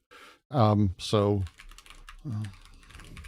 I'll have that run in background with a visible bar filling for 60 seconds, etc.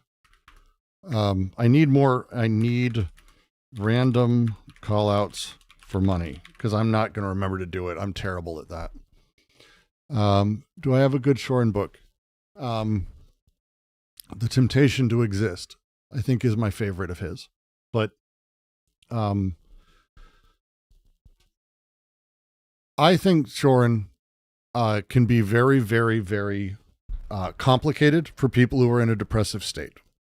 I will tell the story again, and I tell it, and I know I've had people make fun of me, which is like, good for you, shithead. Oh no. No. Noah, then Abraham, then Isaac, then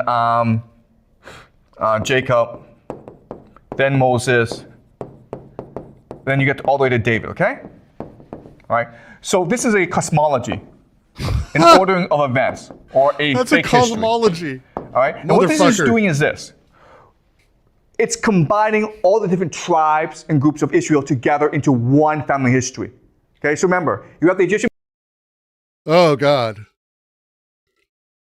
Oh, God, he's something. People make fun of me for this. We had a Shorin reading group in the QC, and the guy running it took his own life. I do not believe these things are unrelated. Sorry.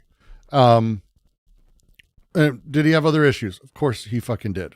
But he wasn't that necessarily. But he took his own life.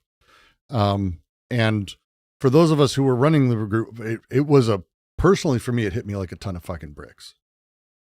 And it was like, because you get close when you're doing these reading groups and these weird things, you get close with people because you see them, you jump in, they jump in, you get to know each other in ways that are more personal than you kind of expect. And so when he took his own life, it was like a gut punch. For a long time, I just refused to let people read Shorin in the QC. It isn't that like, oh, Shorin made it happen, but these things are related. And you need to be aware wherever you're at, whatever you're at, just be aware of that. I love Shorin's work. If you can make it around the side of a proper nihilism that is not like there is no meaning, but that, hey, there's no meaning. Like it's tough to say. I got in this argument with someone who posted on the video about religion that they couldn't take me seriously because obviously I knew nothing about Buddhism.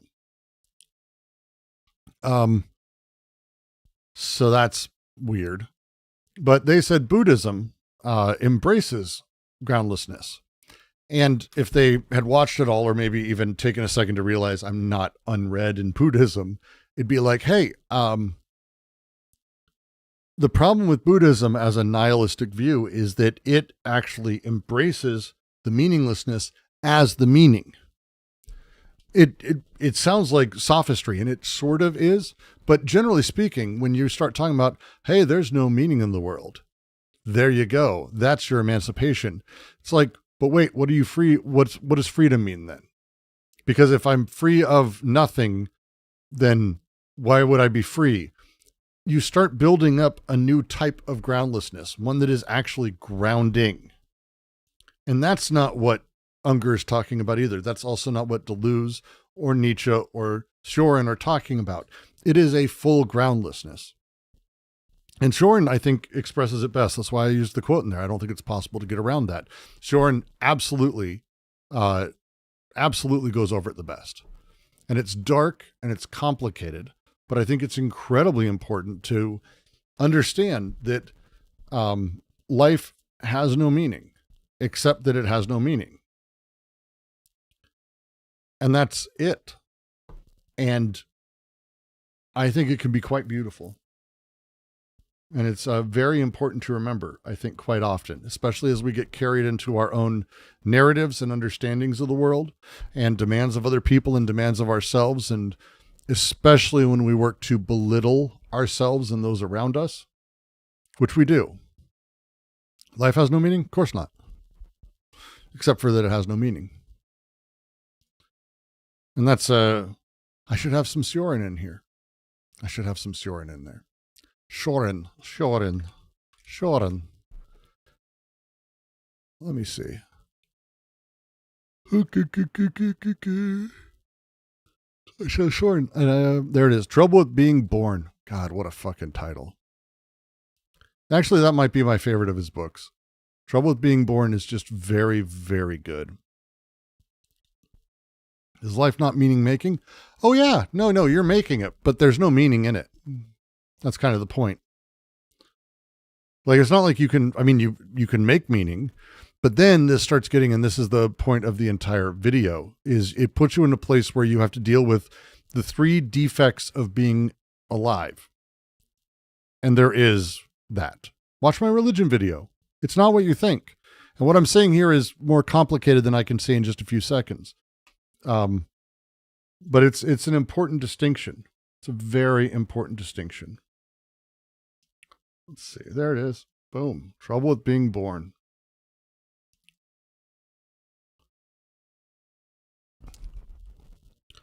Three in the morning, I realized this second, then this one, then the next. I dropped the balance sheet for each minute. And why all this?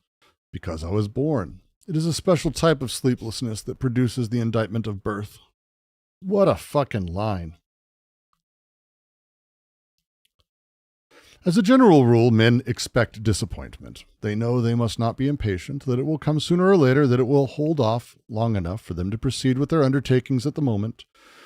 The disabused man is different. For him, disappointment occurs at the same time as the deed. He has no need to await it. It is present. By freeing himself from succession, he has devoured the possible and rendered the future superfluous. I cannot meet you in your future, he says to others. We do not have a single moment in common, because for him, the whole of the future is already here. When we perceive the end in the beginning, we move faster than time. Illumination, that lightning disappointment, affords a certitude which transforms disillusion into deliverance. Sioran, I'll type it in here for you.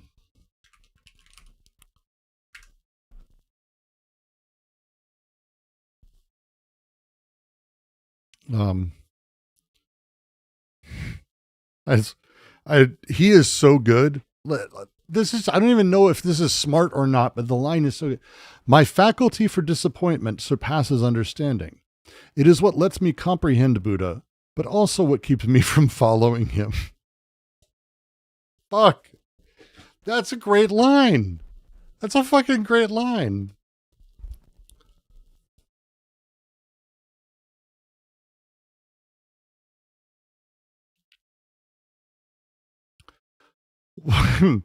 So many good lines. What I know at 60, I knew as well at 20.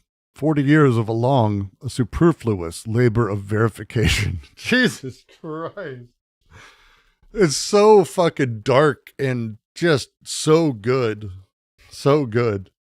What a fucking writer. I am, for the most part, so convinced that everything is lacking in basis, consequence, justification, that if someone dared to contradict me, even the man I most admire, he would seem to me a charlatan or a fool. God. When we see someone again after many years, we should sit down facing each other and say nothing for hours, so that by means of silence our consternation can relish itself. Fuck, man. Well, I enjoy reading things that I know I will never be smart enough to write. And I adore it. It makes me feel happy. Like, genuinely. There is no difference between being and non-being if we apprehend them with the same intensity. That's a masterpiece of a sentence. That is a masterpiece of a sentence.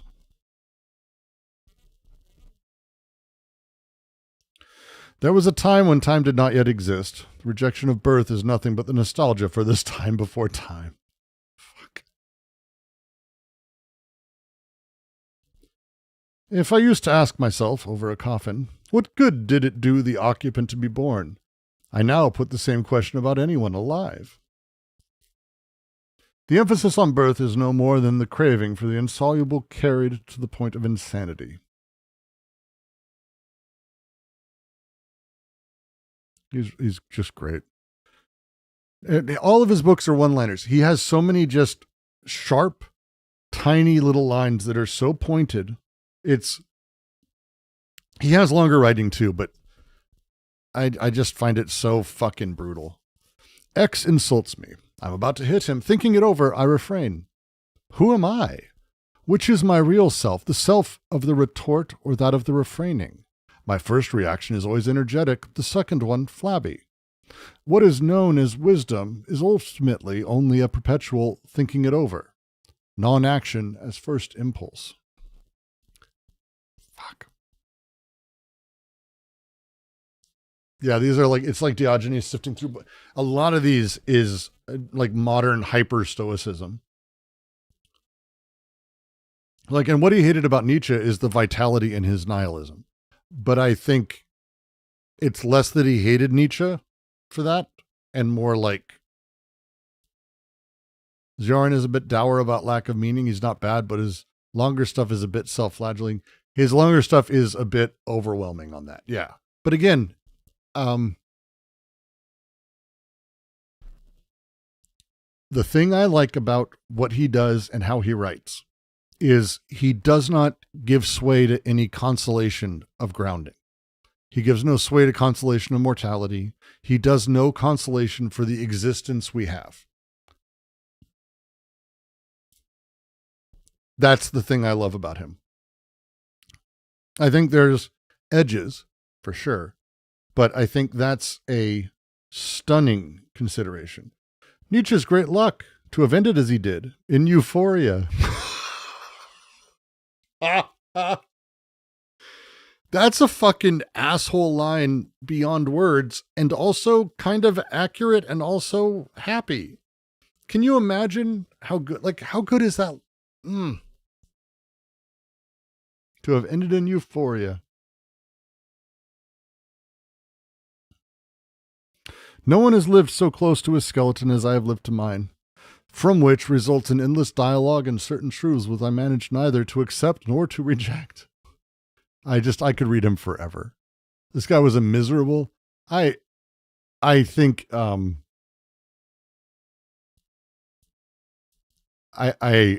enjoy his writing. And I think it's actually oddly joyous and celebratory, which seems weird, but I think it's celebratory.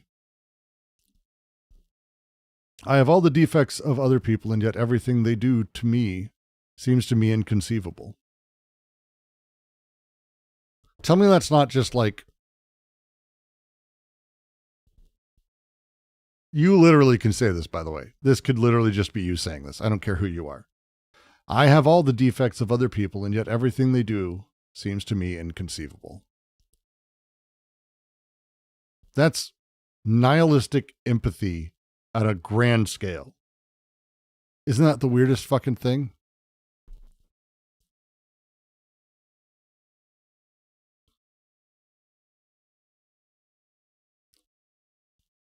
Revels in disconsolation and his consolation.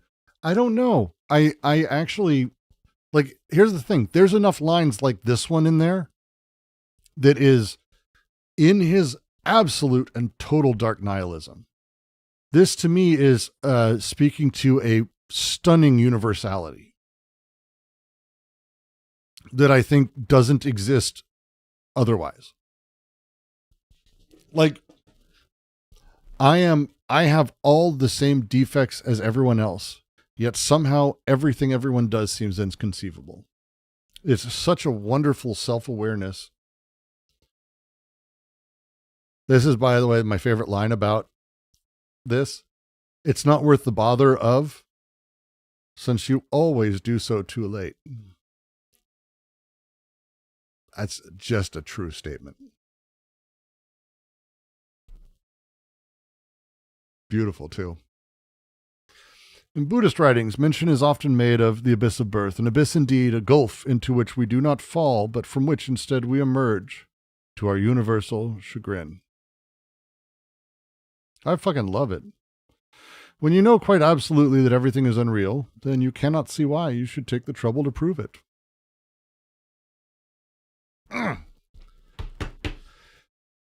But I'll be leaving you with Shorn today. Absolutely, Zendu, thank you very much for helping me test my complicated, stupid systems. I'm very excited to play around with this and see where I can get this stupid system. We'll figure it out as we go. But for right now, I'm going to send you off to the only person I know who's... oh, I didn't even mention Jim Bob. Do you know Jim Bob?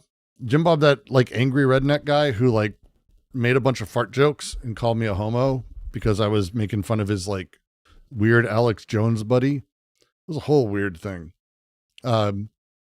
He commented on my religion video that I should tell people to go to church. And I literally do that. He actually commented on my video. He's subscribed to me.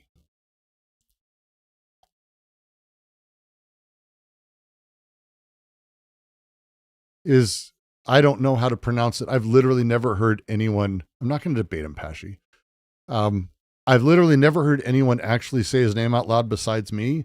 And then I know those people who I have heard say his name out loud since then are just doing it because I've said it. It could be Kieran. That'd be great. I did say to go at minute 6. I know. And I think he was responding to that. I think he watched my religion video, which is fucking with me. The Book of Disquiet. You know what? Pessoa's on my list. Pessoa's on my list. I'll add, make recommendations. Go to Brooks Chatter, make recommendations for books or authors who you would like to see in the library. So that way, when random happens, random might pick something fun, something silly, something stupid. I'm not putting pornography in here. I'm not putting Baptize the Eye in here. But put weird stuff in there. That'd be great. But for now, I am going to send you out. And I'm going to say, hey, head over. Do me a favor. Wait a sec. Let me see if this works. And it does. See, this is so fun. I've got this fucking system working. I'm so excited about it. And I can do this. Huh? I can do this. Oop. Oop, oop.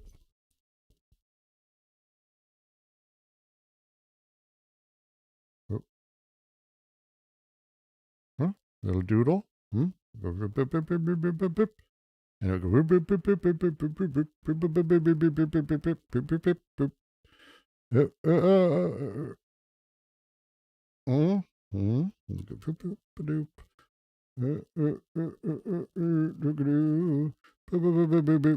I can trace.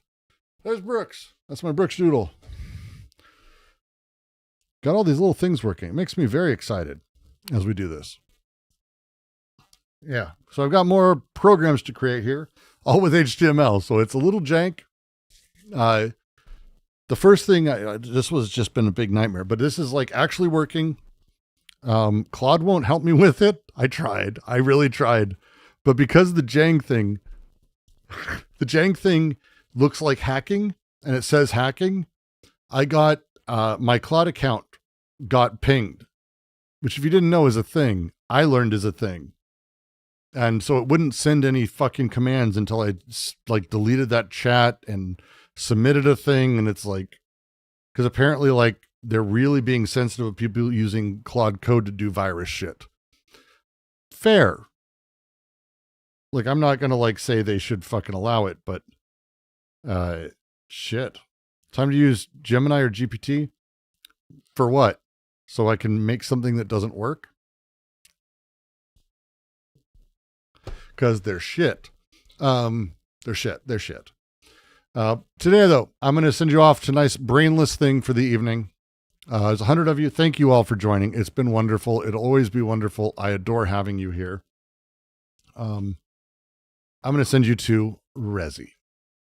who was always doing weird drama content, but I like my Resi. Resi's lovely. So I'm going to send you over there and I'm going to say, hey, thank you so much. I'll see you next time.